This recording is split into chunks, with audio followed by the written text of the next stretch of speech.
Hello, everybody. Welcome to the Stormkeep. My name is Paul, and I've got Caleb Hastings back on the show with me today to talk about a Seraphon tier list update. How you doing today, Caleb? Howdy, y'all. Good to be back. Looking forward to talking about some Seraphon. Yeah, I couldn't keep you away if I tried, huh? Well, Seraphon got a ton of changes in the General's Handbook and the Battlescroll. Some good, some bad. I would say mostly good, honestly. It's a good direction to take the army with the specific things that got tweaked.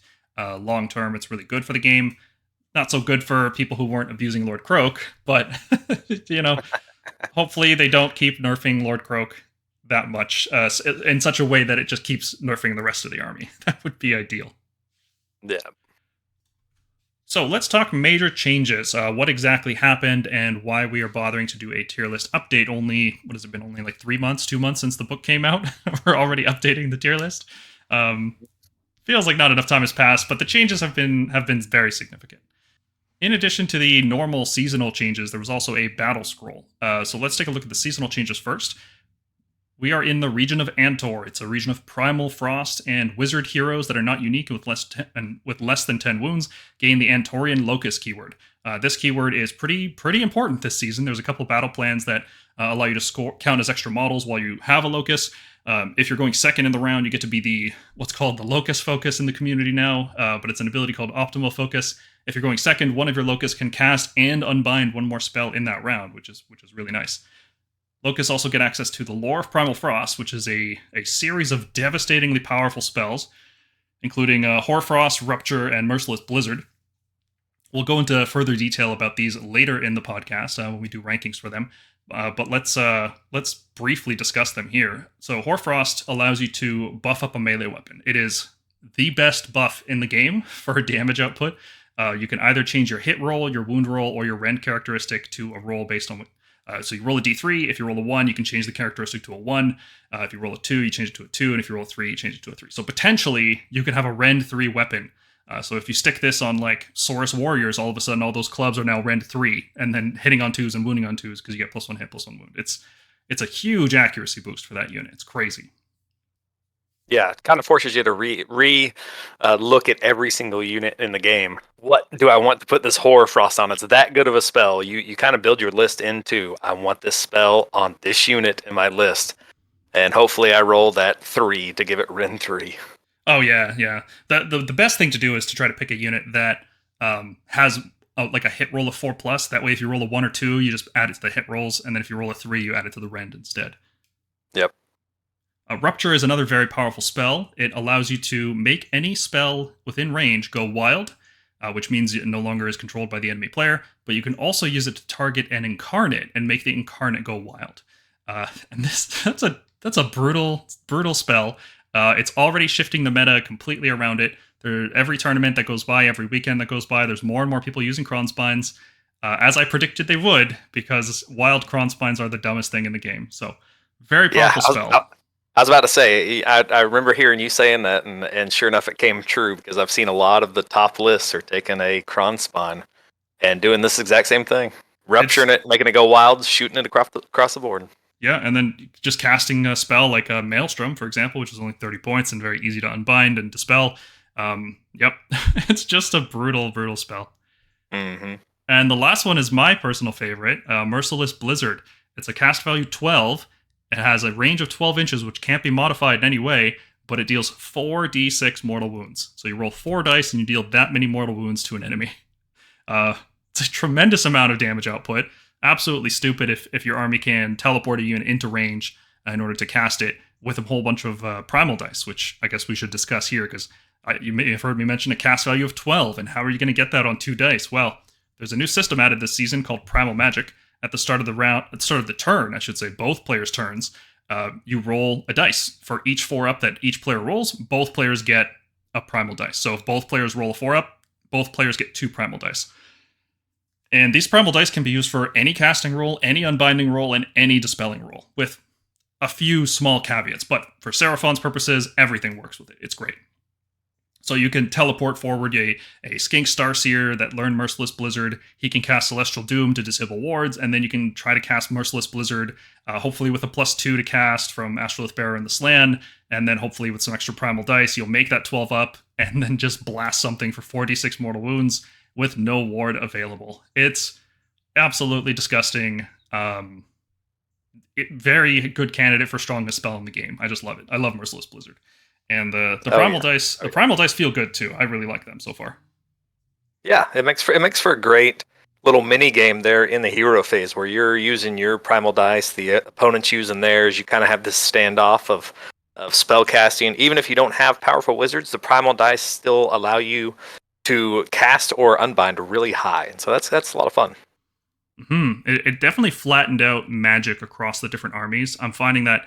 When I'm playing Starborne in particular, there's no single spell I can count on reliably casting anymore. Before it was like, maybe I'll fail one if I'm unlucky. Now it's, I can't reliably cast any single one of these, right? If there's one crucial spell I need to cast, that's the one my opponent is going to use all their Primal Dice to unbind. Yeah. So from the Seraphon perspective, it sucks, but from everybody else's perspective, it feels really good. And it is a fun little mini game too, like what you mentioned. More player activity and reactivity is a good thing. Mm-hmm. Coming along with the new Primal Magic are new battalions to match the new unit types. The first of the new battalions is called Antorian Acolytes, and it allows you to put 2 acolytes that are champions, which is, it's weird that champions are back, but hey, they're back. So 2 LOCUS champions can be in this battalion, and each hero phase, when you roll for Primal Dice, you also roll a 3+ and generate another Primal Dice if you have those 2 wizards on the battlefield, which is great. Getting the Primal advantage feels really good. I think this is actually like a staple for Seraphon lists. I don't see many people going, pure battle regiment. I think people really value the extra Primal Dice because it's so easy to get this with a Slan and Starseer just in every list. It's just very easy to get this battalion filled. Yeah, and especially if you're going for if you have a spell that you need to use a Primal Dice on. I've played way too many rounds where we both roll our 4-up and we both fail, and we have no Primal Dice, which means you're probably not going to get Merciless Blizzard off. So if that's in your strategy for your turn 1, it's very helpful to have the Antorian Acolytes battalion in your list to give you an extra chance for that Primal Dice. Mm-hmm. Especially because the Primal Dice don't go away until the end of the round.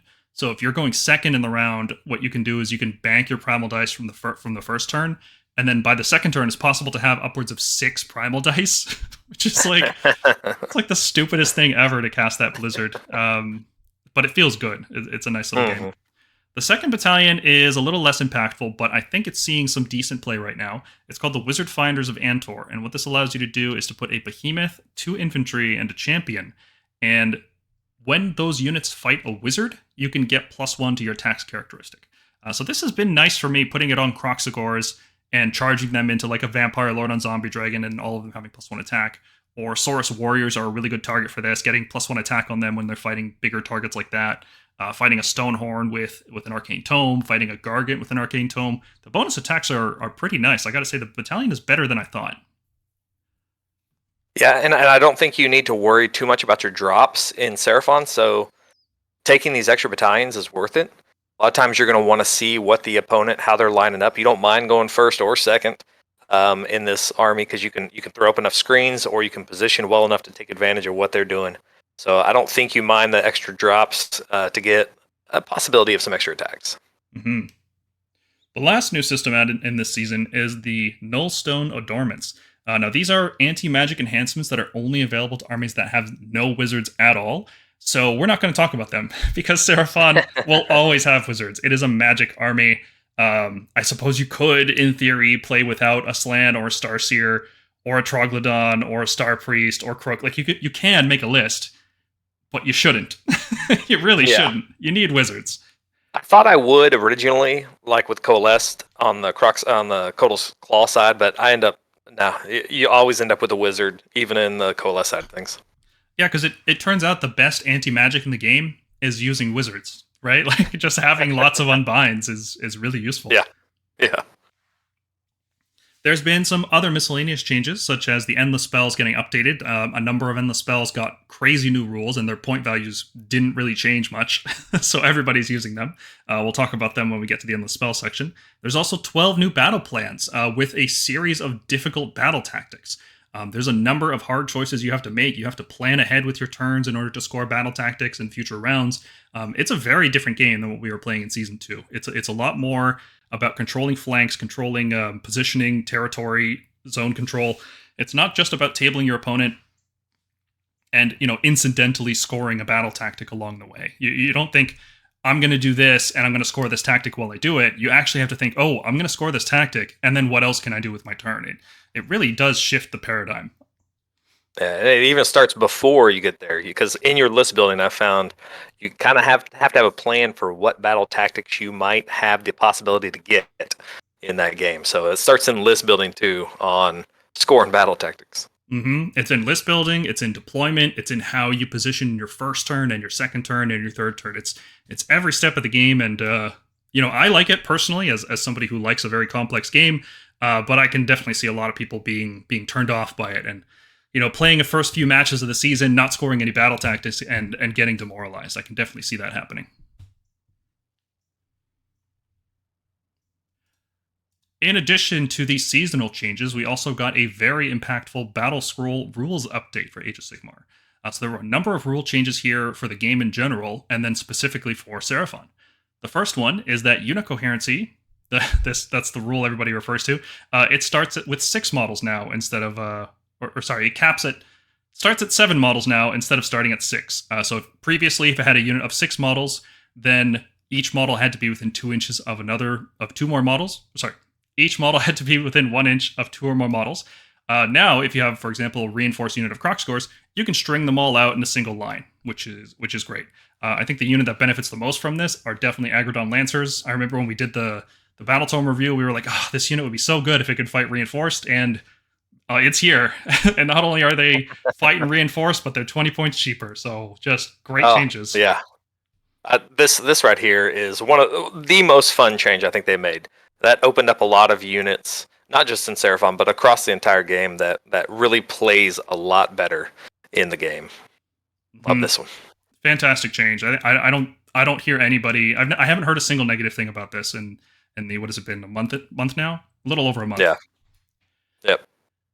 The second change is Lookout Sir has a new stipulation where if you have an unmounted hero that's within range to benefit from Lookout Sir, which is to be within 3 inches of a unit that has 3 or more models, in addition to being -1 hit, if the attacker is more than 12 inches away, you just can't be shot. You're just invisible if you're too far away. And that's a great change, right? For Seraphon, I think this means units like Stegodon, Carnosaur, Bastiladon, these units that have these long-range shooting attacks, they're looking a little bit worse because they can't just randomly shoot out heroes. But this doesn't stop spells, so Seraphon can still just destroy every wizard using endless spells and using spells. Yeah, and this helps. What this does for me is it keeps my SAURUS Astrolith bearer alive, because that's kind of the cornerstone. For a long time, it was just shoot that guy and you'll win. That keeps him alive quite a bit longer now. Mm-hmm. Yeah, there's some armies that really struggle to deal with this. Skaven come to mind. They're an army that have trouble getting within 12 inches. Some other armies, not so much, right? Like Stormcast can still deep strike more than 9 inches away, so you have to be very careful with your positioning. They can also pop open screens and then run units into range and still shoot you. So it's not like your heroes are immune to damage. They're just easier to protect than before. Yep.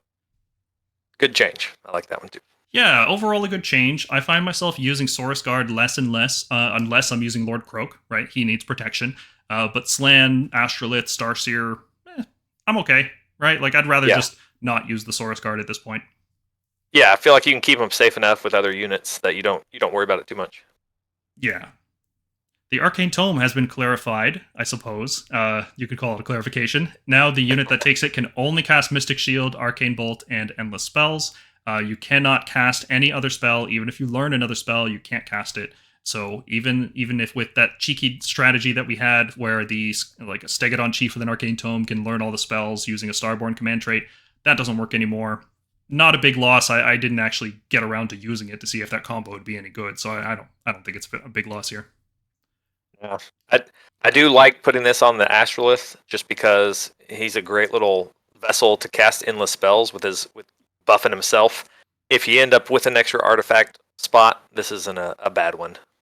Yeah, we can always use more wizards, more spellcasts, more summoning points.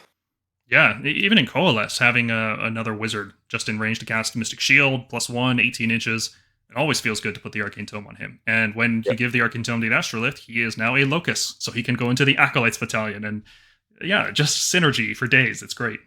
Yep. The Seraphon FAQ, I suppose, was supposed to come out before the Battlescroll, based on how some things in there are magenta text and some things are not. But it seems like they just dumped all of it all at once. So let's take a look at what was in there. First up, they clarified that bite rolls happen before you remove enemy models, and we were under the assumption that they were removed after you do all like the bite rolls happen after models are removed, which means that you wouldn't be in range anymore. But since it's now before models are removed, this is effectively just extra damage you do whenever you're within 1 inch while attacking. This is really big for Saurus Warriors and KROXIGORs. They are a lot more effective now than they were before. Definitely. My opponents would always pull the models after I had attacked, and then I bit. That's kind of how I understood it too beforehand. And you would basically lose all those attacks. So this really helps out their damage. The only thing they didn't do was give Agrodon's bites. That was sad. That would have been fun. But the bites on KROXIGOR are amazing. I love the roll on that one. Especially if you can get your pyramid up close and you get the 4-up bites and Coalesced. Oh, that feels great. Yeah. It's like you're playing Evocators and you're just blasting things with mortal wounds. With your teeth. The other major change, or clarification I should say, is that Primordial Mire is confirmed to be a pulse effect. Now, this is how I did interpret it, and the few test games I played with, assuming it worked this way, it was a very, very high impact spell. Effectively, it just makes it so enemies can't charge you, right? Because if you half their charge rolls until your next hero phase, every time they move towards you, if they finish their move more than 3 inches away, which is the maximum, you redeploy, and if you roll a 4, 5, or 6, they can just no longer charge. Even if you roll a 2 or 3, it's still a very hard charge. We're talking about, if they're now 5 inches away, if you rolled a 2 to redeploy, that means they need to roll a 9 on the charge to get within half an inch. Like, that's a hard charge. That's not guaranteed by any means. So Primordial Mire confirmed to be an incredibly powerful spell, but it was a bit of a monkey paw situation. When we look at the errata, you guys will see why. Like, I guess Primordial Mire. Go ahead. Primordial Mire to me is I've tried to play into it in a game or two, and it kind of feels like the Realm Shaper Engine Explosion ability, where if the opponent knows that you have these, they're just going to stay 3 inches away from all terrain objectives. I think Primordial Mire can go off objectives too, so that helps a little bit. But so if it's a smart player, it's not even going to be a factor. But based on your table, there will be instances where they can't play around it, and in those instances, it feels really nice.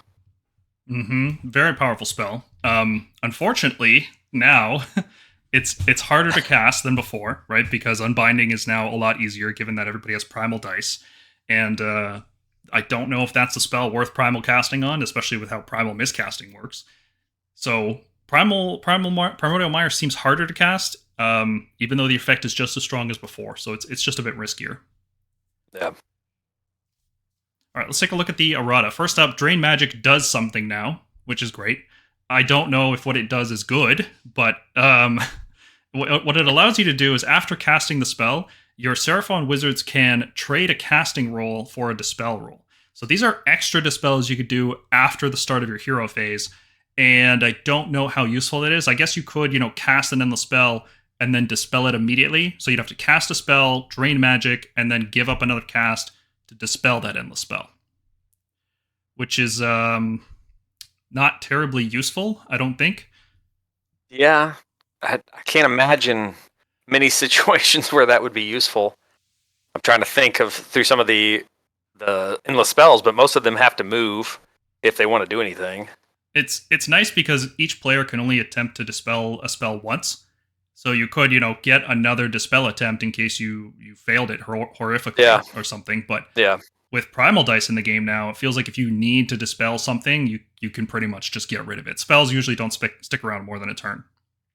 I haven't come up with an instance where I thought, I really want to do Drain Magic right here.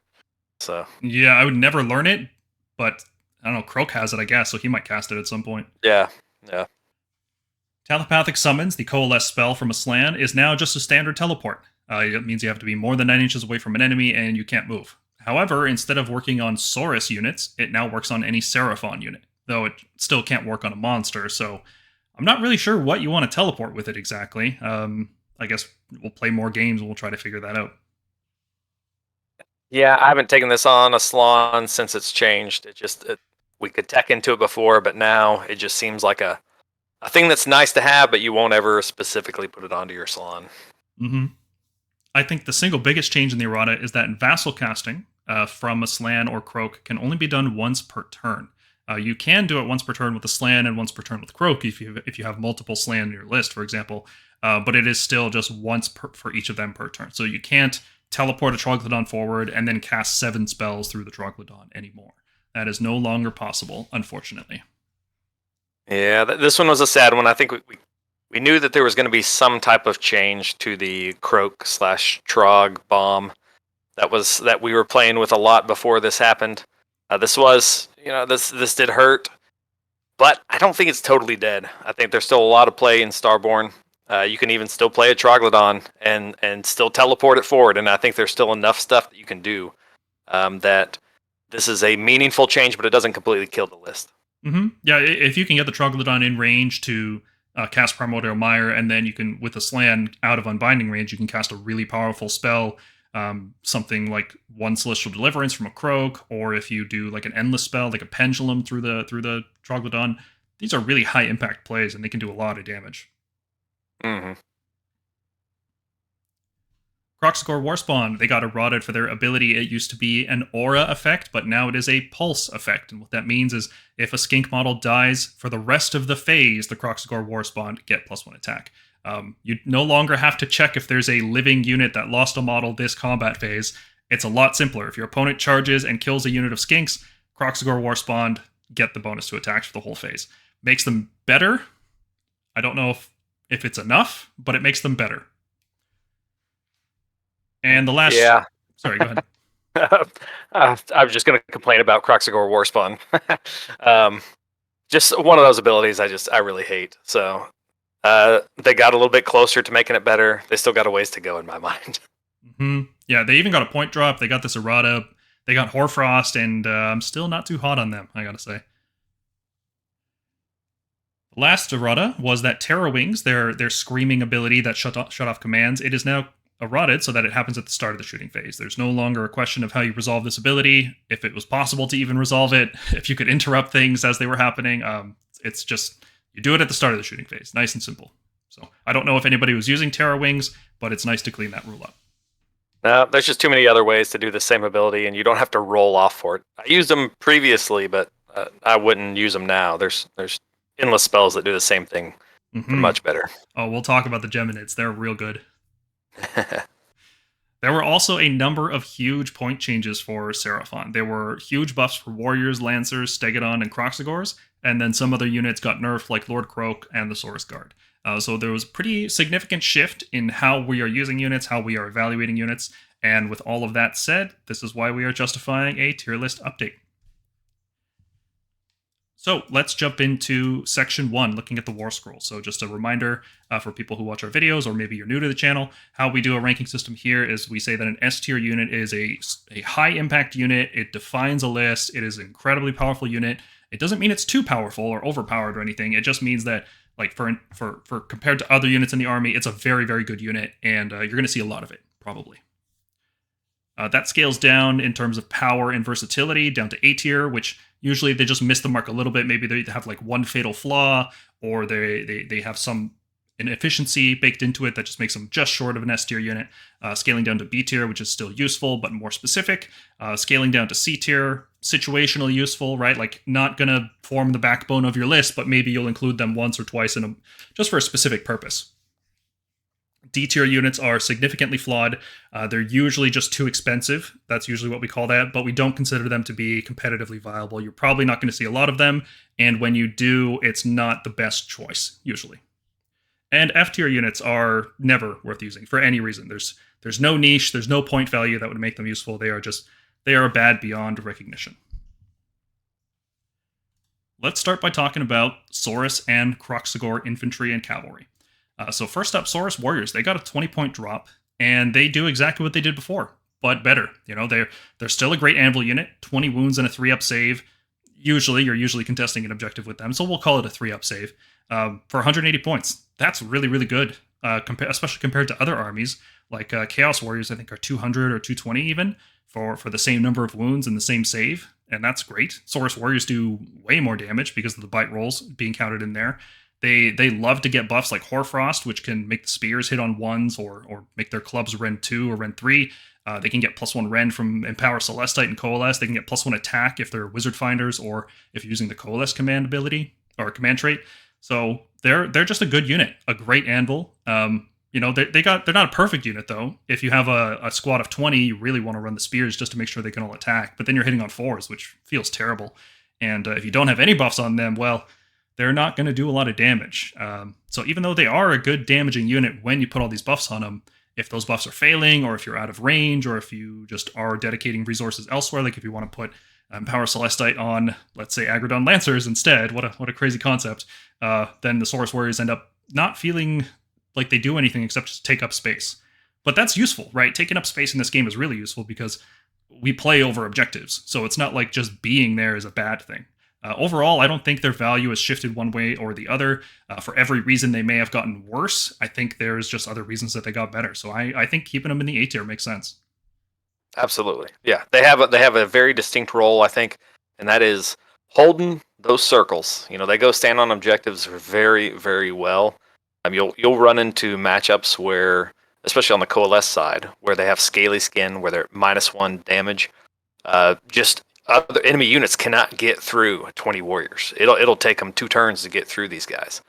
So they make a fantastic anvil who take buffs pretty well. It's not gonna do a ton of damage, but they're kind of your second wave. You've got something else attacking. These SAURUS Warriors are holding down the objectives once you've got the enemy pinned back. So a great unit, good all around. Love them.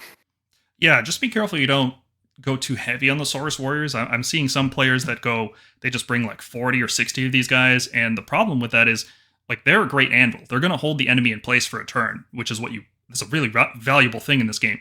But it's how you follow up on that anvil play that matters, right? You have to bring some kind of hammer unit in to smash the unit that's on the anvil. If you just have anvils, you can't win. It's really tough to just lose models constantly and still be in a winning position. You have to do damage too.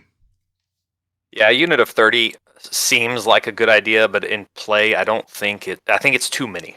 So 20 feels about right if you want an anvil, but 10 is playable too, especially over in Starborne. I like 10 a lot because you have a little bit more mobility over there. You can toss them around the board as needed, and 10 on an objective is tough enough to withstand some attacks. So 10 or 20 is where I like them a lot. Yeah, I'm kind of liking SAURUS Warriors in Starborne for different reasons than Coalesce, right? Coalesce, you want to brick a 20, you want to move them up with Vengeful Defender, and then move them and then Heavenly Frenzy to run in charge. Like, you just want them on that center objective. But Starborne kind of has a different use for them, where they play a more grindy sustain role, because you can revive D3 of them each turn with Azure Light by spending 5 Cosmic Power, and you can drop them into play 7 inches away using the Space Folder Staff, and they get a +1 charge from their banner or their musician. So they're kind of like a pinning unit. They feel like Shield Annihilators from Stormcast, except they're way better at that same role, because instead of 9 wounds, they're 20. So they feel really good as in a completely different way than they do in Coalesce, and they're good in both armies, I think, really. So they deserve that A tier. Yep. All right, SAURUS Guard, they went up 10 points, and we have dropped them down a whole tier. The reason we've dropped them down a whole tier is not because of the 10-point increase. It's mainly because Lookout Sir exists, the new Lookout Sir exists, and SAURUS Guard are just less useful than before. If your list doesn't have Lord Croak, I think you can safely skip the SAURUS Guard, but Lord Croak is such a such a binary win condition on the game. It's if Lord Croak survives, you win. If Lord Croak dies, you've lost pretty much instantly. And Saurus Guard are what keeps him alive. So if you're playing Lord Croak, these guys feel like an S tier, like you're going to bring 15, 20 of them in your starting list. But otherwise, I think you can skip them. And I'd rather just use more Warriors, because you get double the number of models in Warriors for only 40 points more. Totally agree. In a Croak list, you got to have at minimum one. But other than that, not even necessary. Mm-hmm. Unless you're just totally skimming for points. But in that case, you're probably just going for skinks. Yeah, there might be a world where you have like a battle Old Blood on foot, you know, and the Saurus Guard fight along with him and absorb wounds from him. Sure, like it's a use. I don't think that strategy is particularly good. Most of the heroes Seraphon uses are either monsters who can't benefit from the Saurus Guard, or they're support units that are far away from combat generally until it's time to score battle tactics. And at that point, you shouldn't be dying after you charge in. You should have weakened them to the point where you won't be getting killed. Yep.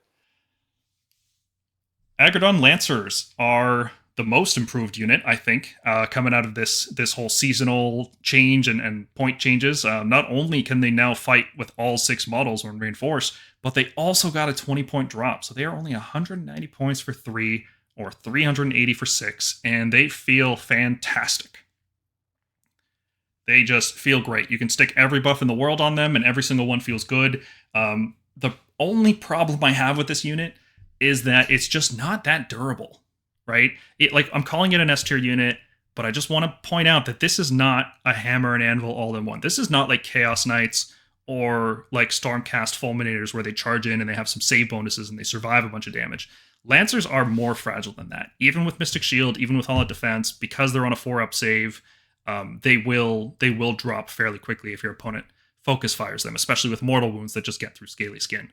That said, their damage is spectacular, to the point where I am even considering using 2 squads of 6 in Coalesced and then moving both of them forward with Vengeful Defender. I do think that's like a valid competitive list. It's going to be very strong. It's hard for opponents to deal with that much Ren 2 damage. Ren 3 if you get the Empower Celestite off. So yeah, that's just the Coalesced side of things. And in Starborne, you can drop them 7 inches away. They get +1 charge. Tremendous amount of damage coming out of reserve. These guys feel like Grand Hammers that just keep pumping, right? Like they don't just get wiped out casually by your opponent. These guys just do great damage. So I like to call this a tentpole unit, right? You kind of just put up the tentpole and then everything is built around it. Seraphon didn't really have something like that before. You know, like you try doing something like that with 30 Saurus Warriors and you find that they're just too slow and they just don't do enough damage. Whereas this, you can build a whole strategy around this unit. That's how good they are. So if you don't have 2 boxes of them, I highly recommend going out and picking them up. You will not regret it. These guys feel great. Absolutely. This is my favorite unit in the army right now. I'm definitely a Coalesced fan. So Agrodons are just so much fun. Now they do ride a whole lot on the Vengeful Defender command trait, which kind of ends up making your list very preset almost, because you are going to, if you're taking Agrodons, you're going to have Vengeful Defender, so you get the hero phase move. You don't have to. There's other ways to do it, like Heavenly Frenzy, where you can run and still charge, but Vengeful Defender is just so good. You end up leaning into that. As you said, I've got, I'm painting up my last of my 12 Agrodons for my list. So they feel very good. -2 rend on everything. You can buff that up with different strategies. From the Salon, from Hoarfrost, you probably wouldn't use too often on them unless you want to buff their hits. But also the Salamander helps them out too with that, get extra rend. There's lots of ways to buff into them, but they don't actually have to have that many buffs to feel good. And so you can send them off on their own, and they'll do what you need them to do usually. Mm-hmm. I found the best buff to pair with them. There's 2. First one is the Flying Command ability from the Slan. I find that to be invaluable for Lancers because the 6 models on Cavalry, they just take up so much space and they end up getting stuck behind terrain or stuck behind units that they don't want to fight with, especially when you're moving 8 inches in the hero phase and then moving 8 inches and then a 6-inch run and then a charge. Like you can cover so much space. And giving them fly lets them jump over screens. It lets them jump over terrain. It lets them do all this crazy stuff. So I find that buff really invaluable in particular. The other thing that pairs really well with them are the Geminids. Effectively giving them a bonus to rend in the combat phase puts them up to effectively rend 3 on the mounts, which is crazy because your opponent can't use all the defense. And then shutting off Inspiring Presence, so that if you're fighting like a unit that just has more wounds than the amount of damage you can do, well, the rest of it just runs away because they can't use Inspiring Presence. So those two, I think, are the most important, where not so much the like, yeah, Hoarfrost is nice, extra rend is nice, but I think those two are just tactically more useful buffs. Absolutely. And the Slann ability also gives him +1 to save from shooting, which doesn't seem like it's that useful, but once you shoot this unit across the board, the opponent's going to have to spend a lot of their attention in the next turn on this unit. So it actually does help him stay alive a little bit longer. That paired with Mystic Shield. So now they're +1 to save in melee, +2 in shooting. And then a lot of times I'll try to get the Starseer 5-up ward onto him on the first, if I've only got one unit, on the first turn. And that way I know that even if I get double turn, this unit is going to be a thorn in their side. So I like this one. Effectively 45 wounds, right, in a squad of 6 if you have the 5-up ward. So they take a lot of resources to take out. All right, well, that's enough gushing about Lancers. Gotta move on. So let's talk KROXIGORs. I guess we can talk about both of these at the same time, right? Because they're such similar units. Both of them went down 15 points. Both of them can now fight with all 6 models if they're reinforced, which they could before because they had the 2-inch range. But now they can fight and bite with all 6 models. So especially because bite rolls are now happening before models are removed, that's confirmed.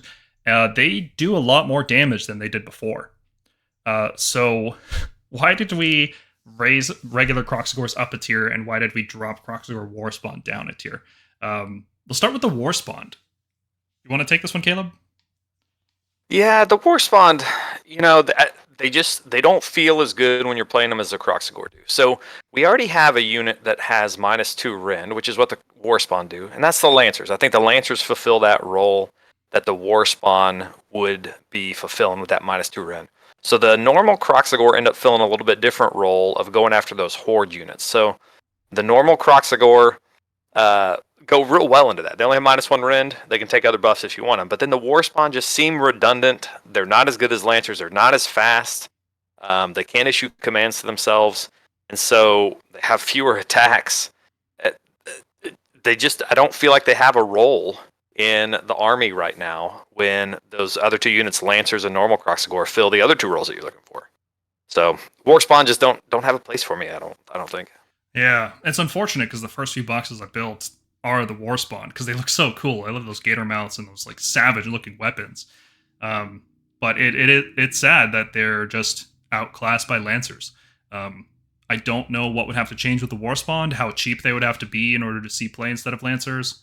But yeah, the Warspawn are not doing it for me. The -1 to wound it's okay, but maybe against Cities of Sigmar it'll be better, right? Because they're going to go high volume shooting. Maybe it might look better there, but the way the game looks right now, I'm not feeling Warspawn very much. Let's talk about Hoarfrost on these units, because that's kind of an interesting little thing, right? So Hoarfrost only works on 1 weapon from the unit. So if you're running the special weapons in the KROXIGORs or in the Warspawn, and you should, because it's just strictly better, only 2 out of the 3 models or 4 out of the 6 can benefit from Hoarfrost. And then because these units hit on 4s and then have either rend 1 or rend 2, you get into a weird situation where the only time Hoarfrost is really good on the Warspawn is if you roll a 3 or a 1, right? Like it's fine to get that, but then you don't have enough attacks with that unit to really make it valuable. But then if you cast Hoarfrost on the regular KROXIGORs, yeah, you can get them to hit on 1s, or you can get them to rend 3, but you can't do both. So you always end up with this situation where you're on either 2s rend 1 or 3s rend 3. And neither really feels great. Because hitting on 3s is just not the best thing in the world. Hoarfrost just feels so much better on the normal KROXIGOR, because no matter what you roll, you generally have something you're going to put it onto. Where the Warspawn, half the rolls, you're not going to have anything to do with it. So, yeah. It just feels like there's so many other units in your army that want Hoarfrost instead. Like, so we just talked about SAURUS Warriors, they're one. Oh, yeah. There's going to be a couple more coming up that we can talk about, too. Definitely. So yeah, regular KROXIGORs fill this niche of hitting big horde units that don't have very good save rolls, things like zombies, skeletons, Anything with a 4+ save or worse, especially if you can hit it with Geminis to prevent them from using all-out attack. Regular KROXIGORs feel pretty good there. Warspawn, unfortunately, Lancers just do it better now. Let's talk about SAURUS heroes. So first up, the SAURUS Old Blood on Carnosaur. He received a 25-point cut, which is surprising. I thought he was just fine at 285. I didn't think he was overcosted by any means. But if all the other SAURUS stuff is going down 20 points, then yeah, bring him down as well, right? So he feels really good. Anytime I use him, I feel impressed with him. Haven't used him that much in Starborne, mostly in Coalesced, but when he's copying commands, 2 units getting all out attack, 2 units getting all out defense, 2 units get to inspire, 2 units get to rally, all this stuff is really, really good. There's some issues with it though. For example, in order to really get the most out of that, you want him to be the general so that he has 18-inch commands instead of 12-inch, because he's not a totem. So unless he's the general, he's stuck issuing commands from 12 inches away. But when he is the general, you're kind of stuck like, okay, do I want to take Prime War Beast to get more damage? Or do I want to go for that very powerful Vengeful Defender, which, after the first turn, when you move out of your territory, you don't get that anymore. So you're kind of stuck in a scenario where neither of them feels really good, right? Because Vengeful Defender is so good on that first turn, but then completely useless, whereas Prime War Beast doesn't do anything except buff this one model's damage. Neither feels great. Despite that, the Old Blood on Carnosaur feels great. He works really well with Lancers and Stegodons. He can charge in there with the Lancers and roar things so that they can't get commands. He can also add a lot of good supporting damage on the charge. He can find a Stour to boost his own save rolls, so you can buff up all the Lancers to make them super tough, and then this guy also gets tougher through different means. I actually kind of like him working together with Stegodons. Being able to give all-out attack to multiple Stegodons to make sure they're on 2s and 3s with their Great Bow is good. Charging both of those Stegodons in, re-rolling charges on both with a command, and then giving both of them all-out attack, doing charge mortal wounds, doing a whole bunch of damage, making them fight last with the rampages. Yeah, there's a fun little combo there with a Carnosaur and 2 Stegodons. So overall, I think it's a solid model. I don't think he's as good in Starborne, but he feels really good in Coalesced. Absolutely, I think you hit on some of the things there with Vengeful Defender and being the general that are real important. I've borne those out in the games I've played, where you do end up in this that you feel kind of weird as you want to move him forward with the units that are attacking, but then at the same point he's your general. You don't want him left out in the middle. You want to keep him in your territory, where some of the other source heroes that are your generals stay back in your territory to continue to send things out with Vengeful Defender. So you do kind of come in this weird space where you want to attack with him, but you don't really want to. That said, I agree. Coming down 25 points is just fantastic. He does feel really good when you're using all these command points to pass them all around. Don't overlook, things like redeploys and the shooting that actually works pretty good with him. So it feels good. I like the Old Blood a whole lot. Mm-hmm. Unfortunately, he does end up getting cut in my list a lot. As I'm coming down to points, I go, I really wanted the Old Blood in there, but I need that extra 100 points. I'm going to have to drop it down to something else. It's sad that happens, but sometimes as you're skimming for points at the end of your list, he doesn't quite make it sometimes. Yeah, he's not the most efficient compared to just bringing more Lancers, right? Like that's kind of the problem. But he's a fun tech piece, right? Like I don't think he's totally worthless. You can play him and not feel stupid. So that's a good model to me. Scar Veteran on Carnosaur, though, somehow actually went up 5 points. Like, I thought this guy was a downgrade from the Old Blood, but it was justified by being 30 points cheaper. Now he's the same price. Why would you use him? Yeah, I don't know. I guess if you play a whole lot of Gargants or something, and for some reason you think this guy's going to help you take him down, which his Maim and Tear might help if you can survive the combat there, but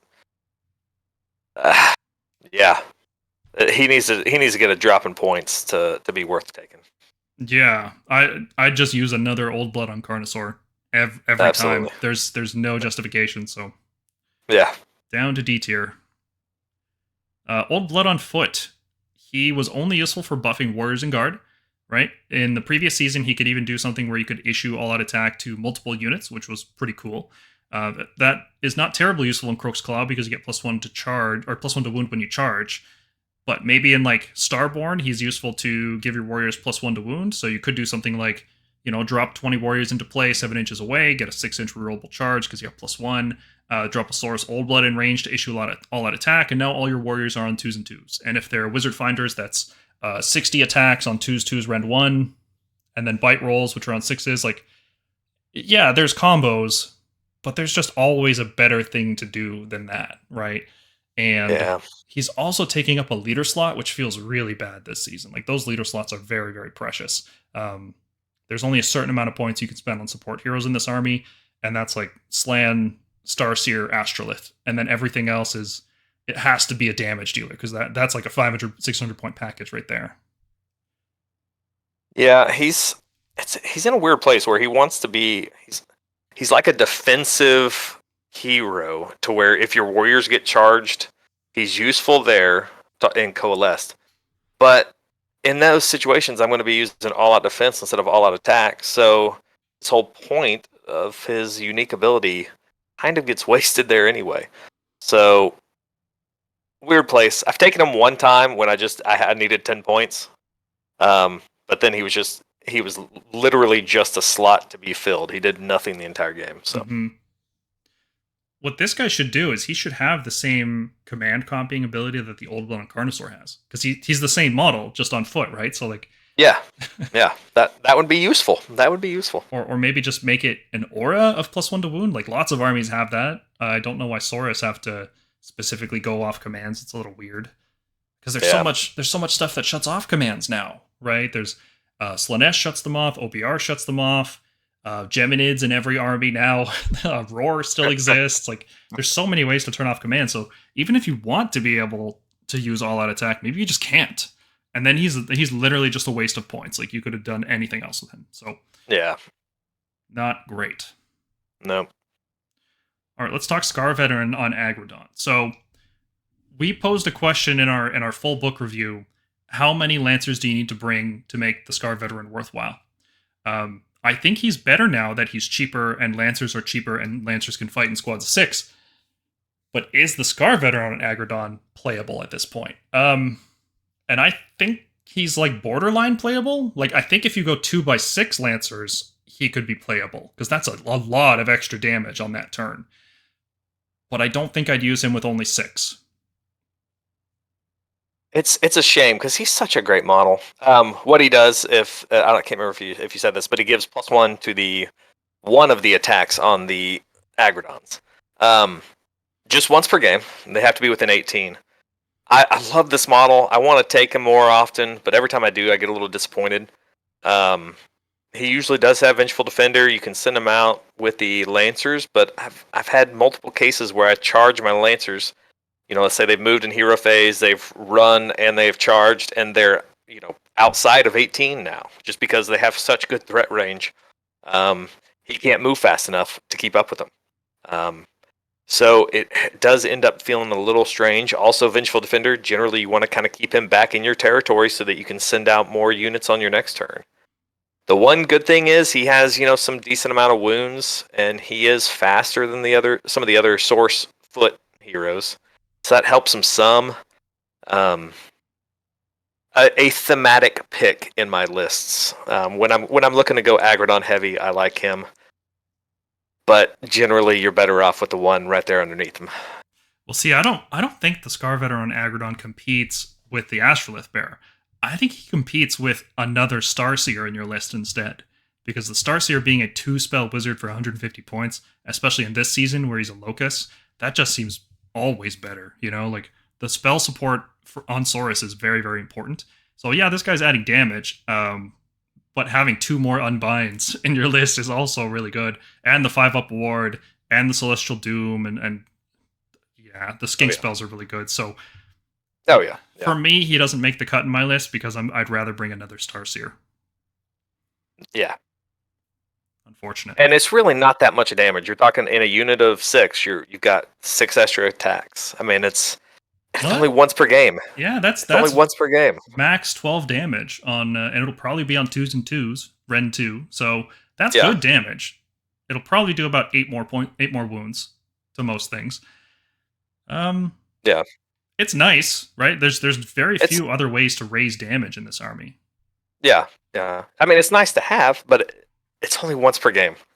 Yeah, I'd rather have 2 That's frustrating. unbinds. I'd rather have a 5-up ward Yeah. again. It just comes down to opportunity cost. Yeah, because once you pop that, he's doing nothing else the rest of the game. So Not much anyway. All right, Astrolith Bearer. He is technically a Saurus. He really fits more with the wizard side of things, but being a Saurus is actually really good, especially being probably the best Saurus hero. He can be a Saurus General, which means he can take Vengeful Defender, or he can pick up an Arcane Tome, and he can be a Locus. If you don't want the Arcane Tome on him, you can put him into Wizard Finders. He's a very good hero for all kinds of different roles. The Endless Spells got updated, and he is very good at casting those Endless Spells, because he's typically up closer towards the front line. Endless Spells with plus 6-inch range are usually enough to hit the enemy army on round 1. And yeah, just all around amazing. +1 cast aura, plus 6-inch range on all spells, and a 6-up ward if you're wholly within 12. Like, this guy's just amazing, right? Like, he's a linchpin. oh yeah, He's just as good as he was before, if not better. he'll be in just about every list, regardless of what faction you're in. Starborne or Coalesced, the Source Astrolith is in just about every list. Mm-hmm.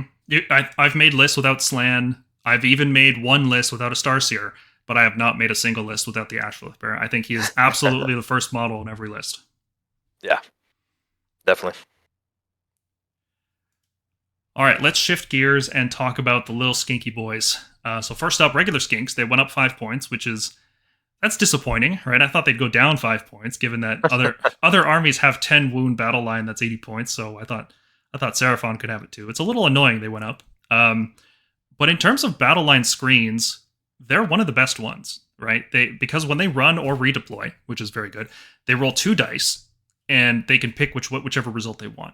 So reliably getting high run rolls on a unit that already moves 8 inches makes them a fast, cheap, disposable screen. And that's a very useful thing to have. This additional utility of doing it when you redeploy, well, that's just icing on the cake. I really love reliably getting good redeploys, because I hate more than anything else getting a 1 or 2 on a redeploy. Yeah. Just a huge waste of a command. Now, they are battle line always, and they are the cheapest battle line. So they will find their way into Coalesced lists. Sometimes you just want to shave points, so you'll cut a squad of 10 warriors down to 2 units of skinks just to fill battle line. You could even have lists that don't have any source warriors, right? You just run KROXIGORs and Lancers as your battle line along with some skinks.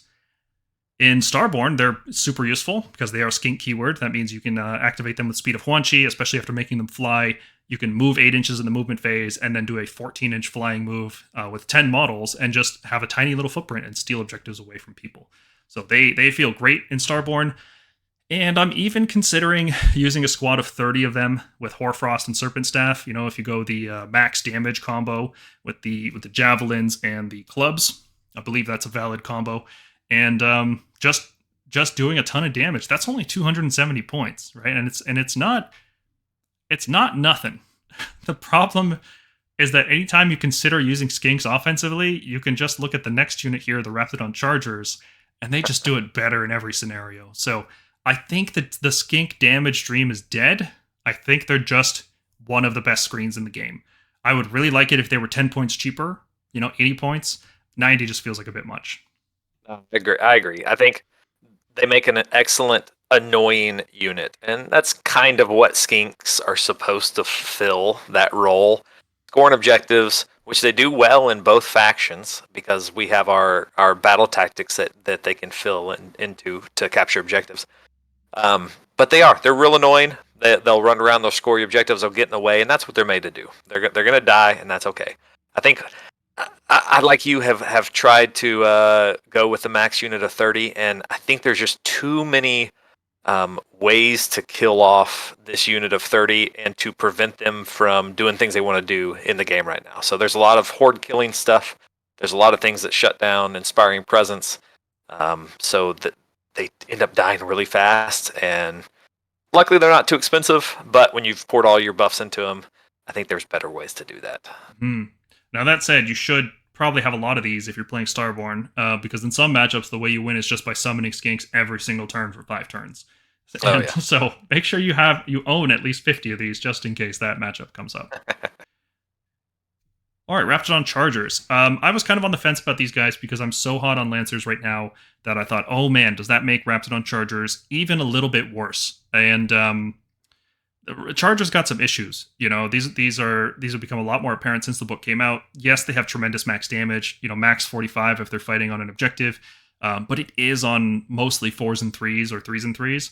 And that accuracy kind of sucks. It can lead to some really big hit roll, some big swings. If you have any hit or wound debuffs, like if you charge into some Lumineth, the -1 hit really sucks. If you have -1 to wound, like if you're fighting Nurgle, these guys aren't touching any Nurgle Chaos Slaves to Darkness. That's just not happening.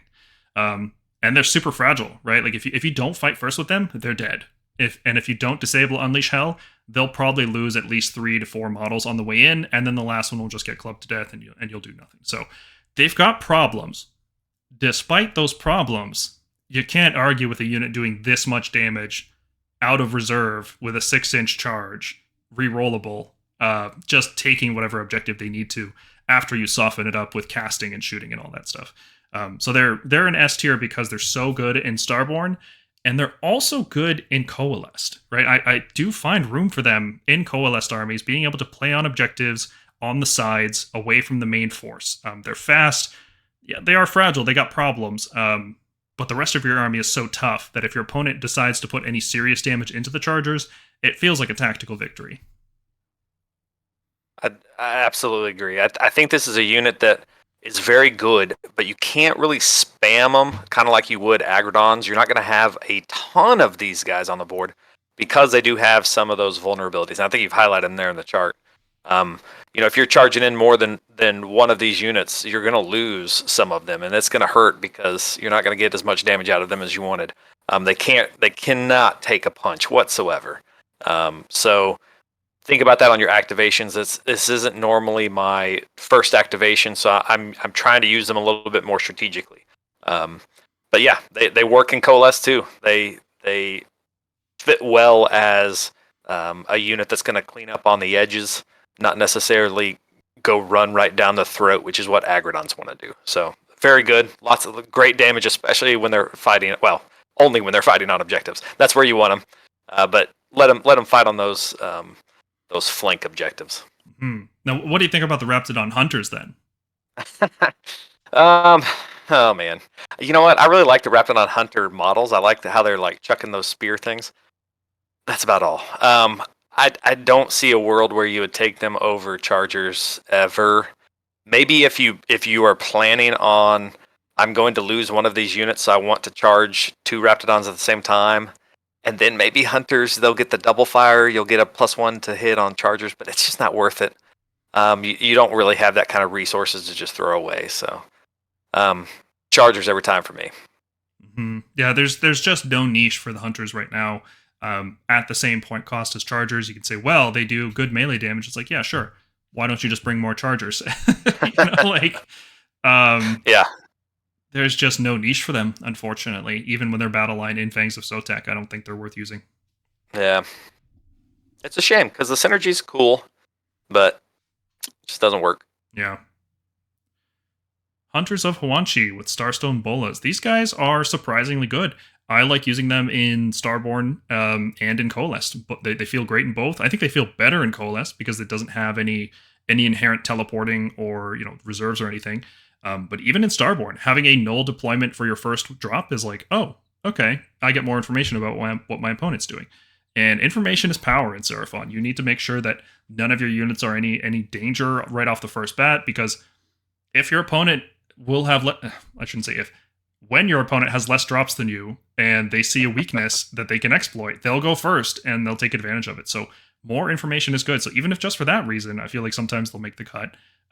More so in Coalesce though, right? When you're able to just take most of the fighting that you need to with the main bulk of your army, your big scaly lizards pushing up the middle or one flank, and then you just teleport Hunters of Huanchi onto one side.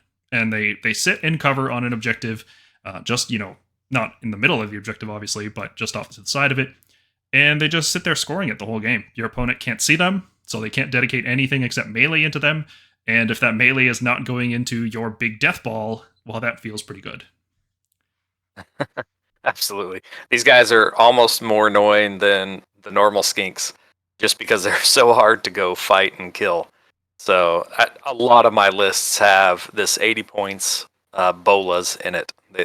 They're nice. Hmm. To me, they don't feel like an 80-point unit. They feel like a 60-point unit. But I'm terrified that if they're that cheap, people might bring lots and lots of them and make a list that has like 10 squads of them or 20 squads of them, and that's the whole list. Like I don't want to. I don't want to play against that. It's 80 points of this isn't going to do anything all game unless you use it strategically. The only time this is ever going to do anything is score in battle tactics, trying to get oh, you got it right there. Contest objectives. I mean, that's all they're going to do. They will do no damage in this game. So don't think that they're going to do that. You've got to play them as a strategic piece. Mm-hmm. Yeah, and given what we talked about with battle tactics this season, these guys are more important than before, I'd say. Like being able to even just put any unit on the side of the board just to score Intimidate the Invaders, and then set up next turn to score Surround and Destroy. Like these two tactics are so key right now, and especially when you're playing Coalesced, you can't really do the ones that require destroying units with spells because your magic isn't as good as if you were Starborne. So yeah, these guys are an invaluable resource for Coalesced right now.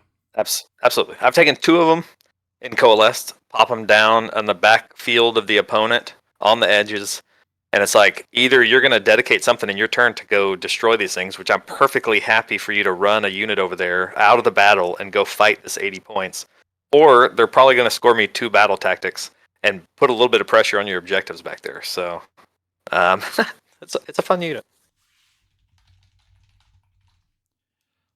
And unfortunately, the dart pipe version doesn't really get there for me. Like before, they could snipe out heroes maybe if you brought 10 of them. That was an expensive thing, 270 points. It's a bit cheaper now, but not being able to shoot heroes at all and costing 50 points more than the bolas, yeah, the dart pipes don't really do anything, really. I'd rather have the Hunters of Huanchi and the Geminids. Or the bolas and the Geminids. Absolutely. Yeah, absolutely. Yeah, that 50 points is an endless spell. So you're going to take the bolas and an endless spell every time. Yeah, dart pipes are not getting there. They got to be a lot cheaper. Maybe like 100 points, honestly. They got to be real cheap. Yeah. All right, let's talk flying skink units. The Scourge of the Skies, Be'lakor's Bane. So first up are Pterodon Riders. I think they get a little bit worse this season, even though now all 6 of them can fight if you reinforce the unit. They are a high volume unit, which is great. High max damage is good, but their accuracy is very poor. No rend, 4s and 4s. They're still the fastest unit in the book with a 16-inch flying move, which 16-inch flying moves are quite rare in this game. 14-inch flying is usually where most armies cap out. 16 is huge. So when you double that with Speed of Huanchi, you're moving 32 inches. That's pretty sweet. There's tactical play for that. Unfortunately, they only count as 1 model each on objective, so they only count as 3. So the best thing that you can do is steal it away from 1 foot hero. So that's not too useful. And I guess we could talk about the Pterodon Chief at the same time, who he allows you to add 2 to the rock drop roll. And the rocks are pretty cool, right? Like if you spend 220 points on Pterodon Riders, they fly over something, they drop some rocks, then they shoot at it, then they charge in and punch it a little bit. And then it dies horribly, right? Because they're 6-up saved with like paper thin wounds. Yeah. And that whole combo just doesn't feel worth the points, right? Like let's say 220 for Riders and 100 for the Chief. Even though the Chief, you could give him an Arcane Tome, you can be a Vassal and a Node and a Locus. But since he's not a champion, he can't go in the Acolytes Battalion, and that makes him a little bit awkward. So I'm not feeling the Pterodon package too much right now. Previously, I'd given them a B tier because there was a neat combo you could do, dropping rocks in the hero phase after debuffing people's move with the shards. Can't do that anymore, unfortunately. Yeah, so I think they're a little bit worse. C tier, they're still situationally useful. Like sometimes you just want a really fast flying unit. Not often. It's pretty rare. Yeah, I find hard to put them into any lists. They used to be so good when mortal wounds were rare. Now we see mortal wounds all over the place. So 3d3 mortal wounds is not anything to be terrified of. You can snipe out some stuff, I guess, if you can get the extra speed on them and use the Pterodon Chief. But you're talking at that point, 300 and something points or more because you got another wizard in there too, and you just don't have those kind of points in a lot of lists for a one trick that you're going to have with these guys. Yeah, I think in general, the rule of thumb is just use Ripperdactyls instead. Like, you need a good reason to use Pterodons instead of the Rippers.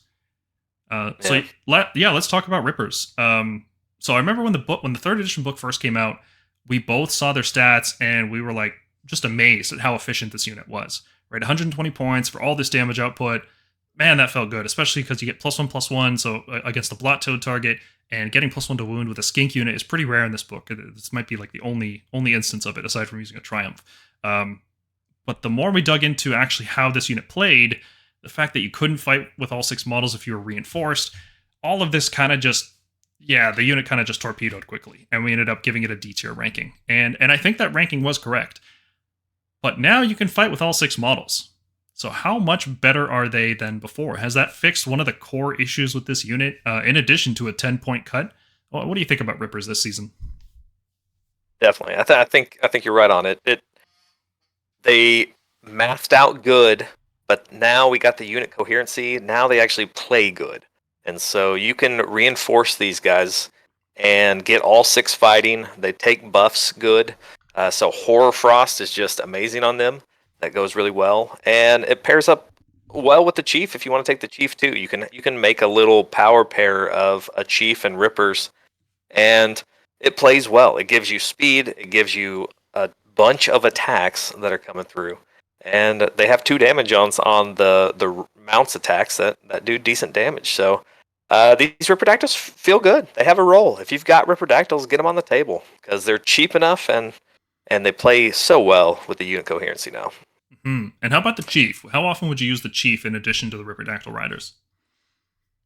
I think if you're playing into the Rippers, you can put a Chief on there. Now that comes with the problem of you have to buy an extra box of Ripperdactyls to get a Chief because that's using one of the 3 models. So if you're buying a box or 2 of Ripperdactyls, you're kind of in trouble. I think you're okay leaving him out.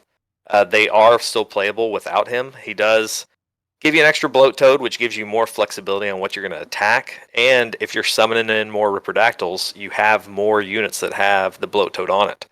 But he's not necessary for the Ripperdactyls. They play fine without him. Yeah, that's pretty much where I'm at. If you use the Chief, I think you've got to give him the Arcane Tome. You got to get more value out of this model. You can use him as a forward vassal for your Slan. You know, you don't really care what happens to him after he uses his +1 attack ability. The fact that he spawns a Bloat Toad is actually really cool, because what this means is the Chief spawns a Toad and the Rippers spawn a Toad, and those can be on different units. Now, what's good about that is your opponent can reasonably play around one Blot Toad unit. They said, oh, you put a Blot Toad on this unit? Okay, well, I'm going to position it, away from your Ripperdactyls, or I'm just going to, kill them or something before you get the +1/+1. Cool, but the thing is, there's now 2 Blot Toads out on the table for the rest of the game until those units are destroyed. So you can just summon in more Ripperdactyls every single turn because they only cost 10 Cosmic Power Points to summon, which is weird.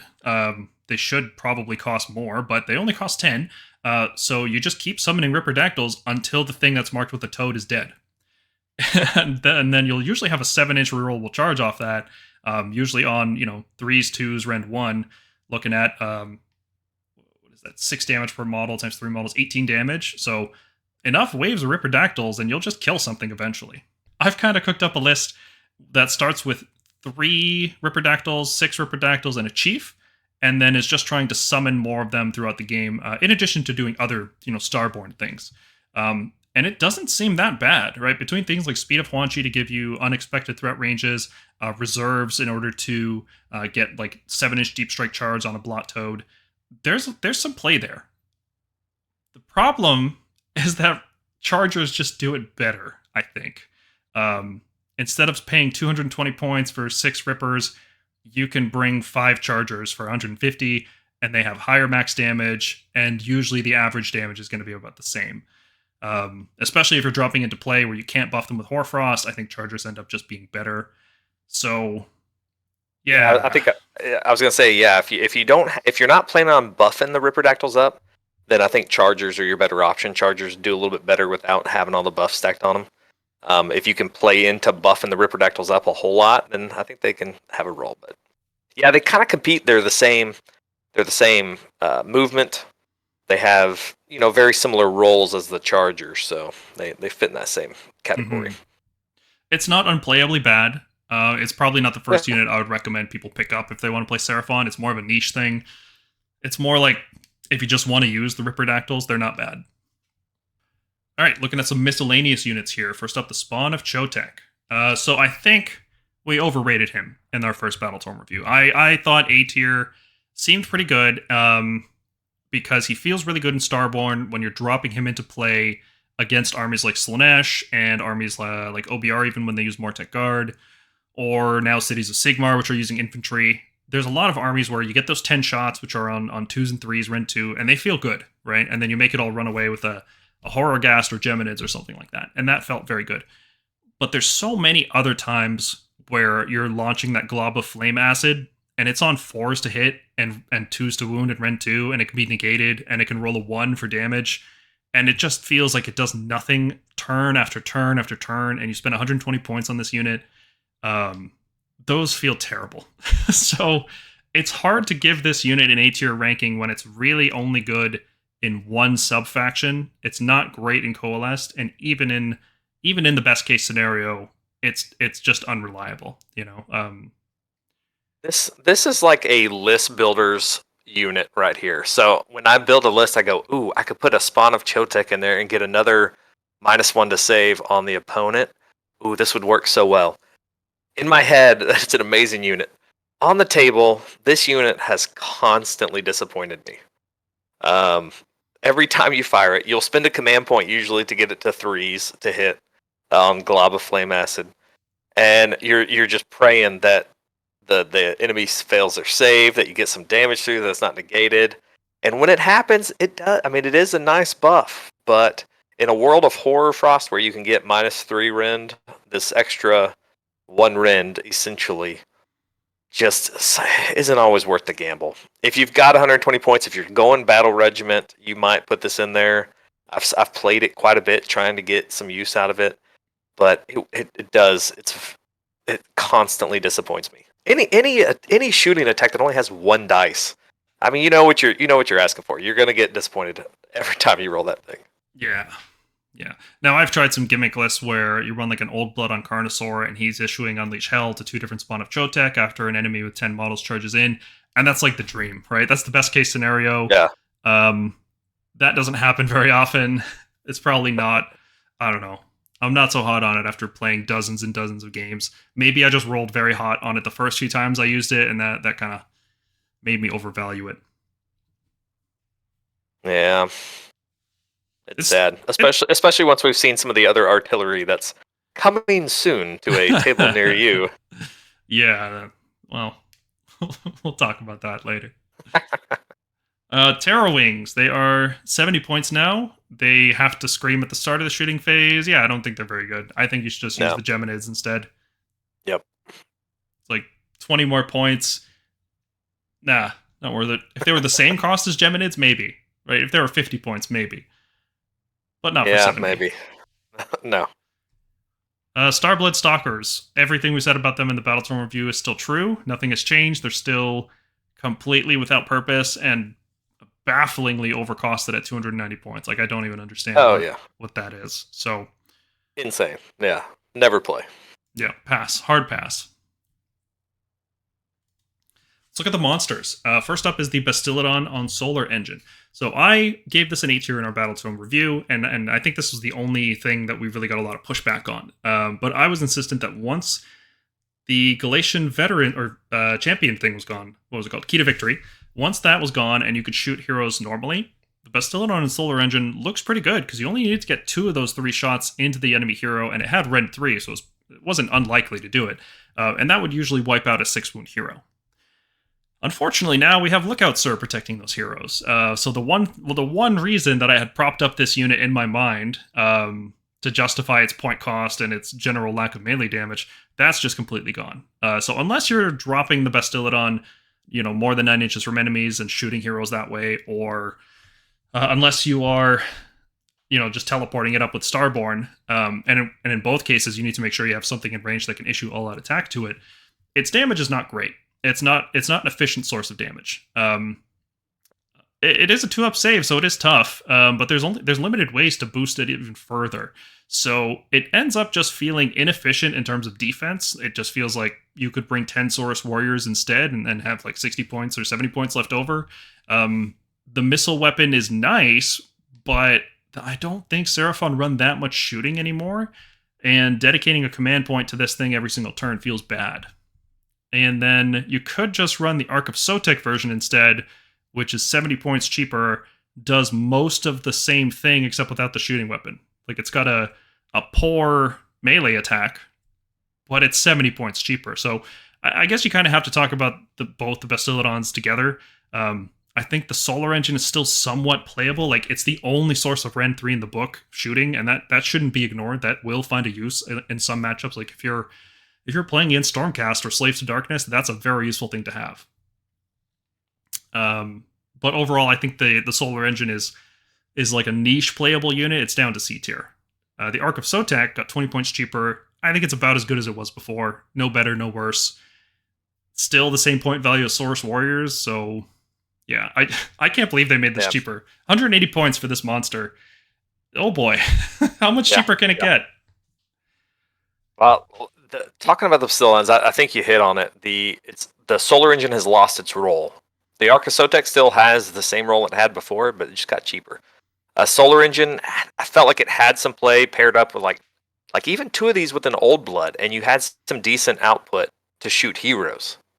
But just as you said, it's a model without a role right now. You're not going to be killing off big hordes of stuff with this Solar Engine anymore like you used to. So it's sad because I love the Bastillodon with Solar Engine, but it won't be on the table for a little while.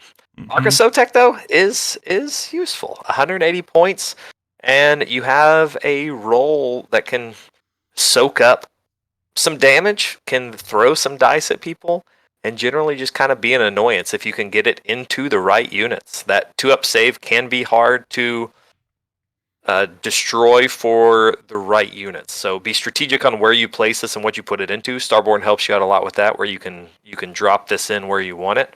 I did see one list this past weekend where somebody took 3 of these and had a lot of fun. They won all 3 of their games, I think, and they did really good with using these Ark of Soteks. So kind of a fun little monster. Awesome. Yeah, it's not bad by any means. I just think Saurus Warriors are a better pick for the same point cost and their battle line. Yeah. Stegodon is now 40 points cheaper, and I played it at 300, and every time I played it, it felt good. There's a lot of good things about the Stegodon. The fact that it always counts as 10 models until slain is very underrated. A lot of units will not count as 10 models in a Seraphon army. It's not a high model count army. Stegodon counting as 10 is great. The other units that count as 10 are something like Skinks and Saurus Warriors. But both of those kind of, as they take wounds, they lose model count on objectives. Stegodon always counts as 10 until it's dead. And it's not the highest threat target that your opponent has to deal with. So if they're putting all their damage into this, that's great. You've got other stuff going on too. It's got a good shooting attack, right? It's not bad. It does charge mortal wounds. It's got a great rampage if you're playing Coalesced. If you give it any kind of Ren bonuses, like disabling commands with Geminids or the Purple Sun, its damage actually becomes decent. And it also becomes battle line in Thunder Lizard, so a little bit more efficiency there. Overall, I think it's enough to tip the Stegodon, in my mind, up to an A tier. I do think it's up there with like Saurus Warriors. It's got a different role, obviously, but in terms of general use, I think it'll see enough use in Starborne and Coalesced. So if you wrote them off when the book came out, give them another try. They feel pretty good at 260. I think they could still go down a bit lower. I think 240 is the right place for them, and the Bastillodon at 220 for the record. But I think the Stegodon at 240 would be perfect. 260 is just fine. You should give it a try. Yeah, absolutely. I find I put the Stegodon in my Coalesced list a lot. It fills that, if you're going for Battle Regiment, it fills that behemoth role that you've got in Battle Regiment if you're so inclined. But it also helps out with the battle tactics. The skink battle tactic, which the Bastillodon does not fill because it doesn't have the skink keyword, frustratingly. The Stegodon does, and it counts as 10, so you end up being able to score that skink battle tactic a lot with this Stegodon in a list that you don't normally have a ton of skink keyworded things in. So as you're looking, if you're playing Coalesced a lot, if you're looking for a skink unit that you can put in there to capture those objectives for the skink battle tactic, this is a great one. It does that well. It doesn't do a lot of damage when you charge it into things. Like I'm usually a little disappointed by the damage it does, but it plays a role in being tough to kill, grabbing objectives well. Does a little bit of shooting, does a little bit of fighting. Just a good overall unit. Yeah, it's not exceptional at any one thing that it does, but it does a lot of different things, so it feels good. Yeah. The Engine of the Gods, on the other hand, it's just as bad as it was before, and arguably worse now because regular Stegodon's got 40 points cheaper, so I don't know why this guy hasn't. I think in our review I said this guy should be 220 points, and I'm going to stand by that. I think it would be playable at 220. Yeah, maybe. I hate the way that what they've done to the engine. Hopefully one day they'll rewrite this Warscroll and give us a usable unit. I hope so too. Or give us like a ton of enhancements that make it better. Yeah.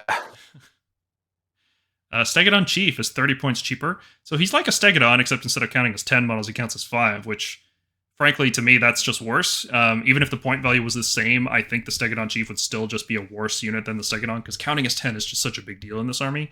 But he has a lot of extra utility he can do. So if you give him the Arcane Tome, he becomes a wizard, which means you can use the cogs to be -1 hit. He becomes a vassal for Starborne. He becomes a cosmic node. Or you can give him the Sacred Stegodon Helm, so he always has +1 save, and then his little spear goes up to 2 damage instead of 1.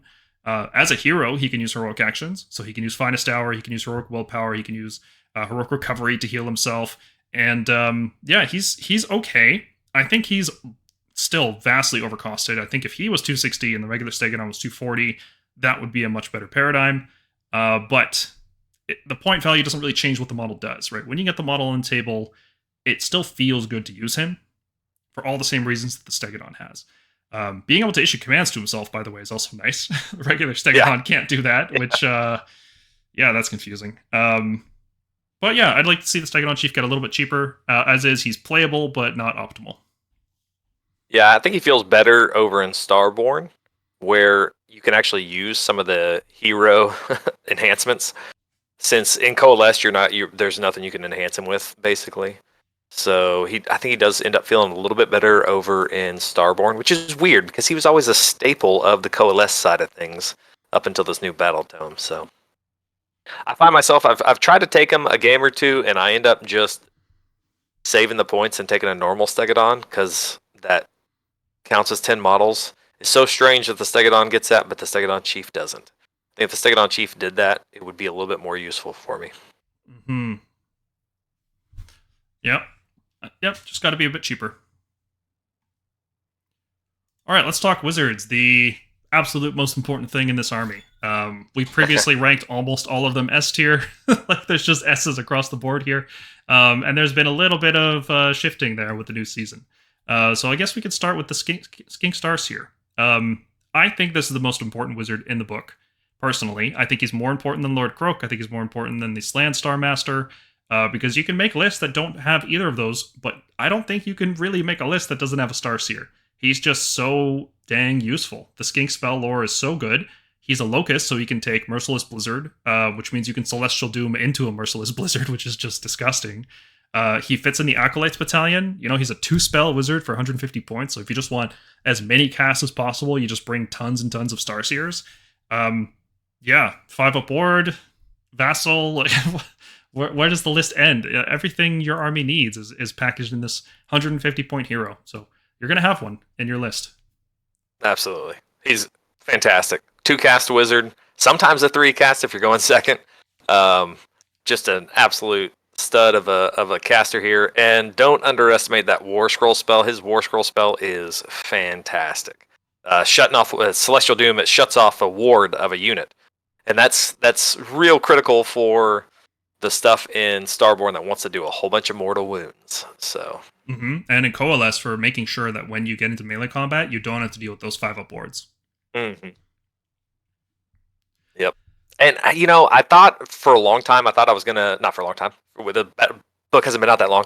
For a little while, I thought I was going to be taking him mostly for his ability to give a 5-up ward, but that's failed me a lot too. You wouldn't think on a 2-up, it would fail as often as it does. But don't take him just for that. He has so much other use. That's kind of his added bonus of, hey, you get to add a 5-up ward to something on the board. Mhm. Maybe. Just if he was just a 2-spell wizard for 150 points, he would be S tier. But everything else is a bonus. For example, the Skink Star Priest is 130, and he's a 1-spell wizard. And I think we overrated him in our initial review, right? The Serpent Staff, there's really no good targets for it. It's not like the old book where you could have 30, 40 skinks in a blob, and this could proc off every single one because you could hit on 2s, and then each of those could turn into a mortal wound. Everything is just so different. We haven't found a good target for the Serpent Staff, so what you're left with is a 1-spell wizard for 130. So the only time I find myself using him is when I need to squeeze 20 points in a list from taking a second Starseer. Like, I would never cut the first Starseer for this guy. Yeah, he's just not great. Yeah, I think his, I think he fits in B well. You might have a role for him if you're doing some blocks of warriors. That's the only thing I've really felt is useful for his staff.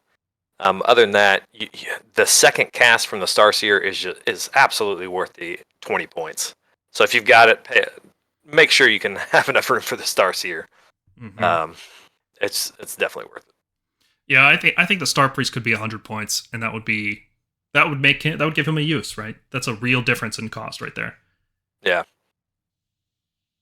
All right, let's talk Skink Oracle on Troglodon. So there's been a number of changes with this guy, none of which have to do with points or him directly. But the game has really shifted around the Troglodon to the point where I think it's no longer an S tier unit. I think it's a situational pick. It's a very strong pick. When you pick it in both Starborne and Coalesced, it's going to feel very good.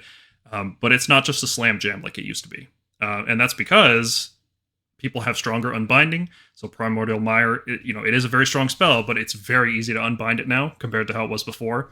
And the fact that you only vassal cast once per turn means that when the Oracle teleports forward, you only get the 1 cast out of him, which makes your teleport a lot less valuable. You might even consider teleporting a Skink Starseer forward because he just gets 2 casts himself. So yeah, he's not the best teleport target anymore. His damage is not very good. The -1 hit aura is nice, but in a world with Hoarfrost where people are hitting on 1s, -1 hit actually just doesn't matter. So all of these things combined, the fact that he's 270 points and does such poor damage, yeah, he's going down to A tier. He's still good, but he's no longer in contention for like one of the core 4 units that you would start most of your lists with. Yeah, I agree. I think the one benefit, well, not the one, but he has one benefit that still helps him out some, and that's when you're doing the Cleanse the Realm, where you're blowing up for D6 mortal wounds from the Cosmic Power Points. The size of his base does help on that, because he is a Cosmic Node, so you'll get more range out of that, more units. Is it worth the extra points?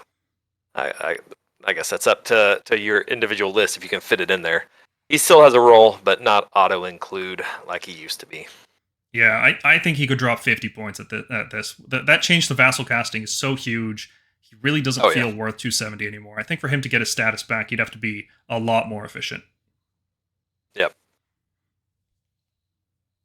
All right, Slant Starmaster. He is still a 3-spell wizard for 275 points, which, oh boy, that's expensive. Obviously not as expensive as the Troglodon, which is a 1-spell wizard for 270, but 275 still feels like a lot, especially compared to the Starseer getting 2 spells for 150. That said, the Slant is absolutely worth it in almost every list. Starborne or Coalesced, he just fits in naturally. So he's a Locus, right? Which means, and he's not a mounted Locus, so he can go into the Acolytes Battalion. He can still use Vassal Casting to cast 1 spell per turn out of unbinding range, which is very good in Starborne and in Coalesced. So like if you're in Starborne, you can cast his spell to give all your other wizards +1 cast. Then he can cast Comet's Call, and then he can Vassal cast the Endless Spell through a Vassal on the front line, like say an Oracle on Troglodon. So he is just a very high impact wizard. The command trait in Starborne that makes him generate 2 cosmic power points every time he casts or unbinds or dispels just gets better and better this season. If he's your Locus Focus, he can cast 4 spells per turn and unbind 4 spells per turn, all of them at +1, so pretty good chance to just get extra cosmic power. Yeah, Slant is he's great. But he is a tax that your army has to pay, because he's so useful, because he does so many things. He generates command points, he issues a flying command. He just does everything Seraphon need, and he starts to feel like a necessary tax on the army. It's like every list starts 275 points down, and that feels pretty bad. I guess it's a tuning knob for the army. Like if they don't want Starborne to start with too many things on the table, they can just keep cranking up the cost of the Star Master, because every Starborne list needs a Star Master. There's no discussion there. Yeah. But he's like bored. He's like on the edge of competitiveness and Coalesce. Like if you want to make the absolute cutting edge Coalesce list, he might not make the cut. Right? It's at that point where he's so inefficient that you could bring a second Starseer, have 4 spells instead of 3, 4 unbinds, still take all the good endless spells and Merciless Blizzard and Hoarfrost and all that stuff. So he's on the edge with Coalesce, but he's still a must-have in Starborne. Yeah, I agree. He's going to be in every single Starborne list. I think you'll see probably about half the Coalesce lists either taking him or not. You do have to have a plan for him over in Coalesce. I feel like you know, here's a unit you're gonna buff, because you end up in a weird place where he doesn't really have as much to cast in Coalesce as he does over in Starborne. Basically, if you're taking him in Coalesce, you're also taking an endless spell, which is not a bad thing. That's a good thing, because the endless spells are good and we have ways to buff them. But you're still going to have an Astrolith, so you're still going to have these other things. You still need ways to buff up your units, either with Horror, Frost, or Empower Celestite, so you're kind of figuring out which one of those you want to take. So I don't think Coalesce lists have to have him, but you can tech him into your lists. Yeah, Starborne will always have him, though. He feels expensive in Coalesced, especially if you want to run like an Oracle or a Carnosaur or both, and then you have like 900 points in those 3 models, the Star Master, the Oracle, and the Carnosaur. Yeah, it doesn't feel great. Yeah. All right, Lord Croak. So he can no longer cast all of his spells through 1 Skink Oracle on Troglodyte that you teleport forwards. And at first we thought this might be enough to drop him down a whole tier. But it turns out people are just going to teleport Croak forwards and do everything he used to do. And unless the opponent can shoot Croak off the table in 1 turn, yeah, the games are going to go exactly the same way they did before. The list actually got leaner, because now you don't have to bring an Oracle. You can just bring more Saurus Guard. So what started out as what they tried to do is nerf Croak. What they actually ended up doing was nerfing the regular Slan, because now the regular Slan can't use Vassal Casting more than once per turn. Croak pretty much doesn't need to Vassal Cast. He just teleports forward and tries to kill the enemy army by himself. He is obviously more exposed to danger when he does this, and he's going to be in unbinding range. But you'll still usually get all your spells off and still usually kill the whole enemy army over 2 rounds. Just tremendous amounts of mortal wounds you can output using Croak. It is like you have to have a plan going in with this list. You have to know the order of operations, so write these things down and play some games. You gotta get this order of operations that you're gonna teleport and cast everything, because it does get a little complex, but when it all falls into place, it feels real good for you, real bad for the other opponent, because you're gonna pump out a ton of mortal wounds. Yeah, and Croak lists are still doing very well right now in the meta. I think it's because people are mostly using melee-focused armies. It just seems like some of the most popular armies and most powerful armies are things like Khorne, Ossiarch Bone Reapers, Soulblight Gravelords, other melee-focused armies. And if there's no threat of losing Croak to range damage, because his unbinding is so good, you're not going to do it through spells, and because he can teleport around so freely, you're not going to do it with most range damage that's like 18-inch max. Croak is really hard to kill for a lot of armies. I think Caradron and Stormcast were bullying him out of the previous meta, but now that those are, that's not the meta, that's not what people are playing, Croak is just casting things to death like he used to before. Yeah, as if we see shooting come roaring back, then he might be in a little bit more danger, since he doesn't have the same protections as the Slann has. That's where Guard fit in. They can help some, but he is a little bit more susceptible to that shooting. Oh, it's very possible to kill him through the Guard, right? Stormcast, I don't think have much problem doing that. There's not enough screening potential in the world to stop, 4 Tempesters and 3 or 6 Long Strikes from shooting him off the table. Caradron will still do just raw volume of damage and take him out, even through a 3-up ward from the Guard. Oh, yeah. Yep. Especially because Croak, he doesn't have to take all 18 wounds. If you do, usually he'll just die from taking, 10 plus. That's just how my dice seem to roll. Yeah. sometimes you take 5 wounds, and then he dies randomly. And the person listening to this podcast, you know exactly who you are. You nasty person. Just don't primal miscast with Lord Croak. I've seen that happen too many times. Thankfully, I wasn't the one doing it. All right, so here's our tier list summary updated for the Season 3. In the S tier, we've got Agrodon Lancers and Chargers. Both of them are exceptional. I would say Lancers and Chargers work in both Starborne and Coalesced. Coalesced tends to prefer the Lancers, while Starborne tends to prefer the Chargers, but both units are good in both subfactions. Lord Croak, Landstar Master, Astrolith Starbearer, and the Skink Starseer, all of these are exceptional units. Like, you'll use usually 3 of the 4 of these, sometimes all 4 of these if you're playing Starborne. Yeah, you can't leave home without them. They're just fantastic units. In the A tier, we have SAURUS Warriors and Skinks filling out cheap battle line slots, and the Stegodon because it's really good at contesting objectives, and it just does a little bit of everything for you. Skink Oracle and Troglodon is very good at casting Primordial Mire, which is a high impact spell, and the Old Blood on Carnosaur is very good as a punchy monster that spreads commands around. In the B tier, we have more situational type units like SAURUS Guard, which are very good with Lord Croak, KROXIGORs, which are very good to buff up and fighting into hordes like Soulblight Gravelords. We've got tech units like Hunters of Huanchi with bolas being able to just teleport into play and they can't be seen, so your opponent just can't deal with them. Spawn of Chotek, which is good for shooting down hordes. Ripperdactyl Riders, which are a good flying unit that can take a lot of buffs and do some good damage and keep summoning back every turn. And the Ark of Sotek Bastiladon, which is a tough wall unit, 2-up save and I don't want to say good melee damage because it's not, but it has melee damage.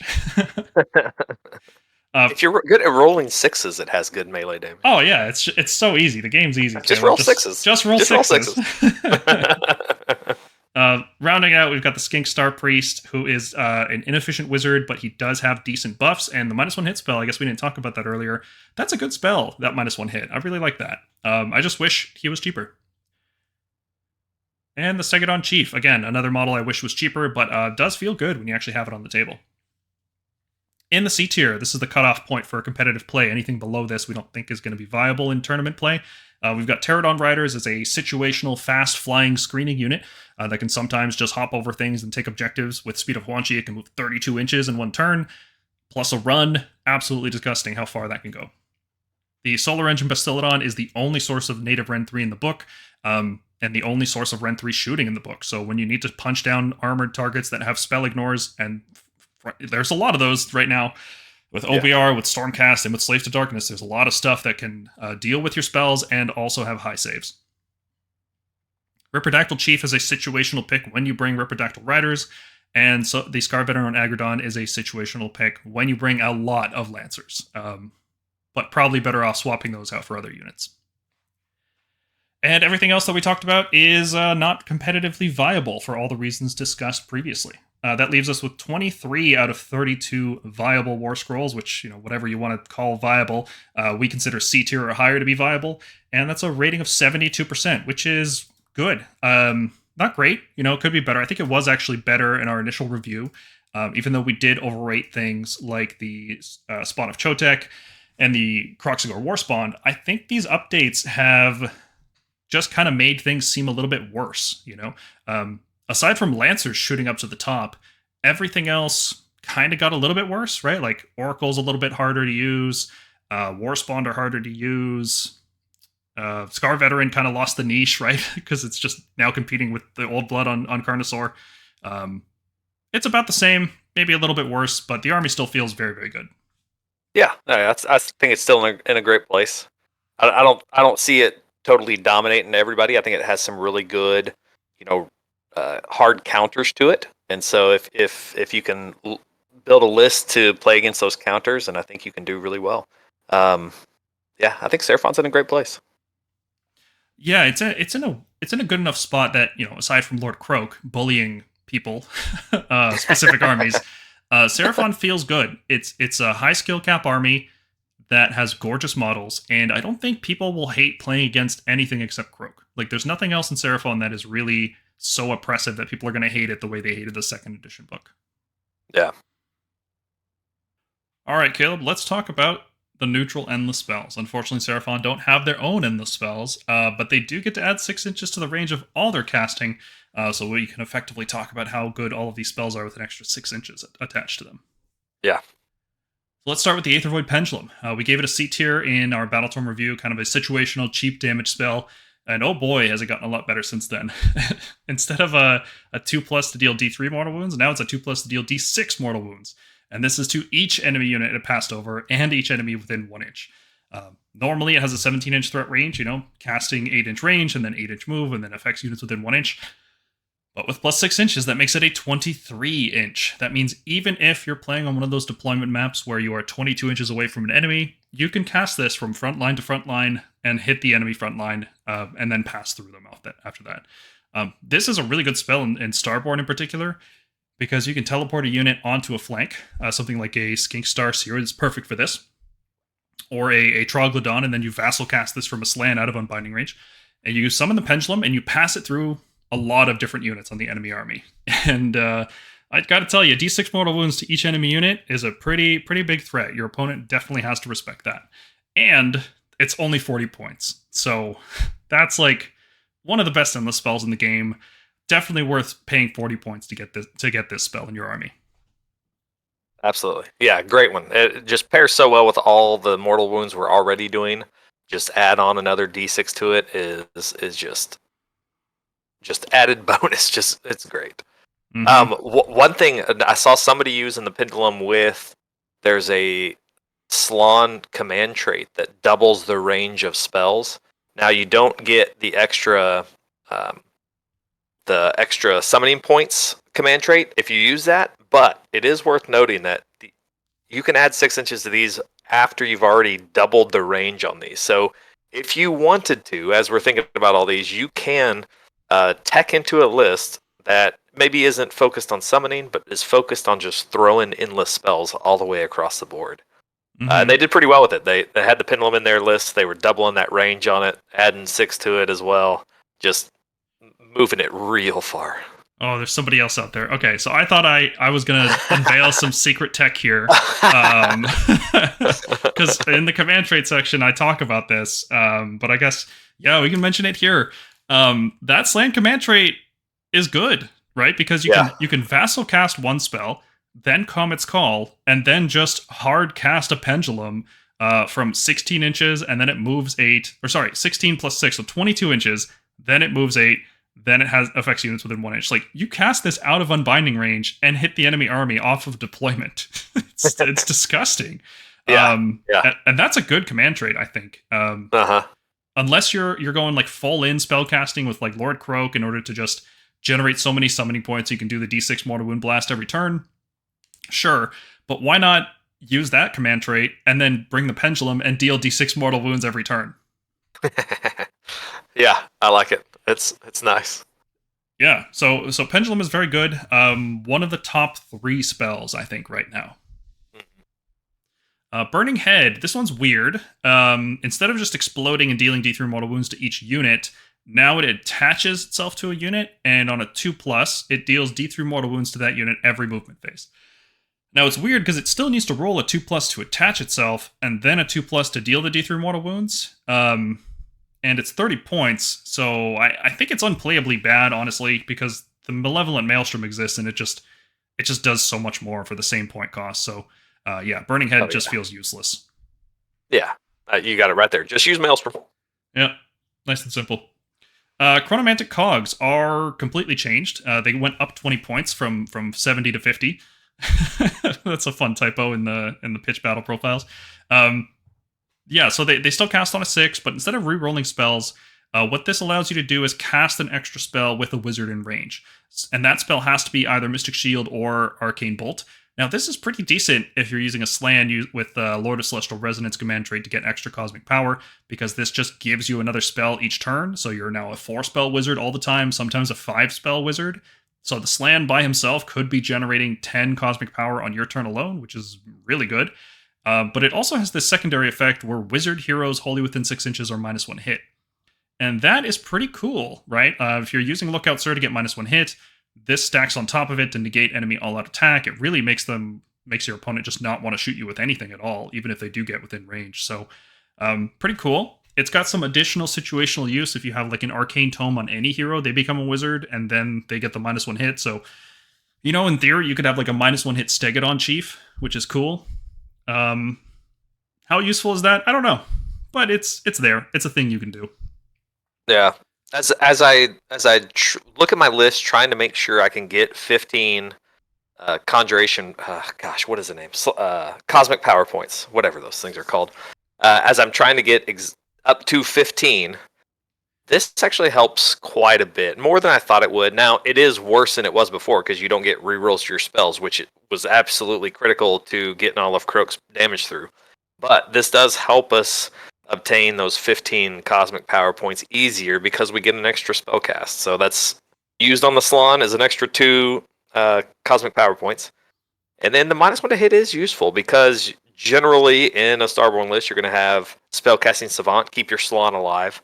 This is going to help keep him alive. If somebody can attack him, get into him, he's going to be at least -1 to hit. So, Not the worst. It's not the worst. Yeah. The change to Cogs personally is why I've stopped using Lord Kroak pretty much all the time. I said in our Battlestorm review, like, when you bring Kroak, you bring Cogs, and you don't use Kroak without Cogs, and I stand by that. The risk of miscasting once and losing the game instantly, yeah, I'll pass on that. No thanks. Yeah, it's rough. It's rough now. They're just because you have so many casts. I mean, you're talking, you're going to cast 10 spells in your hero phase, and not having Cogs, you're going to fail. Not just 1 or 2 of those. You're probably going to fail a couple, and somebody's going to unbind a couple. So it does hurt. Yep. Yeah, and that's why I've dropped Kroak out of my my competitive attempts at Seraphon, let's say. I think he's just too binary. Like, either he wins the game for you or he loses it for you, and I'd rather just not rely on a single model for that. Yeah. Emerald Life Swarm. It does exactly what it did before, and that's why I think it's worse than it is before, because if there was no limit on how many spells you could bring in an army, it might make the cut at 60 points. It's a nice way to heal monsters and wizards and through chip damage especially. Yeah, at 60 points now, though, I don't think so. It's unplayably bad. Maybe if this was 30 points, it would definitely see play, I think. Maybe, definitely. But skip this one until they make it cheaper. Yeah, I feel like if in the instances where you want to revive D3 wounds of models, we have an ability to do that with our cosmic power points. So it's just easier to do it that way than paying the points for this. Yeah, maybe some kind of like Starborne SAURUS heavy list that uses Azure Light to revive them and then also uses Life Swarm. But I always hate the Life Swarm. Whenever you're trying to revive a model that has 2 or 3 wounds, you have to roll a 2 or 3 on the D3. And you know what I say, D3, also known as 1. So it just doesn't happen for me. Yeah. All right, Geminids. Best spell in the game, right? 50 points, disable all commands on each unit they passed over and each unit within 1 inch. The only problem is that it can fail, right? You have to roll a 2+, so it's not a totally reliable thing. But oh boy, is it so strong and so reliable that you just bring it anyway. Gives you an extra point of rend in shooting, extra point of rend in combat, shuts down Inspiring Presence, stops redeploy, stops Unleash Hell. It's so good. This is a spell that, like, you have to make sure that your list can survive not having any commands from, an entire turn, because this is going to be out there on the board terrorizing both you and the opponent. So don't have any lists that are wholly reliant on a command that needs to be used in one of those phases, because this is such a strong spell. Now I will say, I thought earlier in the season that this was too strong for 50 points, but as I play more of the season, I'm coming around to the position that it's 50 points is actually, it's not that far off. Maybe 60 would be right, because on its own, the Geminids don't do anything. Right, like the Pendulum on its own can just keep D6 mortal wounding things until they're dead. The Geminids do literally nothing until you combo more damage into them. So it's only as useful as the things you're comboing. And let's say you're getting into a really scrappy game. It's like round 3, 4, 5. A lot of stuff has been killed, and you're casting Geminids. Like, no, man, you'd rather cast something that does direct damage and just delete stuff. Yeah. So the armies that are really good at casting, like Seraphon, Lumineth, Tzeentch, they're probably not going to get as much value out of this as armies that would just like the extra rend, like Idoneth or Stormcast or Nighthaunt even. So I think obviously this is a fantastic spell in Seraphon, but I don't think it's overpowered. Is all I'm saying. Yeah, because it is a support piece. You have to have other things that are going to do the actual damage. Sure. And there's going to be some armies that they're not going to hit you with this in the first turn, but Seraphon can. Yeah, but Seraphon don't really have the shooting that this would really want to combo with, right? Like when I think Geminids of Volgesh and I think longer range Geminids, bonus range and all that, I would want like Stegodons and Carnosaurs and Spawn of Chotek shooting, but none of that really feels overpowered given how low volume Seraphon shooting is. Yeah, no, I don't. The shooting is almost non-existent in Seraphon at the moment. So, yeah. Mm-hmm. All right, moving on. Horrorghast. So it does exactly what it did before, but it costs 10 points less, and that makes it a lot worse because the Geminids now stop inspiring presence. And the long range on the Horrorghast is nice, and it can't fail, unlike the Geminids. But the Geminids are so much better. They affect every phase. For most armies, the extra range might be enough to tip you into taking the Horrorghast. Not for Seraphon. Seraphon got the range with the Geminids. It's not an issue. So yeah, I agree. Yeah. Oh, this is also the army that has a Terror on the Carnosaur and Troglodon, which stops inspiring presence. So doubly not very useful. Louch on the Soulseeker allows you to transport a wizard, and then that wizard can move normally. So you could do this. You could cast this forward and then save your vassal after translocating it up. So you could, for example, teleport your Starseer up, Starseer casts Merciless Blizzard, and then he casts the Louchon, and then you teleport back, right? That's fine, but that means you have to pass the vassal cast, right? Or the Louchon cast. And it only casts on a 6, and your opponents are probably going to save some unbinding for that. What you could do is this could be the vassal cast, right? So like your Slan could cast this potentially out of unbinding range, and then set it up next to the Starseer, and then the Starseer rides it back to the Slan. Then you do it all again next turn.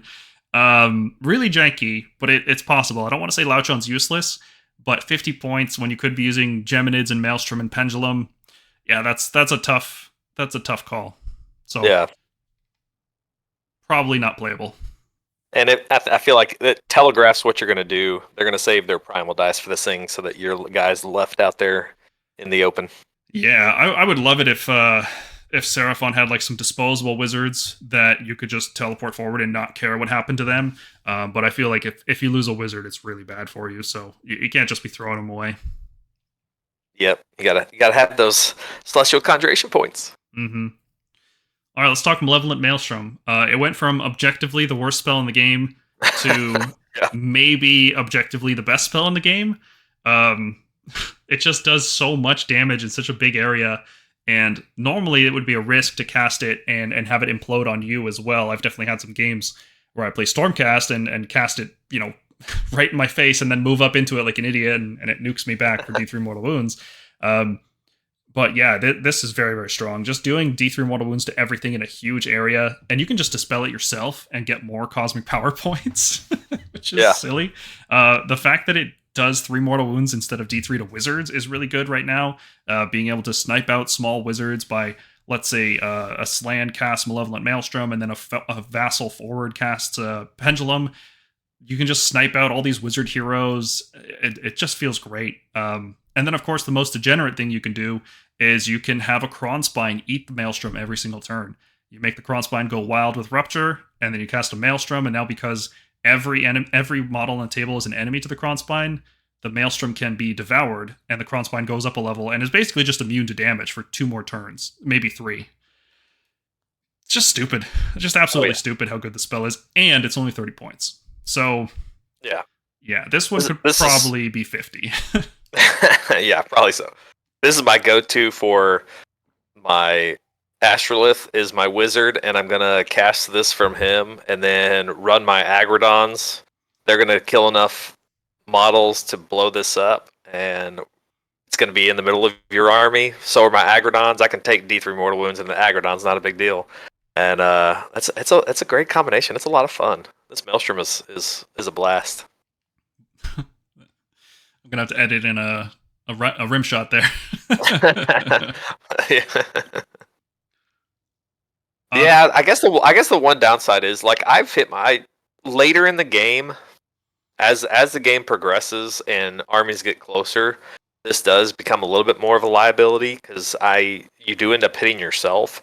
But we have enough range that in turn 1 you can throw this across the board, and it's gonna blow up pretty quick, and you'll have another chance to cast it. So, yeah, a lot of fun. Yeah, and like I said, you can always just dispel it yourself. It'll explode when when it gets dispelled and does the damage then. Yep.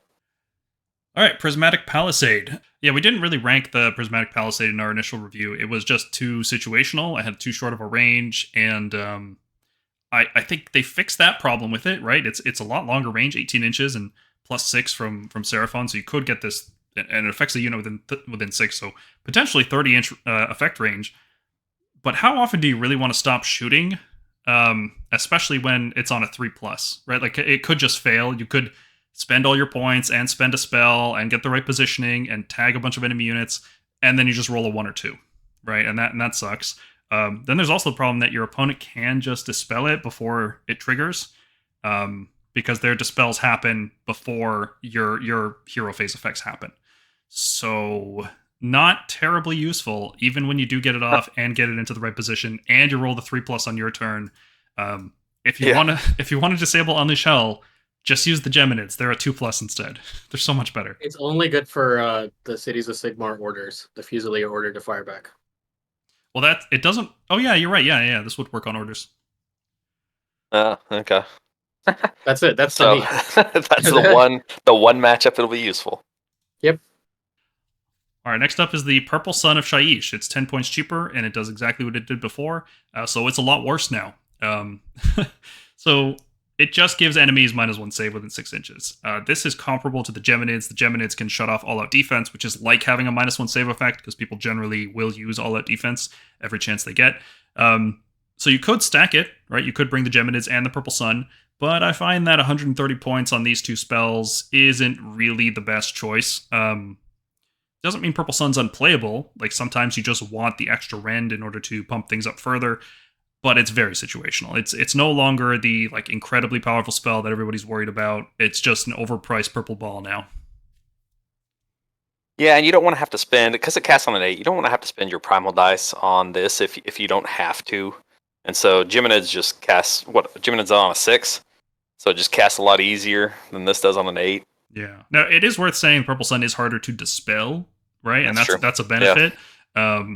But on your opponent's turn, if you're being offensive, you don't care that much about the Purple Sun, right? So you're not like itching to get rid of it that turn immediately. You might even wait until the following turn when your opponent would have a chance to recast it, so you dispel it in that same turn so they can't recast it. It's like Geminids. It's a combo piece. It doesn't do anything on its own usually, right? Like, sometimes this can randomly kill models, but it's so random it's not worth counting on. Yeah. It. All right, Quicksilver Swords, 60 points. They do the same thing, so they're much worse. It's a common theme, right? Like, all these other spells got cheaper and stronger, and all the other spells that didn't are just looking a lot worse. Like, Gnashing Jaws, same thing, right? Like, all these damaging spells just have to compete with the Pendulum and the Maelstrom now, and both of those just blow these out of the water. And we've already got a way on a model that we're going to be taking with the Starseeker to shut off wards anyway, so it's not as critical for our army. Yeah. It's also weirdly, the Quicksilver Swords are actually just weak, right? Like, 6-inch range, 8-inch move, and they have to pass over things. So they only have 14-inch threat range base. Yeah, Seraphon can increase that to 20, but even just without the +6, that's a really poor threat range. You know, just looking at the spell again, it's not great. It used to be longer than that, didn't it? It used to be, yeah. It used to move a lot. Back when they were racist, I guess they were also fast and racist. Now they're just not. All right, talked about Jaws. They're just worse than the Pendulum, right? Jaws hit 1 unit. It could do a lot of mortal wounds, potentially, right? But, yeah, Pendulum just hits everything for D6. Why wouldn't you use that? Yeah. Shards of Valahar are no longer a pulse. They are now an aura. And what that aura does is enemies within 6 inches can't fly, teleport, or set up. So this is really cool against, like, you know, Stormcast, Deep Strike. You can deploy this out of 30 inches of their unbinding and their dispelling, and then they just can't set up their Grand Hammers in that area. And that's a pretty useful niche. Most armies, though, can probably just dispel this, right? It casts on a 5, dispelling it on a 6 is super easy, especially with Primal Dice in the mix now. And there's no Primal Dispel, so it's just gone before it ever matters. And it's 40 points. Yeah, if there was no limit on the spells, I might take this sometimes, but I'm not giving up one of those one of the other ones to take this. Yeah. Yep, agree. Soulscream Bridge. This guarantees that you save a vassal, right? Like much longer setup range. You cast it from this land, especially if you're doubling the range with that one command trait. That's pretty fun, right? You can use it to teleport a Troglodyte forward, and then set up the bridge next to it, and then teleport the Troglodyte right back. Super janky, but then that Troglodyte can't get any commands until your next hero phase, so that sucks. And it's also 80 points, and that's about the only use I could find for this thing. Can you think of anything else that I'm missing? Nah, too expensive. 80 points, nah. I pass. Yeah. I do like how much space it takes up, right? So you can just block terrain, create choke points in terrain and things like that. Yeah. But then it just gets dispelled and whatever. Yeah. I like the Grave Tide for doing that same kind of thing, and it's quite a bit cheaper. Yeah, let's just skip the shackles. They're not worth talking about. Going into the Grave Tide, it's only 30 points. It takes up a lot of space, which is cool, and it's a good mortal wound spell. You roll dice for each model in the enemy unit, and 5 ups are mortal wounds. It's also a pretty decent threat range, right? 8-inch range and 12-inch move, plus 6 if you're Seraphon, or doubling the range if you take that command trait. Yeah, this is nice. The problem is that Seraphon already have a lot of these spells, right? Starborne has 2. Coalesced even has 1. I don't know if you need a third one. You're playing zombies. You could probably use a third one. But yeah, we already have access to some ways to clear off those hordes. So it's not quite as useful for us as in some other armies, but not bad for 30 points. Mm-hmm. The spell portal is an interesting one. It was changed so that the spells can be unbound from the portal instead of just being cast out of unbinding range. And you have to set up one side of the portal next to the caster. So it's harder to use, and your opponent has some counterplay to it, and it's still 80 points. But despite all those limitations, I think it might be playable in Seraphon in a very specific niche of just teleporting a Maelstrom through it, right? Because the Maelstrom doesn't need to move in order to do its effect. So you can just push it out one side and then dispel it at the top of the turn, and it automatically erupts. Is that worth 110 points? I don't think so. I don't think so. Yeah, I do it. You know, teleport Maelstrom like past its normal casting range. Yeah, I think if you want to do that, you just use the command trait that doubles the range of endless spells. Maybe you want another command trait. You'd want to give that slot up. Perhaps, yeah. Maybe Shaman of the Chill Lands is really, really good. Maybe I want 80 points, though. And a different endless spell, like a pendulum. Yeah, but some armies will use it, right? Like Zinch will still use it. Like, there's no way they don't. So. Yeah. It's good. Situational. I don't see the spell that I just absolutely have to cast through this. Like some armies have a spell that you're thinking I want to cast this through the spell portal. I have no other way to deliver it. This is what I've got to do. I don't necessarily see that with Seraphon. And if I do, like the Starseer to shut off the wards, I've got other ways to get them there. So I don't necessarily need the spell portal. Yeah, like maybe like Itza's Deliverance, you could, but it's not worth it. Like I feel like Techless has the same thing, but that's because Searing White Light can hit harder theoretically. So yeah.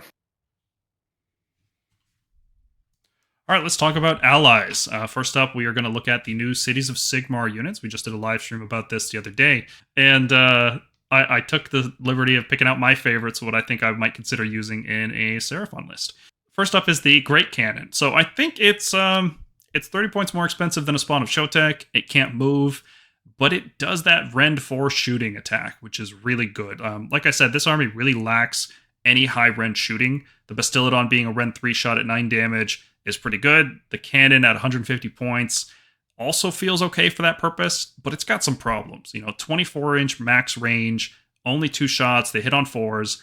This army isn't really using all-out attack in the shooting phase for the most part, so you could bring one of these and it can get that +1 attack. So it'll be on, or +1 hit. So it'll be on 3s, 2s, Rend 4, D6. And that's okay. The problem is, as soon as you move, you lose that range and you only get the grape shot, which is a 12-inch shot, and it only moves 3 inches. So you got to set this thing up in the perfect spot and never move it, and just keep firing off those Ren 6 shots every single turn, or Ren 4 shots. Is that worth 150 points? I don't know. It's interesting though. Certainly interesting. This at least feels like an artillery piece, unlike the spawn. And you're rolling 2 dice, so at least sometimes you'll get some of these through. Where the spawn, you almost never get that 1 dice roll through. So I do like this better as an artillery piece, but you can tell that they definitely added rules to it to make sure it didn't get abused as an ally very much. Yeah, that's what I feel about most of the cities book. It was hey, other armies are using cities units. How do we make sure they don't do that? The fact that they can't abuse this makes me think this should be lower, because this is the same cost as Fusiliers right now. Yeah, it probably should be like a 140, and Fusiliers could be 160. Just like create a small difference in those units. Yep. Next up is the Gyrocopter. So I kind of like this thing. It's an 80-point gun that has a 12-inch flying move. It has 4 wounds, so it's guaranteed to survive D3 mortals, which means your opponents have to dedicate some amount of damage to killing it. But I kind of like it just flying around on the flanks, scoring Intimidate the Invaders, scoring Surround and Destroy. Maybe it like retreats out of a combat or something and scores you Bait and Trap. I don't know. But 80 points, compare this to Hunters of Huanchi with Bolas. I think I'd rather have this, 3d3 shots on 3's rend 1. Pretty cool. And once per game, it does pass over mortal wounds. Yeah, not bad. Huh. Interesting. I had never thought of a gyrocopter in Seraphon before. Yeah, I don't recommend getting the model, because I really feel like they're going to squat this pretty... Give it a couple years, and I think this will be just gone from the Games Workshop catalog. But maybe find some kind of cool 3D print for it. And the last cities unit that stood out to me, besides the command troop, which I'm fairly certain is going to get eroded because it's just all sorts of not fun to play against. But the Charybdis, I think this is pretty cool. It's a 160-point cheap monster, and it disables Inspiring Presence and Rally to enemy units within 12 inches. So that's pretty cool. 8-inch move. You can also run 6 with this thing just to get it in range. Being able to disable Rally is a pretty big deal. There's a lot of these armies out there that still have 4-up rallies that can be a problem for Seraphon, because it's an army that traditionally struggles to finish things off in range. And if you think of this guy like a horror gas that can't be unbound or dispelled, he's pretty cool. So I think it fits in pretty well into a lot of lists. Is this the one that heals also, or is that the other version of that monster? That's the the other Hydra, one. yeah. Hydra, okay. Cool. Yeah, all this guy does is he moves, he fights poorly, but he disables Rally and Inspiring Presence. Sure. You get the enemy to have to put some attacks into him, and you consider that a win. Yeah. All right, let's talk about the star of the show. The Kronspine Incarnate of Gur is an S tier unit in Seraphon, because it provides so many things that Seraphon desperately needs. The reason it's S tier is because in this season we can take that spell Rupture, which we talked about at the start of this video. What Rupture does is it makes the Kronspine go wild. When the Kronspine is wild, it treats all units on the table as enemy units. And what that means is if you cast a spell, an endless spell, it now is treated as a spell cast by an enemy wizard. And the Kronspine can eat spells cast by enemy wizards. When it eats one of those spells, it levels up. And when it levels up, that means it just lives guaranteed for one more turn. Because the Kronspine doesn't die like a normal model, it takes minimum three turns to kill it. But the thing is, by the time another turn rolls around, you'll just cast the Maelstrom again, or whatever spell you want. It'll eat it again, and then level up again, and it will literally never die. So it's first off, it's immortal, functionally immortal. It's also fast, 12-inch flying move. When it's wild, it can run and charge, and it can reroll both of those. So it's 12-inch plus run plus charge, both of which are rerolled. Enemies within 10 or 12 inches of it can't retreat. They just can't. So as soon as you charge into something and you're immortal, you are going to bite that thing until it dies, because it can't get away from you. It also, while you're bonded to it for that first turn before you rupture it, you get +1 to cast, unbind, and dispel. So sometimes you won't even make this thing rupture. Sometimes you just leave it bonded to your slant so you can have +1 to unbind all the time, and you're generating extra cosmic power points. So that's pretty cool. Yeah, is there anything else to say about the Kron Spine? It's completely degenerate. It's ridiculously strong. Probably the most competitive combo in the Seraphon book, right? Absolutely. It just pairs so well with Starborne, where you're looking for something that's gonna fill that role, and it fills it perfectly. It's gonna give you that punch, and then they got to deal with it. And a lot of armies can't deal with it once it's leveled up. Yeah, you have to do it out of its melee range, especially if you have a monster, because if it eats a monster, it levels up again. So yeah, its damage is not like spectacular. It's not super high damage so that it'll kill the whole enemy army, but it's enough that you can't just ignore it, and it will bite its way out of combat with most things in 2 turns. Yeah. And it can even work in Coalesced, where you send a 6 block of Agrodons and the Kron Spine over into the opponent's army, and while they're dealing with that, you're taking the board and holding it for 2 turns. Oh yeah, and because they can't retreat, your Lancers are stacking up rage constantly. It's great. Mergonk, what do you think about the Kron Spine? I know it's your favorite model in the whole range. I mean, I don't like unkillable models. That's it. The core idea of Warhammer is to kill other people's models and have your models die, and then we just hash it out. Everything else we do, like objectives, secondary objectives, is just like, to add flavor to that. But the core loop of Warhammer is just, we both just bash our stuff together and we both kill some stuff. Having an unkillable model in the game functionally, and like this has been a problem since Caleb Walters was like sort of gaming it to do this way. And there are a lot of good like lists like Insidious Sigmar, Zinch, I think like another Hallowheart list too, that was just taking advantage of making the Kron Spine wild in a really gamey sort of way. I don't know. I don't like the fact that made that a core mechanic. Something needs to change about this. Like this is all we're gonna see.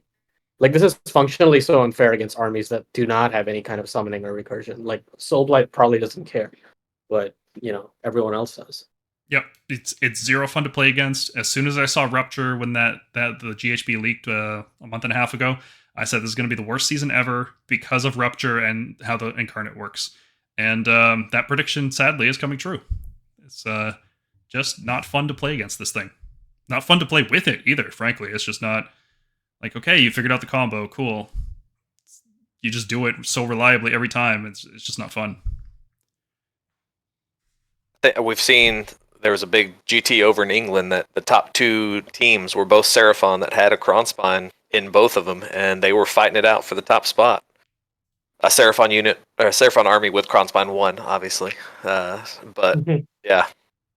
I mean, I think there's been like 3 GTs Goodham recovered that had some flavor of good magic with Kron Spine. There was Zinch with Kron Spine, 2 Seraphon Kron Spine winning different tournaments across. So yeah, it's here, and it's like, yeah, if you don't have good magic and you can't have their Kron Spine with your Kron Spine, good luck, Yeah, and Seraphon are the army that counters this tactic the best, right? Because you could say, well, every army can deploy out of unbinding range, but Seraphon have table-wide unbinds, and they will have a +2 unbind with a Slan or with Croak or both. Yeah, you're not reliably casting Rupture into them, and they are reliably casting it into you. So really the best army to take advantage of it. Maybe Zinch might be a little bit better, maybe arguably the same, but they don't have the table-wide unbind, so I don't know. Yeah, I mean, Zinch can do a few tricky things, but yeah. Yeah, I hope they really do rewrite the Warscroll for the Kron Spine. I don't know. Can you fix it with points? Can you make it 600 points? Yeah, and then people won't play it? No, like 600 points is just me losing a unit. What they need to do is make sure that, so you can always kill it, is just make it 18 wounds, it's fine. You need to do 18 wounds to kill it, but it dies at the end of the turn. So like you always need 1 turn to kill it, and it dies in the battle shot phase, so it still gets to do its thing. It makes it unique.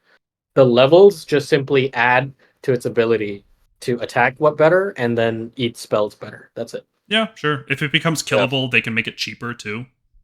Yeah, like I would like if I could kill this thing in 1 turn and have to basically, it says like whatever you're gonna fight in melee with me, you are going to trade with me, because I'm going to fight you back. I'd be okay with that, and then let it add attacks, and let it add like +2 to its spell eating ability or whatever. That's fine. Mm-hmm. I was sure when we saw Rupture that there was no way they would just leave the Kron Spine the way it is, and I thought, well, okay, they use the Incarnate keyword, so maybe there's more Incarnates coming. And as of right now, No, there's I've nothing. heard some horror stories about the other incarnate. Yeah, Oh, no. there's rumors, but I don't believe any of them. So for the Yeah, time it's- being, I mean- There's got to be one somewhere in the pipeline, right? I mean, they've Yeah, built I it mean, to have more. yeah, they have more. I just don't. They should really redo that whole concept. It's a horrible concept to have an unkillable model in the game. Oh yeah, for sure. agreed. Until then, it's S tier. Get one. win so many games. All right, let's look at some Stormcast units you might want to consider in Seraphon. Unfortunately, Seraphon can really only use cities and Stormcast for allies, so not the deepest section here. Really had to go scraping for some choices, but let's go through them. First up, Celestin Prime. Last season, I gave him a B tier. I think this season he's looking a little bit worse for wear. 330 points is really starting to get expensive, even as an ally, which is really his best place is as an ally in armies that don't have this kind of reserve and powerful damage out of reserve. He's still got a lot of good stuff going about him, right? Like he's dropping a D3 meteor on the enemy army every turn. He's 8 wounds on a 3-up save and a 4-up ward, and he's a hero, so you can pop Finest Hour after getting a guaranteed 12-inch charge out of reserve, which is great. The longer he stays in reserve, the higher his damage gets. So, coming in round 2, he's going to be about 15 damage on 2s, Ren 3. Pretty good. Does require all-out attack, mind you. So he's decent. It's just, oh my god, that 330 points. Even as an ally, it's starting to feel too expensive. Definitely too expensive for Starborne. Maybe in Coalesced, you could pair it with the Maelstrom to do some extra mortal wounds to some backline heroes, but yeah, 330 is just too expensive. Does he end up in any Stormcast lists? I haven't seen him played in a long time. Not really. We list him as C tier in Stormcast because he's just a high impact unit, right? It's hard to always underestimate. If we call him, the second we call him D tier, there's going to be some 5-0 list with him somewhere. Yeah. He's never at a point where he's unplayably bad. It's just a matter of efficiency, and he just really doesn't make the cut very often. Okay. All right, Evocators on Dracolines. Last season, I convinced you they were an A-tier unit, and I think this season they're a little bit worse, despite everything about them getting better. I think they're a little bit worse for Seraphon because Lancers are so good now. The only time I would consider Evocators on Dracolines is when you're looking for a unit that can just play the flanks. They do a ton of damage. They're 15 wounds on a 4-up save. They're 12-inch move with a rerollable charge. They have an unbind. They cast their own buff. They don't need any support. They just hold a flank on their own, and they do a really good job bullying lighter cavalry, screening units, some other fast cavalry. They're like the alpha predator of light cavalry, and they're very good at that role. And I think that's a useful thing for Starborne to consider. Because if you think about other units that might do that, you've got things like 6 Ripperdactyls, or 5 Chargers, or 3 Lancers, and I think Dracolines just do it better than all of those units. They are a bit of a premium at 240, but I think you get your points worth every time. Especially because they add an extra unbind, and if you're using your Primal dice on casting, this is just another unbind that you have in your army. Can they cast anything, or is it that only their Warscroll spell they can cast? Is that this unit? All they can cast is their Warscroll spell to give themselves +1. I got you. So they're good for dispelling because you don't care about their cast. They're good for unbinding because they're just another unbind on the table. It's pretty nice. All right, Domitan's Storm Coven. I have been in love with this unit since we did a review on it, and I think I made a pretty good case for it for Stormcast, and I'm going to try to make one for Seraphon too. So they are a 2-spell wizard for 275 points. Now, they're not a hero, right? Inefficient, but their spell is so good. It gives a friendly unit strike first until your next hero phase. So imagine 6 Lancers with strike first. Defensively, your opponent charges into you, you hit them first. That's the best defensive buff in the game because nobody's going to want to melee you anymore. So they better have enough shooting damage to take out that unit. And between Mystic Shield and the Slan's command ability and all that defense, you're looking at +3 to saves and usually a 5-up ward. That makes the Lancers a really, really tough anvil unit, in addition to being a hammer. So I really like the spell, and I think there's a place for it in Seraphon. Yeah, I remember last time we talked about this, I went and proxied 3 Stormcast guys from our collection to do this. And it felt good when it would go off. I used it to charge in 2 units of Lancers, fight with 1, strike first and then fight with the other unit, and that felt really nice. But it's the same points as a Slon, and it's competing for those last points with a Slon. So I haven't played with them since, but I did like it when I played with them. Mm-hmm. I don't think you run them with 2 units of Lancers. I think just the single brick of 6 combined with strike first is pretty good. Yeah. They are expensive, but they're also going to be casting your Mystic Shield. They can also cast endless spells. There's some way to work with them. Yeah. Quester Soulsworn. So these guys are the new Warcry warband. They are 18 wounds with a 3-up save, which for 230 points, that's really good. And their damage is surprisingly good. They're max 38 damage on 3s, rend 1.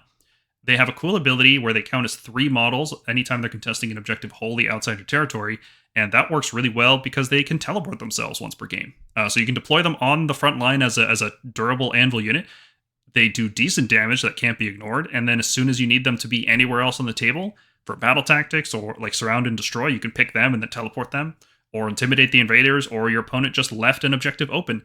Bam, you just teleport them. No dice roll required. You're on the objective, and it's yours because you count as 18 models. So, really good unit. Just a little good at everything it does. And the price point's right, too. Only 230 points. Yeah, I like this unit. This is one I've been looking at because, especially over in the Coalesced side, you need the extra movement to play some objectives and play battle tactics. This unit fills that role quite nicely. Hmm.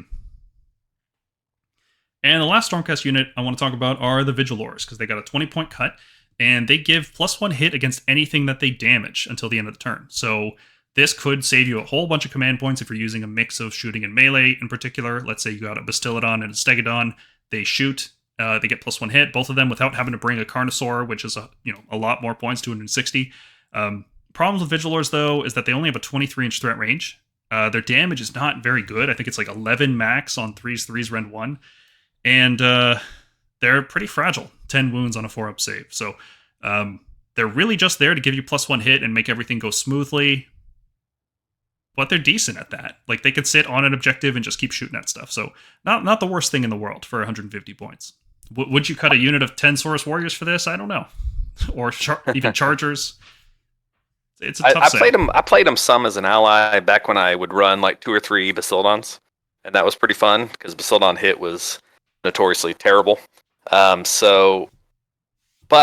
Bastiladons have a better hit now. They still be useful, but Bastiladons just aren't seeing the play right now. So maybe if they come back sometime later, Vigilors would have a role.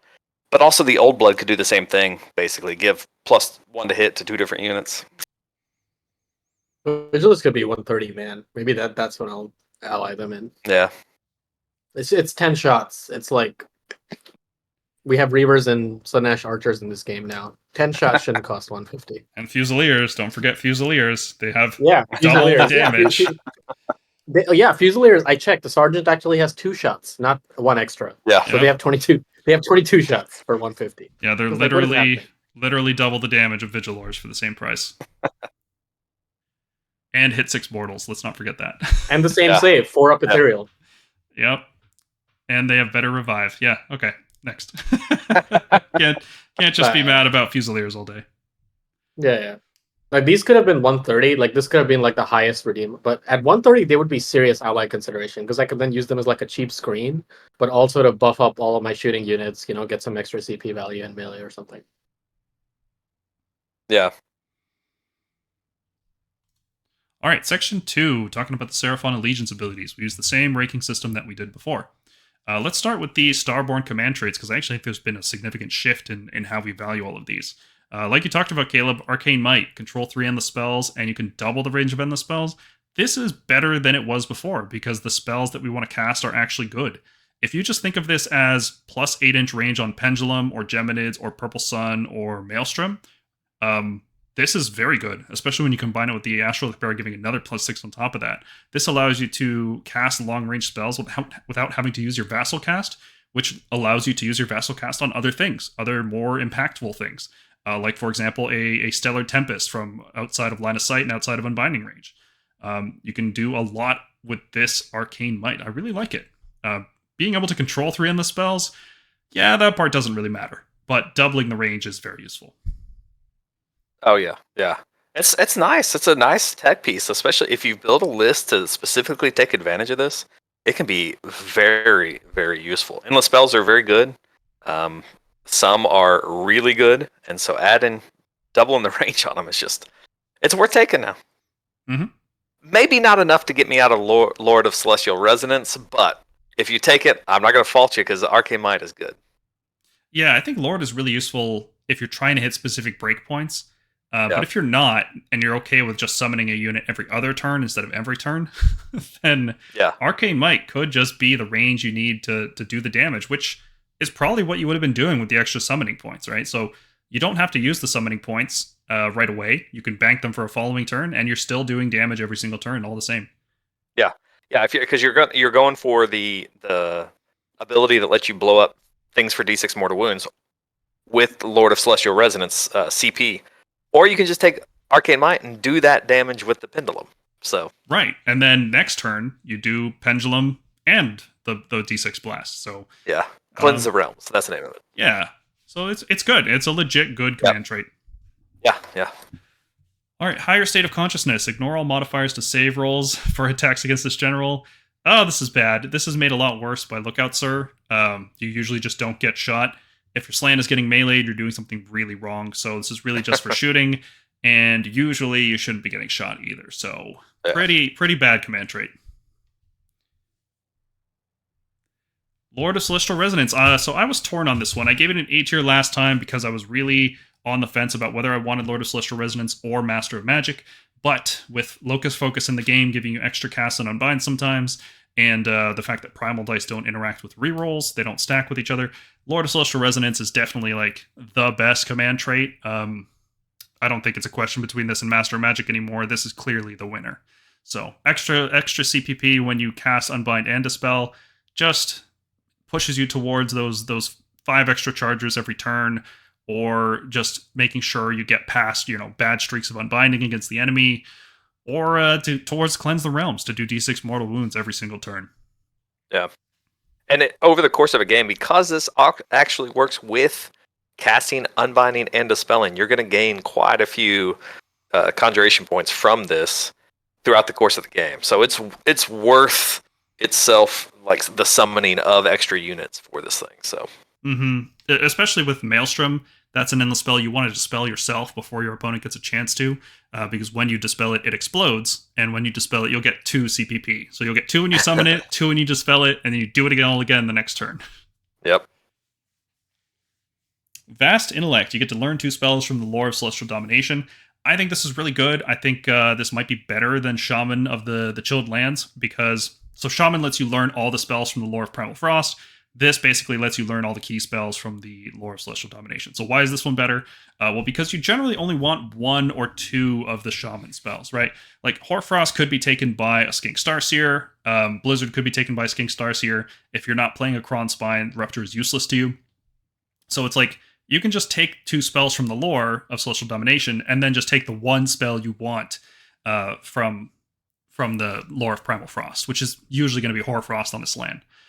So yeah, I think this is better. You end up with more useful spells overall, because this way you'll have 2 spells from the lore of Celestial Domination, and that works really well with the Heroic Action to swap spells, because you can ditch one of the more situational spells and pick up a more useful one. So let's say you have Mystical and Forging, you can swap that over to Stellar Tempest. But if you only have 1 spell, you might not want to swap Comet's Call for anything. You might want to pick up, it's useful to have 2 spells from that lore for that reason. Absolutely. Yeah, that's one of the problems with the Slann, is that you're competing for those spell slots. He's got 3 casts, but you're only taking 1 from any lore. And so without Comet's Call on the Warscroll, that's generally the pick. But this gives you a little bit of flexibility there. All right, looking at the Skink command traits. First up, Master of Star Rituals. The general knows all of the spells from the lore of Celestial Manipulation. Really, this just means same thing with lore of Celestial Domination, right? You get to learn all the spells there, 2 of which are very useful, and then you also get to learn one from the lore of Primal Frost, which is usually going to be Hoarfrost or Merciless Blizzard. I don't think I'd run a Skink General, though, so automatically all of these get knocked down like 2 tiers at least, compared to having a Slann General. Slann General just way more useful for so many reasons. Yeah, it would be really hard not to take a Slann as your general. to get any of these. Yeah. Nimble War Leader. Skink units wholly within 18 inches of the general get to roll 2d6 instead of d6. Now that's a big movement buff, right? Like doubling the extra bonus distance from run. That's awesome. Unfortunately, Starborne has no way to run in charge. There's just nothing you can do with that. And if you have a skink, like not skink keyword, but the skinks unit, I'm still not entirely sure how that works. If you roll 2d6 for each of the 2 dice and you pick them, I'm pretty sure one just replaces the other. I don't know. I haven't run the command trait, so I haven't bothered to figure out how that interaction works. Yeah. There's no way to run and shoot either. It's just for moving across the board, and Starborne has teleporting. It has reserves if you really need that level of speed. Yeah. Shrewd Strategist. At the start of the enemy combat phase, one Seraphon unit wholly within 12 inches of this general can charge. So this is only usable once per battle, and only if the unit you pick is more than 3 inches from enemies. And it's kind of unfortunate because if you're charging in the enemy combat phase, well, they get to fight first because it's their turn. But what if you had a unit of 6 Lancers with fight first from the Domatan Storm Coven?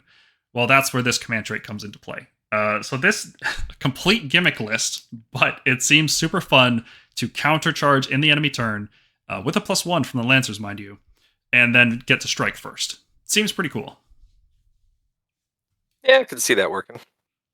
But you're losing out on a lot of other stuff for Starborne if you're doing that. But it seems like a valid strategy. Hey, it's a way to play Starborne without Croak and Kronspine, Yeah. So Yeah. I'm going to explore it. And aptly named Shrewd Strategist. Mm-hmm. Very shrewd indeed. All right, looking at Slan artifacts. Relocation Orb is not very good. Once per battle at the end of any phase, if you took damage, you get to teleport anywhere more than 9 inches, but you also have to be wholly within 12 inches of Cosmic Node.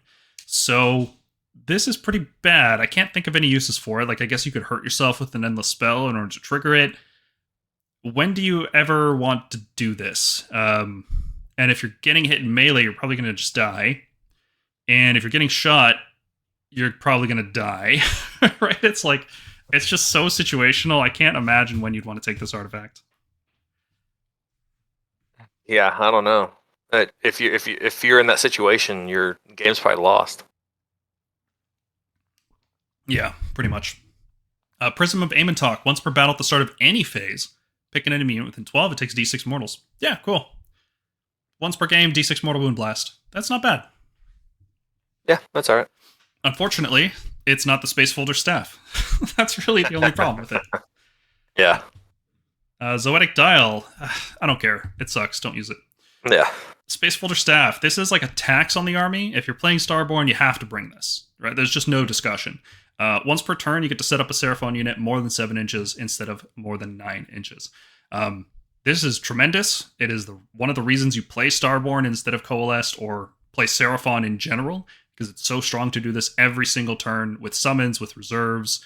Just a phenomenally strong artifact. To the point where I'm annoyed with it, because it is a tax.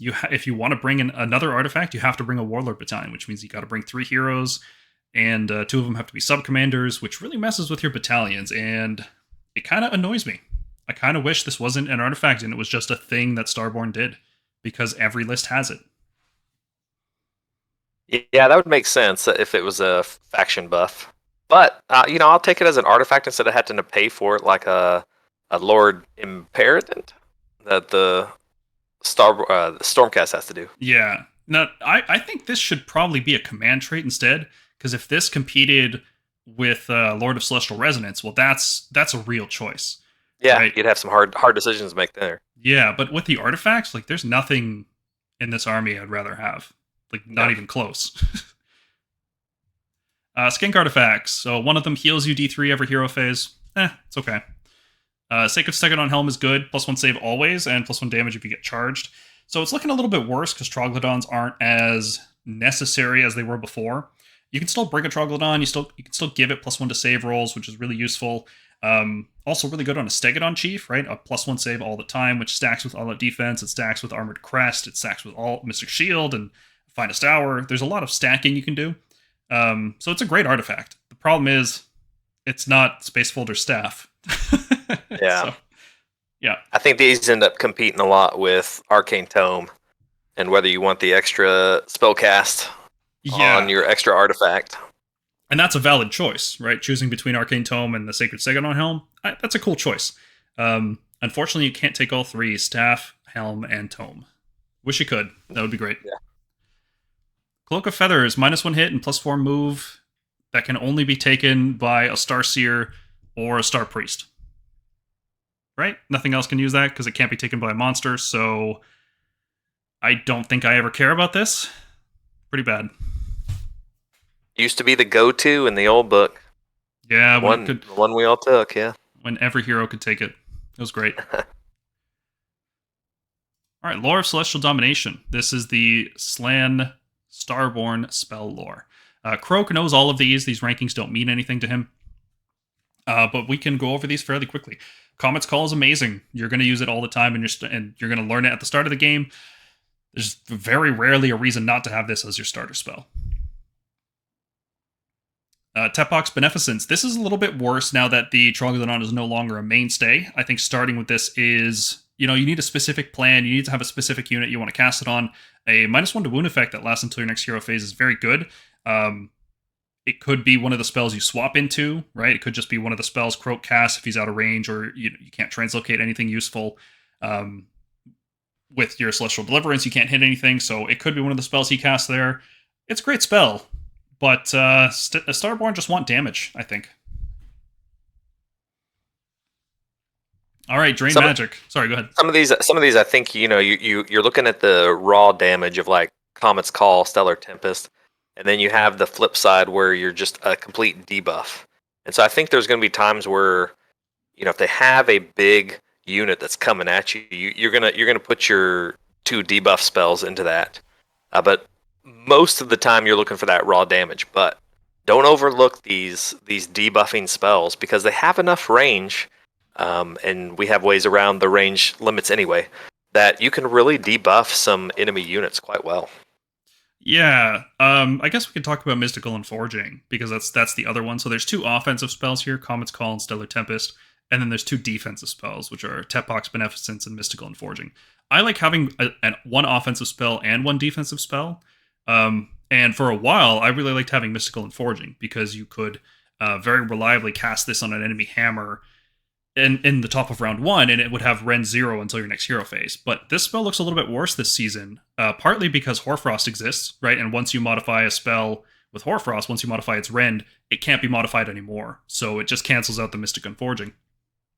There's also the issue, though, that it's only 12-inch range. So if you're playing a 22-inch range deployment, you may not want to teleport a vassal so far forwards, that close to the enemy army and so far away from your army, that you would be in range to hit their main hammer. So even without Hoarfrost as a consideration, I think the spell is looking a little bit worse now.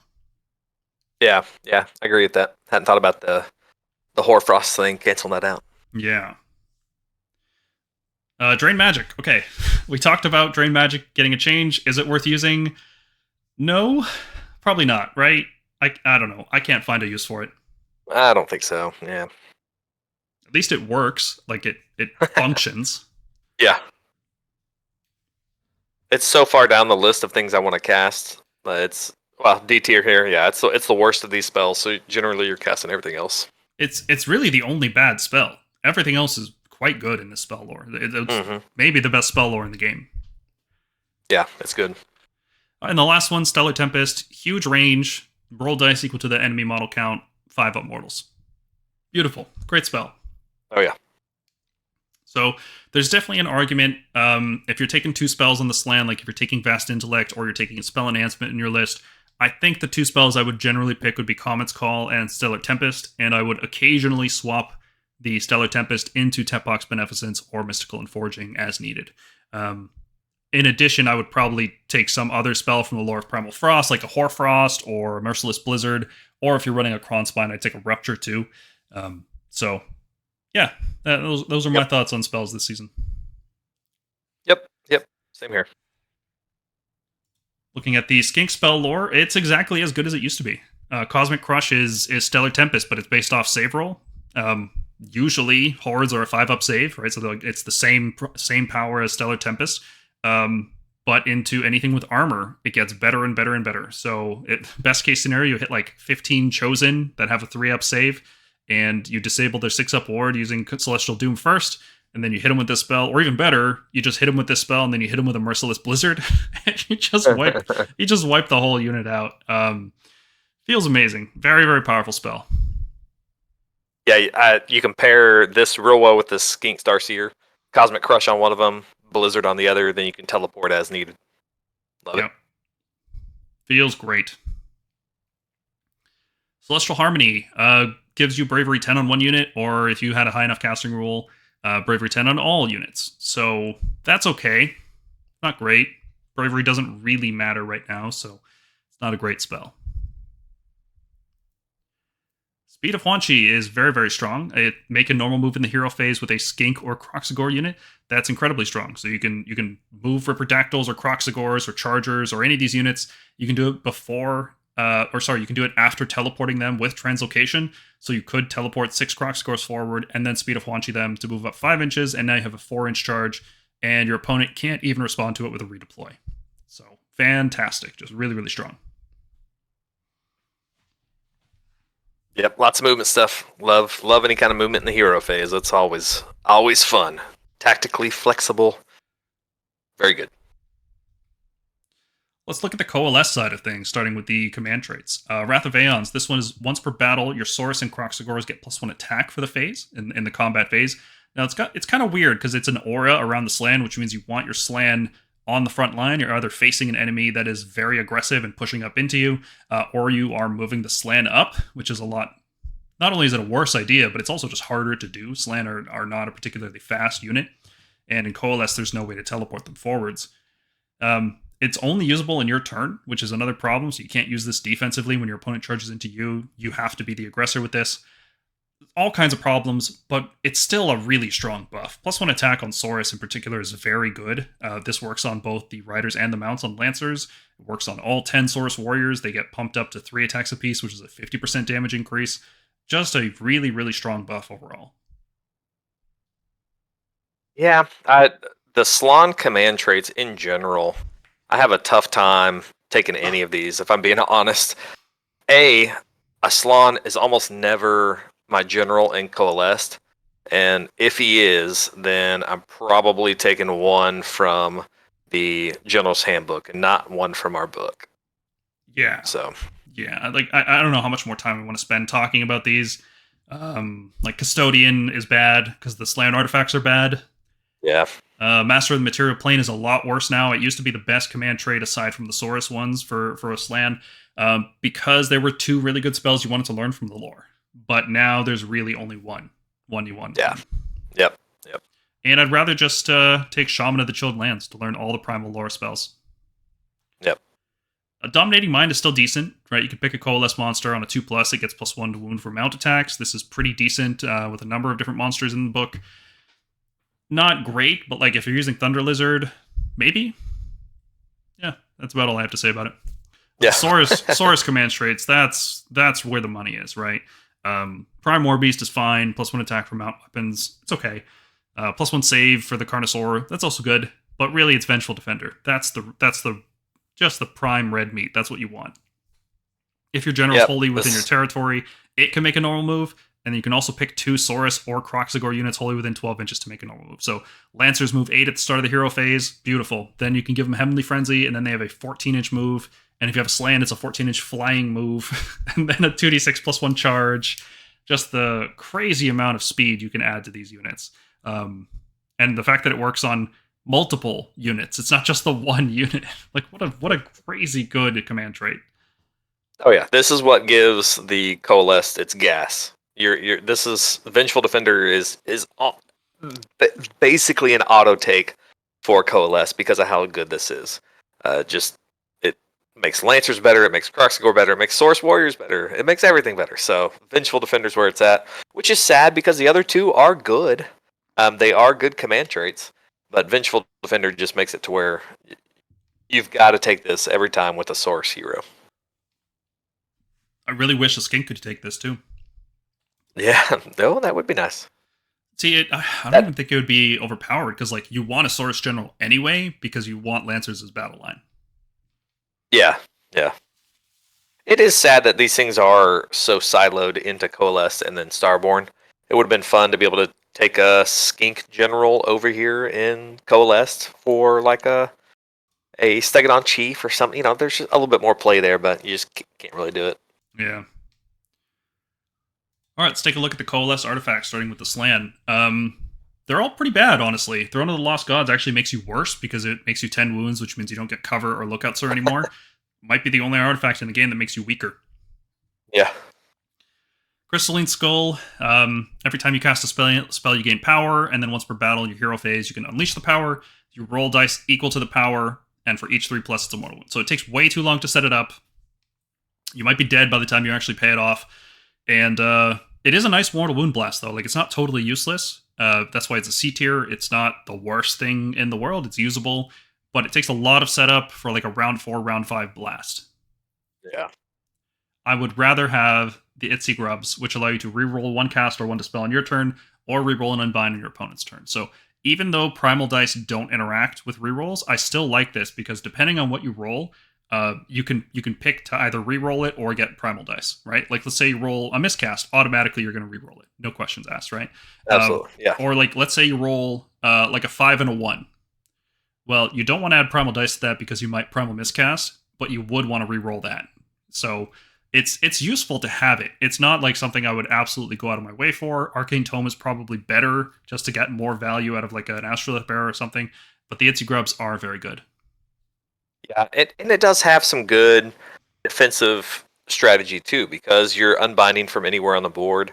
They're not using their Primal dice on that one. This is a perfect spell to reroll your casting. You're probably at +1 to unbind, so you have a decent chance, even without using your Primal dice, to get that unbind going through, or the dispel or unbind. Mm-hmm. So yeah, I like it.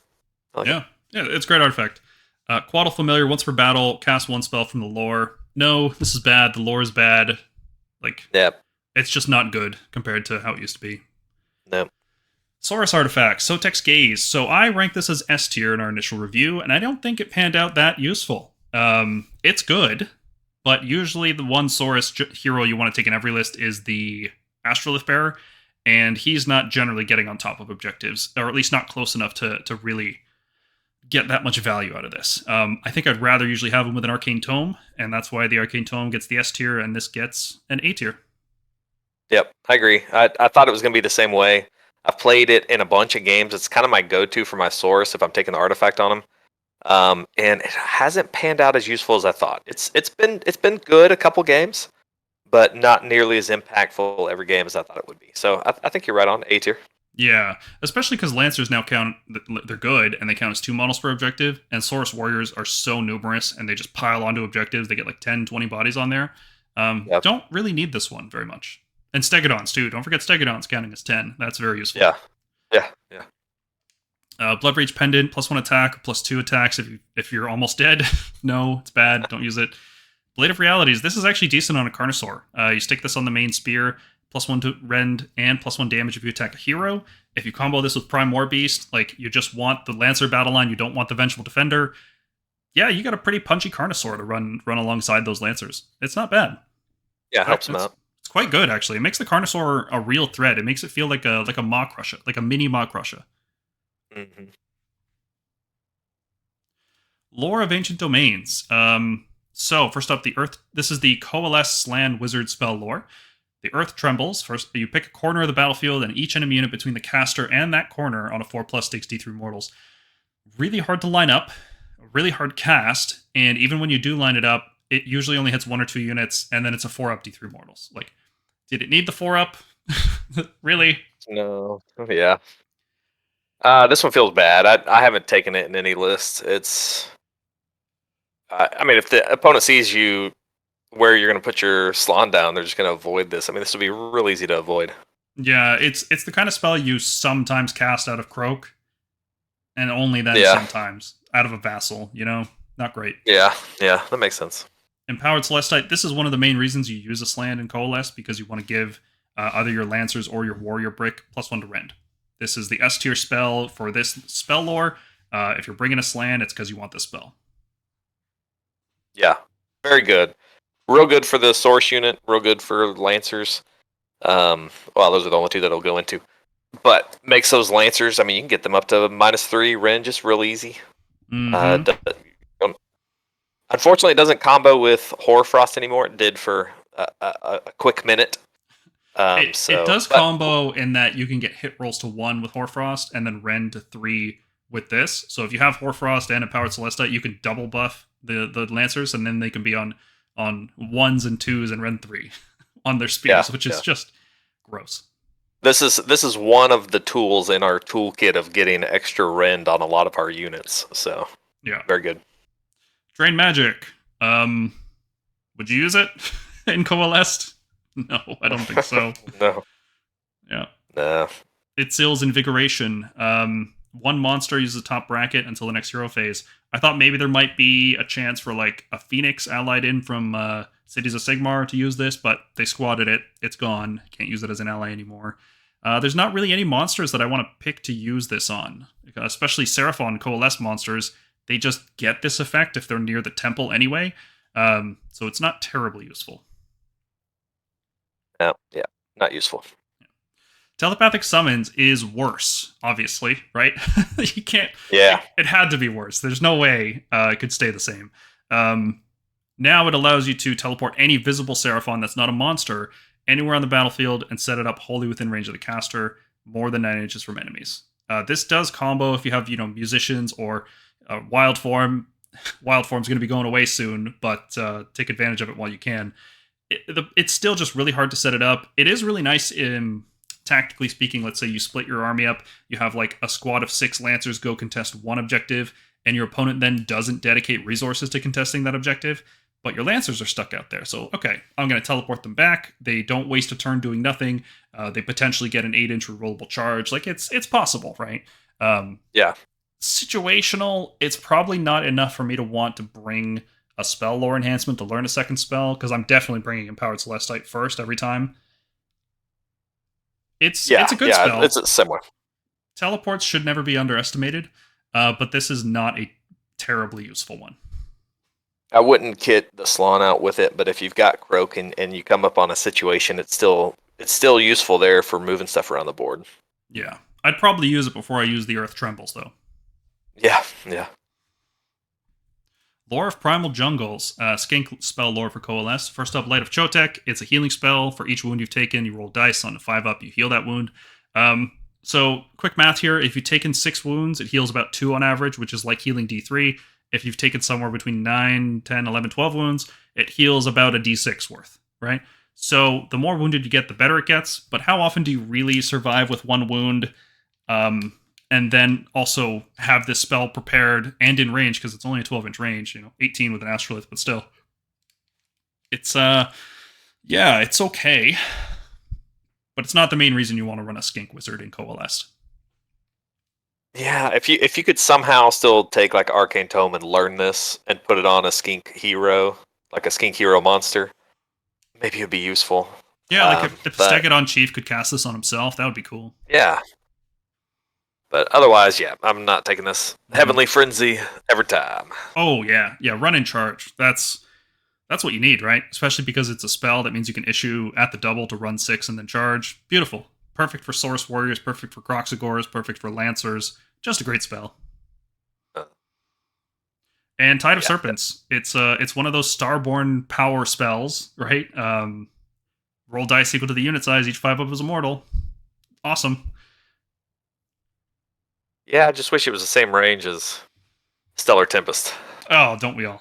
I wish every spell was that range. That would be great. Yeah.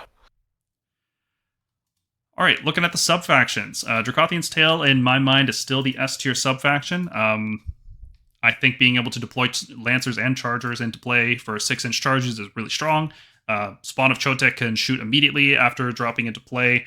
You can deploy screens around translocated units. So let's say you teleport a Starseer forward and you don't want it to just die to charging. You just drop a whole bunch of Skinks or Saurus Guard or something in front of it. Even if you're playing a Croak list, you teleport Croak forward and then you drop a whole bunch of Saurus Guard around him. The only problem I have with Dracothian's Tale is that there are no battle line options, and for battle tactics, that's kind of a big deal because you will probably not be scoring Led into the Maelstrom, which requires charging with a battle line and a hero. So it's a little awkward to do in the sub-faction compared to others. But otherwise, yeah, I think Dracothian's Tale is still the strongest way to play Seraphon. Reserves are powerful. Just inherently being able to not get hit on the first turn or until you're ready to hit things is very good. And just deploying slower units anywhere you need them to be early on in the game is just very useful. But maybe I'm biased as a Stormcast player. I've gotten so used to Scions of the Storm. What do you think, Caleb? Do you think this is the strongest way to play Seraphon, or is that a bit of an overreach on my part? No, I think it is. You've got so much flexibility, so many tactical options in Dracothian's Tale that a good player is going to play best here in Dracothian's Tale. All right, well, Fangs of Sotek is the other Starborne subfaction. And we gave it a B tier previously, and I think it's an A tier. I think the battle line chargers this season really do make a big difference. Because skinks went up in cost, that's typically the battle line you'll be bringing for Dracothian's Tale. You don't want to bring 90-point skinks; they don't feel very good for that cost. They're a good unit, but like you'd rather just do more with your points. Fangs of Sotek kind of slides in there. Being able to bring 2 units of chargers to fill battle line choices is very useful for a variety of lists. In addition, Primordial Mire with triple redeploy, just chef's kiss. Just it's so good. When you get that combo off and your opponent moves and like 3 different units move in 3 different directions away from that and you can't charge any of them, it's like the best feeling in the world. Yeah, I like it. I haven't played much of Fangs of Sotek. I think I played 1 game. That's it. If I'm on Starborne side, I played Dracothian's Tale. I see the value though in Fangs of Sotek, and I need to get more reps in there. Yeah, it's fun. I just once you get addicted to dropping stuff into play, like you just can't go back.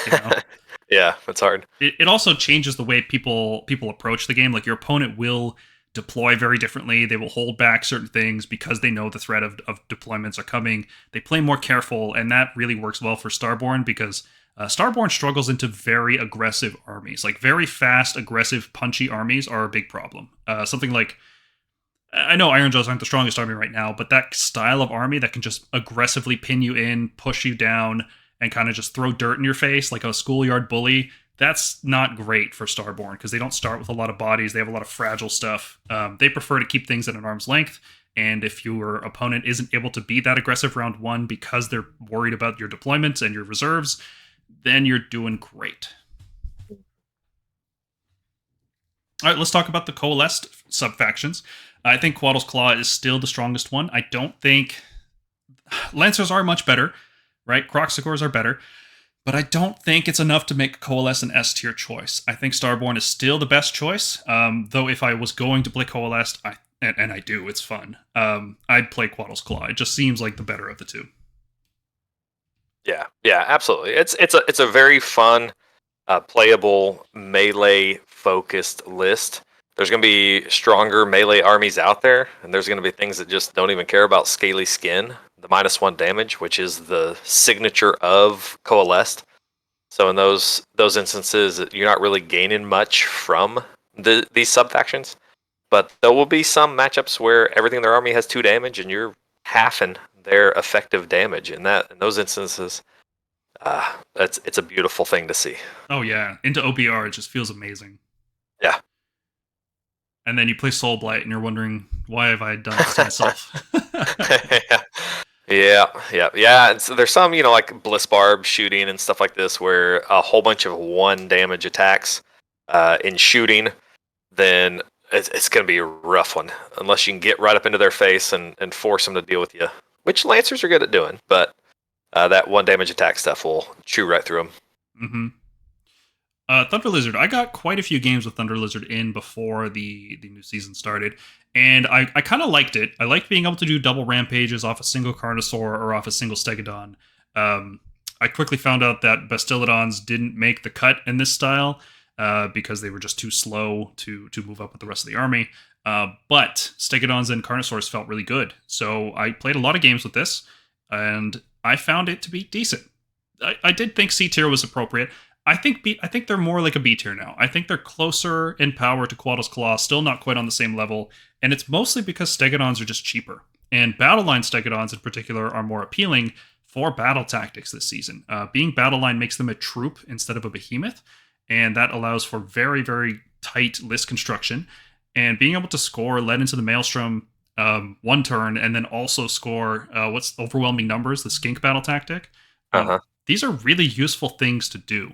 Now, the problem, of course, is that you will still bring Lancers in this list. They won't get the +1 to wound bonus from Quaddle's Claw, but maybe that's okay. Maybe you don't need to be, 2s and 2s all the time. Maybe 2s and 3s for a turn is okay. So, yeah, Thunder Lizard honestly isn't that bad. Yeah, that's pretty much all I can say.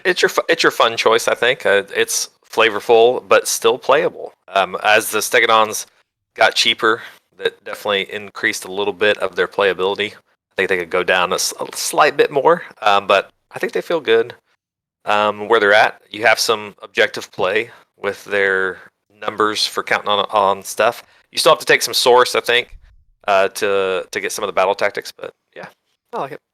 Mm-hmm. All right, let's talk about the LOCUS command traits. If you're using a LOCUS general in Season of Antor, you can use one of these command traits.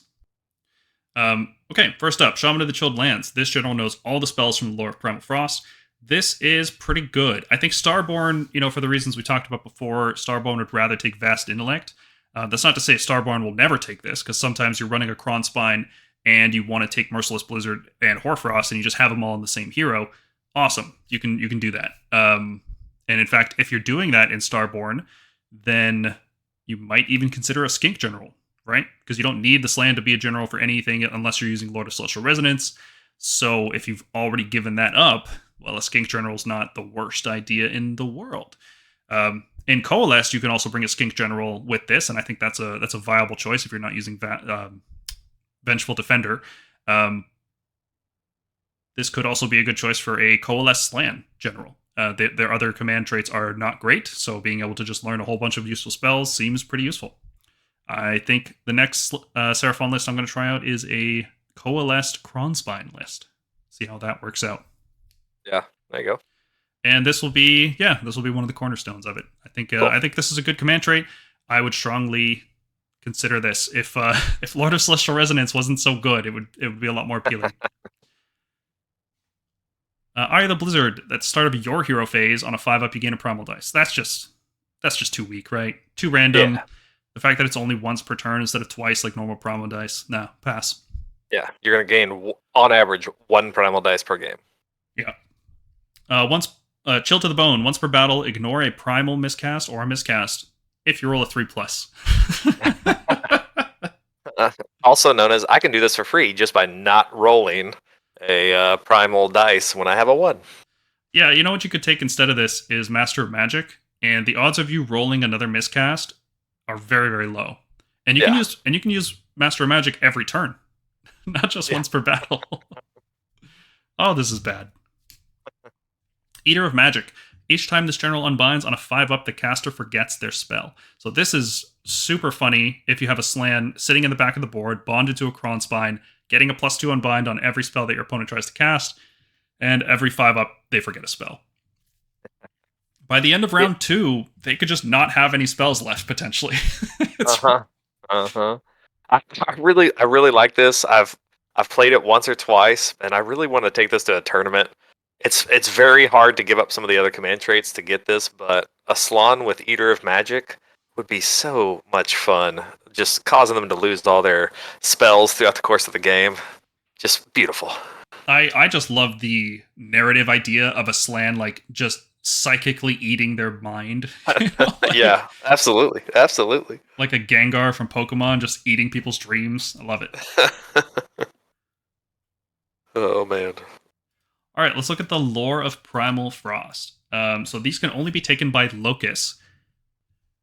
All right, first up is Hoarfrost. It casts on an 8, has a range 12, and as we discussed at the start of the video, you get to change the characteristic of one of the melee weapons in a unit to a D3. So how this works is you cast it, you check if your opponent unbinds it, you pick the unit in range, you roll the dice, you pick the weapon, then you roll the dice, then you pick which stat you want to modify. So let's say you pick KROXIGORs. They hit on 4s, wound on 3s, rend 1. You roll the dice, and it rolls a 1. You can say, okay, I'm going to modify the hit roll to be a 1+. If you roll a 2, you can pick the hit roll to be a 2+, or the rend to be 2. And if you roll a 3, then you definitely want rend 3 on that unit. That's just going to hit super hard. So very versatile, but random spell. And a lot of the times, a lot of the units we want to cast it on, there's usually better spells to cast. Like, I think the best case scenario for this is the second spell you cast on a block of 6 Lancers, and you're aiming for hit roll buff because you want to pump up their spears to rend 3 with Empower Celestite, and then you want to Hoarfrost the weapon to a 1+. But that's not the main source of damage from the Lancers. The mounts are, right? So this is not the best buff on a unit that already needs other buffs more. Best case scenario for the spell is, 20 Saurus Warriors. That's the absolute best case thing that you can do with it. And they're just not the best hammer unit. Unless you're in Wizard Finders and you're fighting a wizard, then yeah, decent. Ripperdactyls are another good target for it, right? Giving them rend 2, rend 3 on their 3s and 2s. Pretty good profile. What else would there be? I guess the Carnosaur, the big jaw attack hits on 4s. You can make that a 1. Yeah. What else can you think of? I mean, the Chargers aren't bad to do it on the mount, so you get the extra rend there. But you're definitely fishing for the rend on that one. Yeah, well, I think I'd put it on the Rider there, because the Riders are the ones who do the 2 damage. They're doing the objective damage. Yeah. You're right. They hit on 4, so if you roll low, you go hits. But the problem is you don't really use reinforced Chargers. No. Yeah, so I tend to take this a lot for the Source Warriors, as you said. This is just because I feel like they benefit from it, no matter what you roll. But they get that biggest increase on the rend, and then the spears, which is what I'm taking now. They hit on 4s, so you can get them down if you roll low onto that low hit roll. Yeah, you can get Saurus Warriors with spears to 2s rend 2 potentially, which feels really good. Yeah. So this does stack with some of the other like minus to save on the opponent. So it doesn't stack anymore with Empower Celestite, but we can still combo this with the other ways that we have to reduce our saves. So yeah, it's a good spell. Yeah. It's just in Seraphon in particular, it's a little more limited, right? Yep. All right, Rupture. If you're using a Cron Spine, it's S tier. If you're not using a Cron Spine, it's F tier. So that lands it somewhere in the middle. I just called it C. But in truth, if you're using a Cron Spine, you need this spell. You might take Shaman to the Chilled Lands instead, just to get it, by accident. That's all there is to say about it. We talked about the Cron Spine and how dumb it is, and this is what causes it to be so stupid. Merciless Blizzard. I'm a big fan of this spell. The more I play with it, the more I just like trying to cast it. Because 46 mortal wounds is like the best feeling in the world when it goes off. It totally shifts the momentum of a game. Taking D3 mortal wounds back doesn't even matter, usually. You'll survive it, probably. Hopefully. Yeah.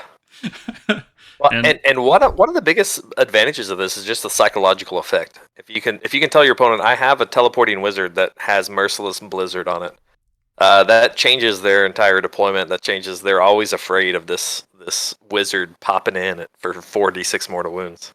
Yeah, they've got enough things to think about with how you're going to use your translocation. Adding this on top of that might just cause them to get overloaded. Section 3, Match Play. We use a little bit of a different ranking system here, because unlike the first 2 sections where there are strict opportunity costs, if you take this, you can't take that.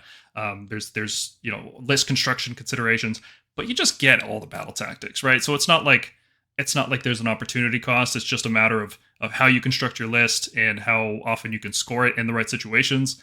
So it's a little bit different here. What we say is that an S tier tactic is something that you will reliably score in every single game.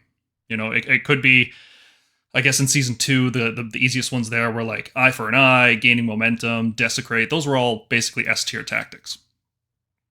A tier is something that is like S tier, but maybe you can't score it at the top of round 1, or maybe there's a little bit of randomness involved. It's something that you will probably score, but there could be a chance that you fail it, or maybe the opportunity just won't come up. And that scales all the way down to F tier, which is like, you're not ever going to score this for any reason. even if you tailor your list, it's just not going to happen. And it's pretty rare to have F-tier tactics and grand strategies. Let's take a look at the Seraphon battle tactics and how they relate to this particular season with these battle plans and these seasonal rules. So first up is the Stampede of Scales. This requires 3 Seraphon monsters have to run within 6 inches of another, and they have to finish their run wholly within enemy territory. So I think this one's even worse than it was last season, because there's so many battle plans this season that require or that have very large gaps between territories. Right, there's battle plans like Fountains of Frost and Lines of Communication. There's tons of these battle plans where the territories are so far apart, getting wholly within enemy territory, you might honestly not ever do that in a battle, because maybe the battle is happening, on the edge of their territory, and getting monster bases wholly within territory is really tough. So that part sucks. But then there's also the problem of, well, there's only one way to run in charge in this army, and you have to play Coalesced, and you probably don't want to use it on a monster. You probably want to use it on like Lancers instead, or KROXIGORs, right? Because all of our monsters also shoot. So you're giving up shooting if you're running, and that sucks. So this is a contender for one of the worst tactics that you can try to score. Even if you're playing a monster mash list, like in Thunder Lizard with like 5 monsters, the only good thing about this is that you don't have to engage with the enemy army. I like tactics where you can just not roll any dice, you just move your models normally. This could be like a round 5 if you're winning the game and you just need another tactic. That's about it. That's enough to keep it out of F tier, but oh boy, is this a bad tactic. Yeah, this would be one you might score in round 5 once you've already talked through the game and you're like, I've got this one I could probably do. But other than that, it's never going to come up. Even if this was even if the wholly within enemy territory wasn't there, you would almost never do this, because running your monsters means they're not doing anything that turn. So it's such a high tax, and then adding wholly within enemy territory, it's just almost never going to happen. Yeah, it's really bad. I thought I might be able to score it one round. There was one game I played with Starborne where I started with a Stegodon and a Troglodon. I was just playing a weird list, and I thought, I can summon a 3rd Stegodon in round 5, but then because you summon it, it can't move that turn.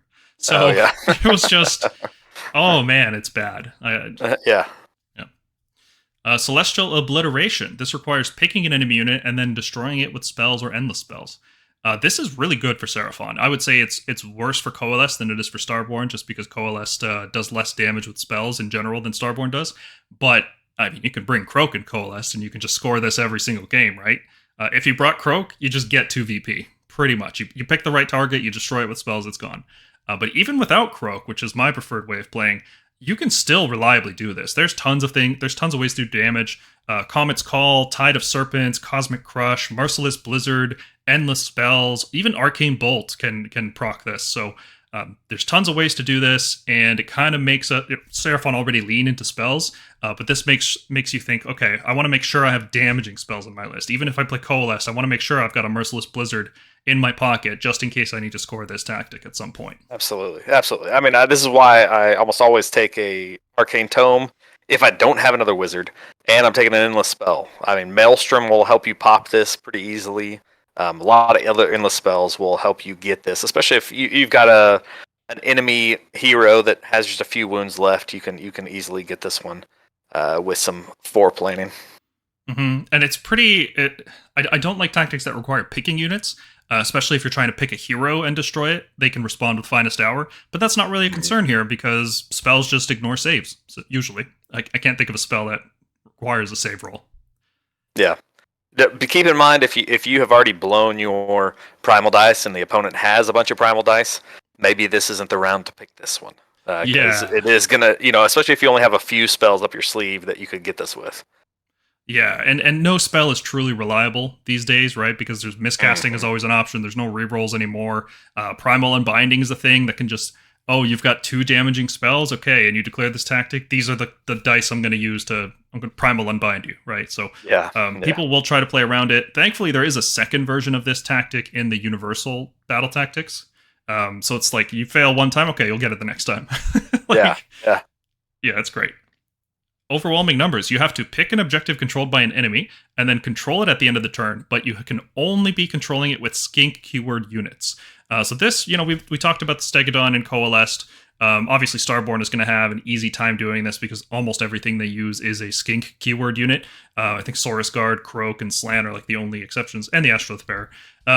But there's so many skink units, just dropping 5 chargers onto an objective and just destroying everything on it there, softening it up with magic, then finishing it off with melee. Stegodons and Coalesced work really well for this. Even a Starseer in Coalesced can just run onto an objective after you blow everything off of it. So you're going to score this tactic every single game, unless you did something silly like bring 0 skink units. But if you did that, you should strongly reconsider how you built your list, because every list needs a Starseer at the very least. Yeah. And this one it's easy enough that it does kind of make you lean into at least bringing 1 or 2 skink units. Even if you're on the Coalesced side of things, bring a Stegodon, bring some Bolas, bring some Chargers, bring something that you know that you can get this with. All 3 of those units are going to be great to score this. So a good one.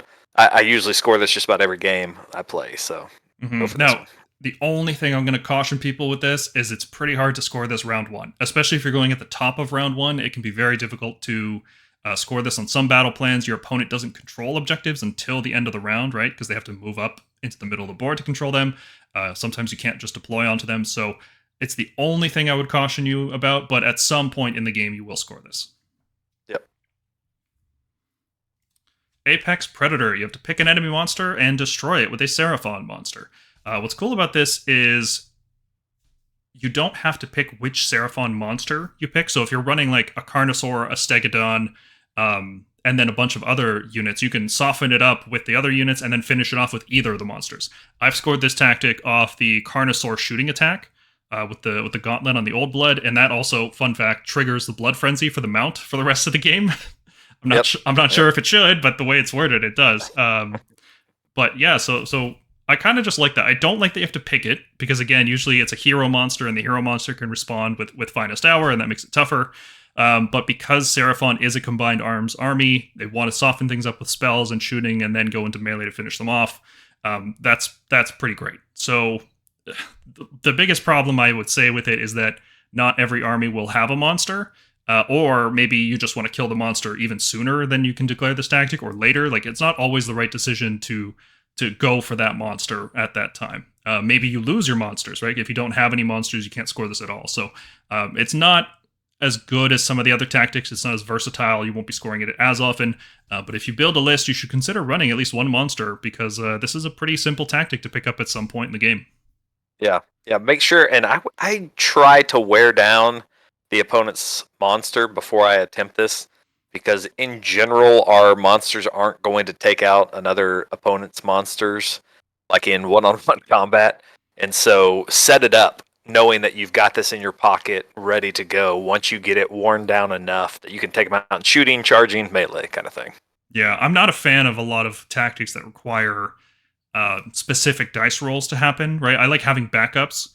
So if I only brought the one monster with this, I'd want to make sure I get that thing down as low as possible before attacking in melee. Yeah. Yep.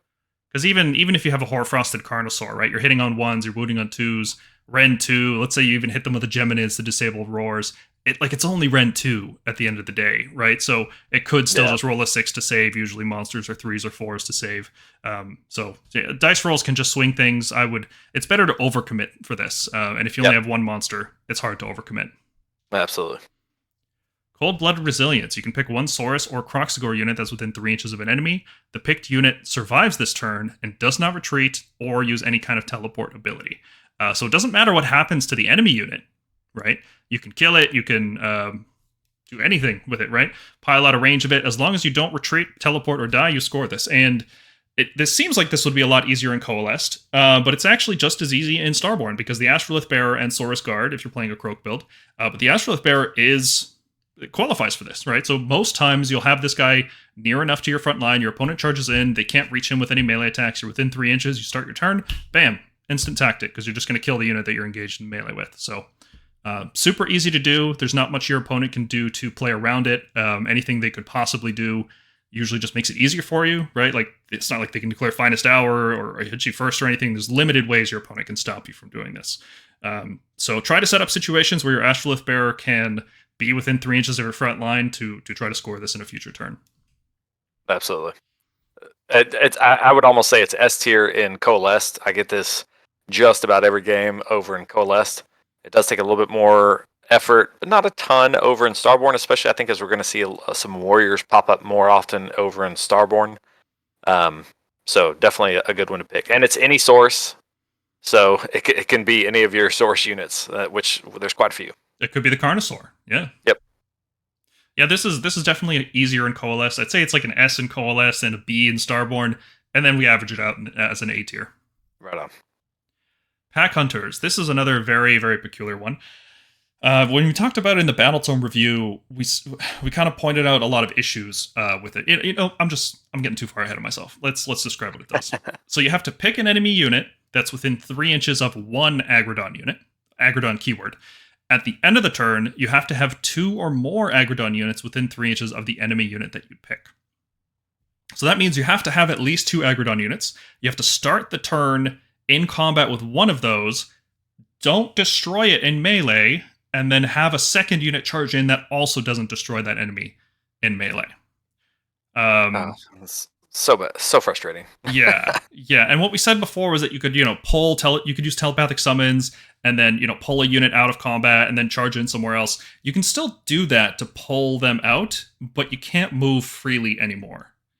And that makes it a lot more difficult because you're relying on 8-inch charges out of telepathic summons. And I'm assuming the way you're scoring this is in Coalesced. I think this is actually F tier for Starborne. You're probably not going to use 2 units of Lancers in Starborne. If you're using Lancers, it's 1 big block of 6. Yeah. And even in Coalesced, I think you're taking blocks of 6, which makes this a very weird one. Even if you have 2 blocks of Agrodons, you're taking them in 6. You're charging both of them in. If you're not killing whatever you charged, you're probably losing the game because you just tied up a huge portion of your army into something you didn't kill. That's a lot of points. They should be killing whatever they're attacking. So it's real frustrating. You have to end. Both of them have to end within 3 inches of that unit.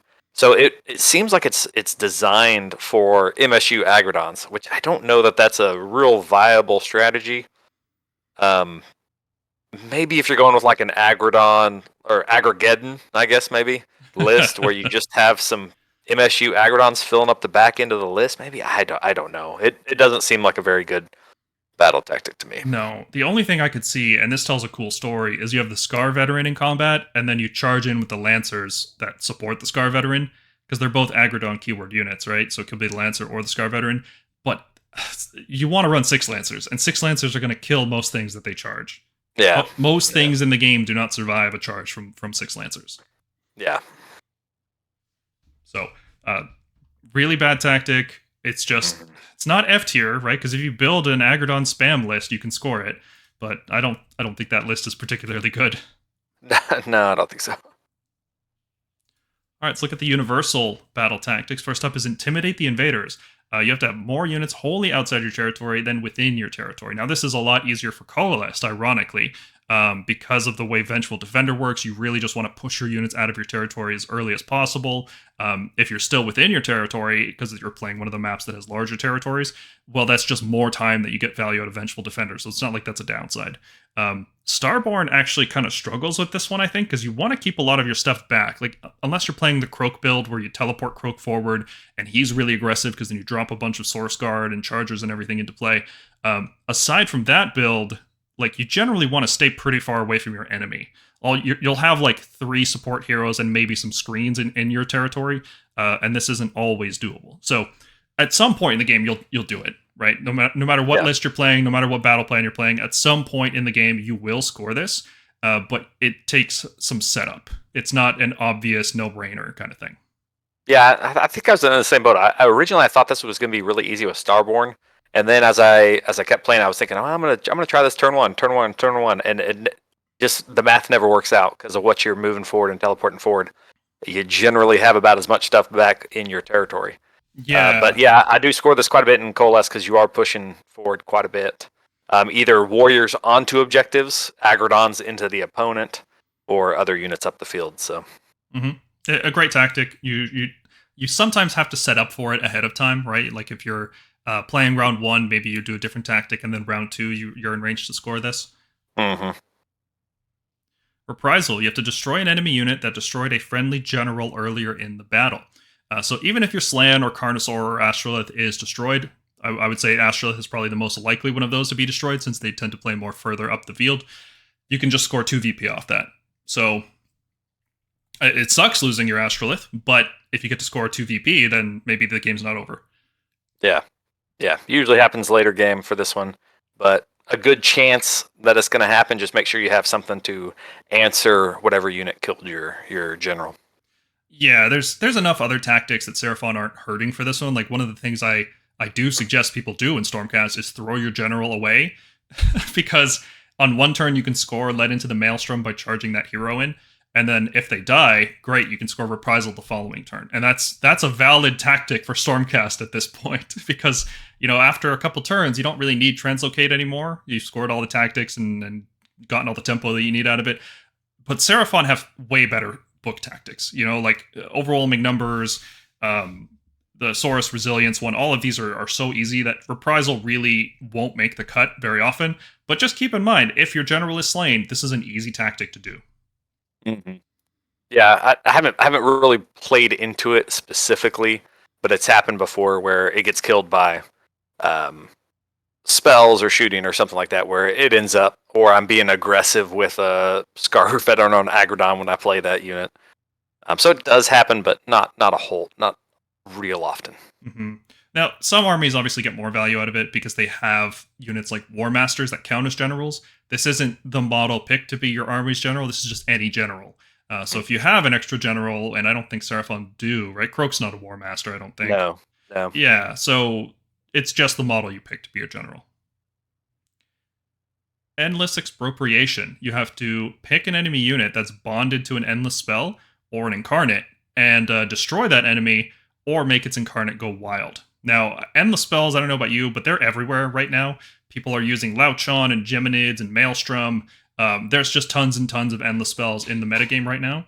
And I'm finding this tactic more and more reliable to do, because sniping off a 5 or 6 wound foot hero with things like Comet's Call and Celestial Deliverance, quite easy. I actually view this mostly as like a third version of the one where you have to kill an enemy unit with a spell. Very easy to do. Absolutely. Yeah, enough mortal wounds that you should be able to remove those smaller wizards. Yeah, now the only struggle with it, of course, is that sometimes you just can't reach those units. Sometimes it's not a small hero. Sometimes it's like an 18 wound Makrusha that casts Geminids or something with an Arcane Tome. Sometimes you just unbind their spells too much, and then they don't have anything that they're bonded to. So that's why I put this one in C tier. It's a lot more situational, and you'll probably run through the other 2 tactics for destroying units with spells before you get to this one.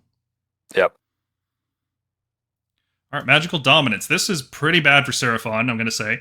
You have to cast at least 1 spell, and none of your spells get unbound. The way Seraphon play is, we'll have a Slan out of unbinding range using Vassal Casting usually, but everything else is going to be in unbinding range, because it's a mid-range army. It's not a long-range army like Stormcast or something like Seraphon or other armies that can, get reliable charges out of teleport ranges and things like that. So because you'll have so many wizards in unbinding range, if a single one of those spells is unbound, you fail the tactic. And essentially what that means is you just don't cast spells with those units, right? You cast spells with the one unit that's out of unbinding range, and you give up all your other spell casting.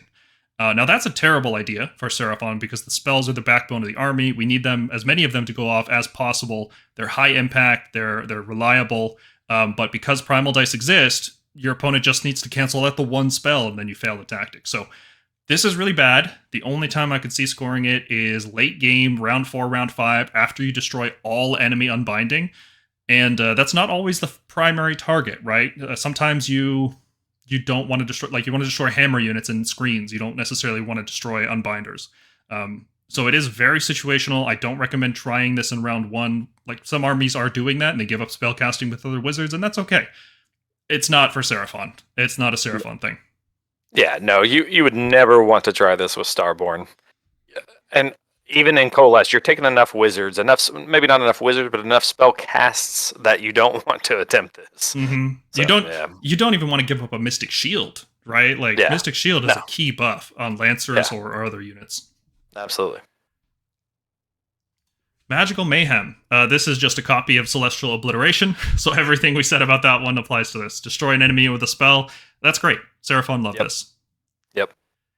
bait and trap. You have to retreat with 2 or more units and then charge with 2 or more units. Now, this might seem a lot better than it is, but my experience with it, and this is why I gave it the D tier, my experience with it has been that Starborne is so fragile that nothing survives combat long enough to retreat. And Coalesced doesn't want to retreat with the things that get into combat. Like, SAURUS warriors do not want to be retreating. Lancers don't want to be retreating. So this ends up being really situational and one of the least used tactics. What has your experience been? Am I off the ball with this one? No, I think I've maybe gotten it once when I had no other options. I had some units that were hurt, and it just wasn't that beneficial to keep them in. And so I'd retreat them out and charge other things in. It has happened once or twice, but I don't think it's a good one, because I think you're right on. Starborne's too fragile, and in Coalesced, I generally don't have enough units to reliably pull this off. And if you, let's say you set it up, you retreat a unit out, they redeploy, now you're having a hard time charging it with the other unit that you've moved up. It becomes difficult, because it is going to telegraph exactly what you're trying to do. So it comes down to those redeploys sometimes, but no, I don't like it.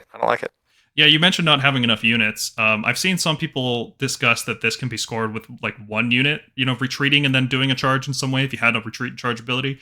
That's not the case. It specifically says they have to be different units, so you need at least 4 different units to score this. You can retreat and charge with 2 of those units, but they don't count towards all 4. So you still need 2 units to retreat, 2 units to charge, and they have to be different. Yeah. I think I've done this twice. Now I'm trying to think about it. I think one time I got alpha striked real hard, and that made for a fairly easy first one where I retreated what was left in combat and charged in with my stuff that was behind my screens.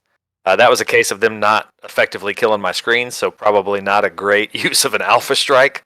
The other time, it was just, units were almost dead. I was lucky enough that they were left alive, and I could retreat out like 1 or 2 models that were still there. So, Yeah, sometimes it happens, and that's why it's not F tier. It's not like an impossible tactic. Like, you will very rarely, but you can score this.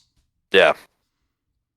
Okay, led into the Maelstrom. 1 hero and 1 battle line unit charge this turn, or more, at least 1 of each. And at least 1 of those units is still in combat at the end of the turn. So Seraphon actually, I'd say Starborne struggled with this one more than Coalesced, right? Coalesced love getting stuck in, and almost everything in the army is a hero or battle line. There's almost nothing outside of that criteria. So it's really easy for Coalesced. They love getting stuck in. They love grinding people down.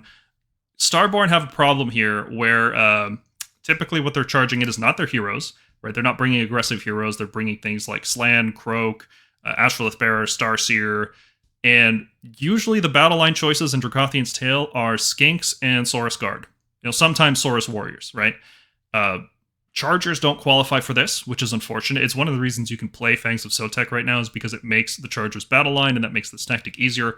But one of either the hero or the battle line has to get stuck in, and Chargers are not durable enough, and your heroes you don't want to be stuck in, because they'll probably just die on the next turn. So, that said, this is usually like a round 3, round 4 pick when everything is in a big scrum in the middle or over a couple objectives, and you've got your Astrolith who's ready to, charge in there and contribute a little bit of damage, and you just happen to have a battle line unit that wants to charge that turn. So it's not impossible. Yeah, absolutely. It can be done. Starborne can even summon battle line units, so you can just add Skinks in, and the following turn you get a reliable charge after they move 8 inches. It's not impossible. It's doable. It's one of the top 8 tactics that you're going to score, I'd say, maybe even top 5. It's pretty good. I really like this one over in Coalesced because you're constantly wanting to charge these things in. And a favorite combo is, you can easily do this turn 1 with Vengeful Defender, and you don't even have to be charging in with your hero or your general. Like, let's make a Carnosaur that's not your general, and you can Vengeful Defender the Agrodons. You're sending him up with them, and everybody's charging. Generally, you're always wanting the Agrodons to stay in combat, so you're going to multi-charge things. And this one seems pretty easy on the Coalesced side of things. Yeah, it's definitely a lot easier in Coalesced. Starborne, it's far more situational. Absolutely. And the exact opposite of that is the next tactic here, Surround and Destroy. This is way easier for Starborne and way harder for Coalesced. Coalesced wants everything in a tight group. You want like rank ordered formations almost, fighting up against enemies and protecting your flanks to make sure nothing gets around you. Starborne, on the other hand, is okay with just whipping units onto the edges of onto the edges of the table, either through reserve dropping them with Dracothian's Tail or summoning them into play, and then just running them onto the sides. Like, they're totally fine doing that. They have units like skinks or just flying fast units, or just heroes that can get a good angle on a good magical snipe. So Starborne has a great time with this one. It does need to be set up ahead of time, right? You usually can't do this just immediately, reactively, anytime you want. You have to think about this a turn ahead. Think, okay, this unit I want near the edge of the battlefield. That way I can score this tactic with it. But Coalesced doesn't want to do that. Really, the main unit they score this with are like a unit of bolas, right? And then sometimes like a support hero. And the problem is you still need a third unit, which is probably going to be some kind of hammer unit. Oh boy, you don't want to put those wholly within 6 inches of a battlefield edge. Even in your own territory, it's just not the best place to be. Yeah. I found this one becomes difficult for Coalesced. I've taken Chargers and put them on the edges, and that's going to be my skink score, like objective scoring one. It's going to be my surround and destroy. It can be the one that I get more units outside my territory. But I run into that same problem where what's going to be on my backfield edge? What hero is hanging back to score this one? And it becomes a little difficult there. Not impossible, but you do have to make sure you're setting this up, and it plays into your list building a little bit, because you need to have those units that are mobile enough to score this one. Yeah, having extra chaff units is very, very useful this season. And this is something Starborne obviously excels at, because anytime they want, they just make more chaff units. Yeah. But it's something Coalesce needs to consider. Like, bolas are more useful than ever, I'd say. Mm-hmm. And I guess that's probably why you're using 2 units of them, right? Makes that tactic very easy. Yep. Overall, I'd say the battle tactics are pretty good for Seraphon. Some other armies are struggling more with them, I know for certain. But then killing units with spells, and you get that twice per game, really makes you want to lean into spells. Even when you're playing Coalesce, you want to bring endless spells that do good damage, like not necessarily the Geminids, because they don't do damage on their own, but you could do things like the Aether Void Pendulum, the Maelstrom, maybe even the Gravetide can help soften things up, and then you finish them off. So yeah, it's tougher for Coalesce this season, I'd say. Starborne is definitely going to have an easier time doing the destroy things with spells, and the ones that require positioning outside your territory and on the edges. Those are all easier with Starborne, and I think that's one of the reasons Starborne is probably going to do better this season. Yep, I agree. Let's talk about the grand strategies. I could be totally off on all of these, honestly. Grand strategies are, for some reason, I just seem to get them wrong. So I'm really looking for your takes on this one. First up here is Realm Shaper Guardians. Now, I've given this one a C tier. It requires having no enemy models within 12 inches of your Realm Shaper engine, and it was not smashed to rubble. So if you're playing against an enemy monster, you just fail. They're going to suicide that monster so they can smash to rubble and score 3 victory points effectively, right? And I hate that aspect of it, especially because the Realm Shaper engine, this book, previous book you wanted it far away, this book you want it close. Whether you're playing Starborne or Coalesce, you want it close to the enemy deployment. For Starborne, that way you can ping more terrain on a 2-up instead of a 4-up. And with Coalesce, that way you're in range to get the effect of the aura to get +1 to your bite rolls.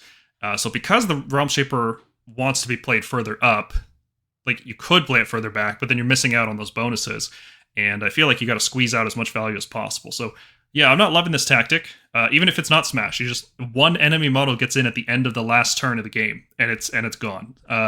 12 inches is pretty huge. It doesn't feel huge. Oh yeah, it's massive. When you're trying to stay in 12 inches, it doesn't feel huge. But when your opponent tries to get within 12 inches, it's suddenly gigantic. Yeah, you're talking about that Realm Shaper is 6-inch square, so you're talking 30-inch bubble of the board where opponent can't be in it at the end of the game. Yeah. So it's huge. I've tried to deploy it like all the way at the back. I've tried deploying it different places. If this is your grand strategy, it's very difficult. There'll be some armies that you can body out of it, and if you're rolling over them in the game, then you've got this. But otherwise, if they've got any type of teleports, if they've got any type of ambush stuff that they can get back there, or something fast at the end of the game, they're gonna grab this and deny you 3 points. To me, it's too risky. Mm-hmm. Yeah, the next one here, Repel Corruption, I have a similar problem with. This requires no enemy units wholly within your territory. And I like that word wholly, right? Because the edge of one model within your territory won't count for this. The unit has to be completely in there. And there are a lot of battle plans this season that have small territories. But the problem I have with this one is that that's very variable, depending on which battle plan you're playing on. This could be much better or much worse, and I'm not a fan of that much variation. It doesn't really fit into my game plan. Like, the way I play doesn't change that in any way. It doesn't modify. It's like a new thing I have to do in order to score this. It's another thing I need to consider. And I hate things where your opponent can just last round of the last turn, or last turn of the game, sneak a unit in and it gets rid of it. Not a fan of this one. I think it's better than Realm Shaper Guardians, though, right? Because this is just an end state, whereas if some monster gets into your terrain piece at any point in the game and smashes it, you just lose it. So this one's probably easier. Yeah, I think you've got them ranked here. I think this is probably the easiest of the Seraphon ones for us. Because there are some battle plans where this is quite a bit easier. There are some battle plans where this is a lot harder. So it can depend on that. If you know the battle plans going into your grand tournament, you might decide on this one based on those battle plans. But this is probably the best of the ones that we've got in Seraphon. Mm-hmm. The next two in particular are not great. Continuous expansion. You have to have at least one Seraphon unit wholly within each quarter of the battlefield. Starborne could reasonably do this if they just summon a unit and then just run it along the edges and hopefully your opponent ignores them. That feels like a waste of summoning, though, and I feel like if you're doing that, you're so far ahead that you're going to win the game, like if you can afford to do that. And I don't think that's a reasonable thing to do, right? You want to utilize every advantage you can. Yeah. Coalesced is definitely not going to do this. No. Yeah. You don't have as many units. You can't add units. You're going to lose stuff throughout the game. I found taking this one sometimes that turn 5 you're going, well, I can get 3 points by running my goofy units into these areas, or I can actually play the game here. Which one's going to help me win the game or get as best a score as possible? So it doesn't feel good when you're taking units that you need to be doing something else with and just running them into areas of the board to try to score this. Yeah, it doesn't feel like a good use of resources. No. Further the great plan, you have to complete 4 or more battle tactics, and they can only be the ones from the Seraphon book. So there's a couple good tactics in there, but I don't know of any list that can only score those and do at least 4 of them. That's a tall order, right? And even if you do build that list, you don't want to be tactically restricted that, I bring this unit and therefore this is the unit that's going to score me this tactic. If that unit dies, you lose your grand strategy too. Not only do you not get that tactic, but you lose another 3 points in the grand strategy. Yeah. I see they keep printing this in books, and I don't know anybody who's taking this, because if you fail a battle tactic, not only are you losing those 2 points, you're losing these 3 points. So it's a huge swing on one battle tactic that you're going to lose. So no, never take this.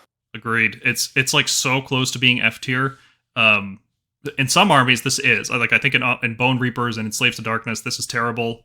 But in Seraphon, it's a little bit better just because some of the tactics are better, right? Destroying units with spells, controlling an objective with skinks, those are doable. Keeping a SAURUS alive, those 3 are doable. You just got to get a 4th one at some point in the game. All right, let's talk universal grand strategies. These are the ones for a Season of Antor. First up is Control the Nexus. You have to have 2 or more wizards wholly within 6 inches of the battlefield. This is tough. Wholly within 6 inches is also tough, right? But what I like about this is that your opponent can't really stop you from doing it. They can't sneak a unit into your territory to deny it or anything like that. It's just you at the end of the game have to put wizards in the center. And that's not the worst thing in the world. Yeah. In my mind, this one is, well, I guess you've got a C tier. So you've got it ranked probably where I would put it. Because I have to have 2 wizards alive, and they have to be in a certain spot. Where the next one, I just have to have 1 alive. Yeah. Now, granted, this one doesn't have to be your general So there is a little bit of flexibility there, but you could just get bodied off that center of the battlefield, or maybe that's not where you want your wizards at that point. So Yeah, and Seraphon wizards aren't fast, right? So it's not like you can Yeah. just rapidly get there in the last round necessarily. So not ideal. The next one's a lot easier. Keep your either your Astrolith or your Slan alive. The Astrolith with the tome obviously becomes a Locus. This one requires keeping a Locus General alive. So because Lookout Sir exists and Saurus Guard are a thing, this is a reasonably good grand strategy. Now, you definitely don't want to incentivize your opponent to kill your Slan or Starseer or Astrolith or whatever. They already want to do that, and if they can overextend and it's also going to deny you 3 victory points from a grand strategy, that becomes a more tempting tactic for them to do, and more rewarding as well. So you don't want that to happen. But I think it's pretty reasonable that you can finish a game without losing your Slan. It's really hard to kill a Slan right now. Getting that deep into their territory, getting through lookouts or getting through screens, getting through all the magic that's hitting them on the way. It's tough for a lot of armies. I'd say the armies that can reliably kill the Locus General are like getting randomly lucky with some of the longer range stuff with Khorne, and like Stormcast can probably kill the Slan reliably. But there's not much. Not much in the game can do it. Yeah, this seems like the default grand strategy. I see this taken a whole lot as I'm looking through the list, and I think that's kind of where people are falling. And that you can, if you can keep your general alive, you can usually keep him pretty safe with all the new rules that we've got. So this one seems like a pretty safe take as far as grand strategies go. Yeah, I might not do this if I have an Astrolith General. Honestly, I might try a different one. But in that situation, that's usually Coalesced, and in that situation, I usually try Overshadow, which, because you have so many battle line, you can reliably do that one. But Absolutely. it's still a pick for Coalesced, right? Your Astrolith will be your general generally. Mm-hmm. All right, Slaughter of Sorcery. You have no wizards on the battlefield from either player. No, this is terrible. Seraphon want to use wizards. Even if you go full Saurus build, you still want to bring at least one Starseer, or you want to give the Astrolith Bearer an Arcane Tome. Like, no, you don't want to ever score this. This is bad. Yeah, and even if you weren't going, let's say you weren't going wizards in Coalesced, you don't have enough projection to kill those smaller heroes that are probably going to be wizards, because most of what's in Coalesced is going to be melee. So you're unlikely to get this even if you didn't take wizards in your list. So yeah, I don't like this one. Oh, it's terrible. It's like Stormcast level bad. That's how bad it is. All right, Baron Icecape. You have to destroy all enemies with artifacts and all enemies within 6 inches of the center of the battlefield. So this is just within 6 inches of the center. So an enemy can squeak in there at the very last second. Destroying all enemies with artifacts. How difficult is that? For Seraphon, Starborne, not very hard. I think Starborne can do it pretty much every game. Yeah. Coalesced are going to struggle with that. If there's like a support hero in the back with an Arcane Tome, you've just failed your grand strategy. You're not killing that hero. Absolutely. Yep. So would you take this for Starborne sometimes? Or, like, I know Spellcasting Savant's probably better, right? But is there a case where you're worried about your Slan being killed, and then this might be a backup plan? Maybe, like, if you had a giant block of 30 Source Warriors and you're saying, I'm just going to move them to the center of the board, and you're never going to shift it. But you've still got to figure out a way to destroy those enemies with artifacts, so I don't think so. Well, Starborne can do that. That's not a problem. Yeah. So one of the conditions is bad for each of the subfactions, so it's not a great grand strat. All right, Overshadow. You have to destroy all enemy battle line units and have at least one friendly battle line unit. So this is pretty close to being as good as Spellcasting Savant, right? For Coalesced, it's definitely as good or better, I'd say. Yeah. But there's a condition here that they have to be starting army units. So Starborne doesn't really run the most amount of battle line units. They like to summon battle line units. They like to summon skinks and more chargers and things like that. But they don't start with that many on the table. And the fact that you have to keep all of them alive, that's tough. That's the hardest part. Killing battle line, okay, you can do that. It's keeping all of yours alive. That's the problem. Like, you could just bring some skinks and hide them in a corner, but that's 90 points that's doing nothing for you all game long. You're playing almost 10% or 5% down, right? And that's not a good strategy. Yeah. So it's okay for Starborne, and it's much better for Coalesced.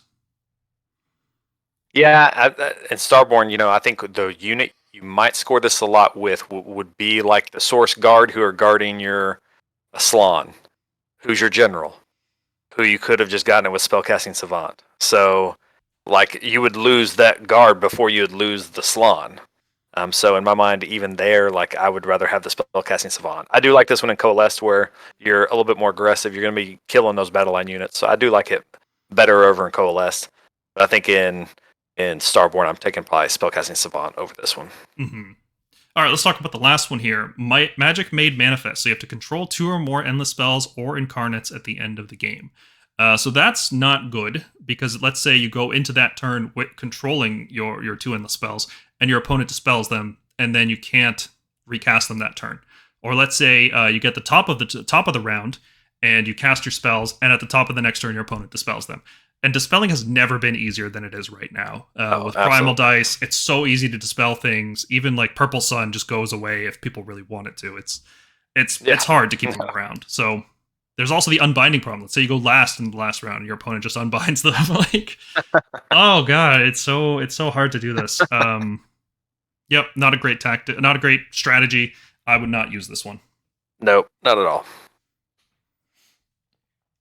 All right, so that wraps up our Seraphon tier list update. Hopefully, this is timely enough that people still find it useful. I know it's been a little bit delayed. There was just so much other content to cover before we got to this video, so that was unfortunate. But hey, we did it. Caleb, thank you very much for coming on again. It's always fun to do collabs with you here, buddy. Yeah, maybe you can jump on for the Season 3 list building video and talk Seraphon with me in front of all the other Stormcast players while they scratch their heads trying to figure out what we're talking about. Absolutely. Fantastic. All right, so thank you everybody for watching. Thank you to all our viewers and especially to our Patreon supporters and YouTube members. If you think we missed anything or our analysis is lacking, please leave a comment down below. If you want to talk about AOS, join the Stormkeep Discord server. You can find a link in the video description. We have a new battle reports forum that's really popping off. People are putting high effort battle reports in there. They're all written right now, but we've also started making videos about some of them. You can post your models. We have community contests for list building and painting. We have list building for all armies, not just Stormcast. We talk about Seraphon, we talk about Order, Death, Destruction, and Chaos. We've got lots of passionate players in that server that are very helpful. And consider supporting the Yang by becoming a member on YouTube or joining us on patreon.com/Stormkeep. For $5 a month, you can get access to all the slides that we use in this podcast, and you can get early access to the videos. Coming up next on the show, we've got Season 3 list building and how to counter Khorne, and more things that we can't quite talk about yet. So thank you everybody for tuning in. Make sure you guys check out Caleb Hastings on YouTube. If you're in this video, you already know about it. I don't know why I need to plug that for you. I'm pretty sure everybody knows who you are, buddy. Well, thanks. Appreciate it. Yeah. All right, everybody. Have yourselves a great night.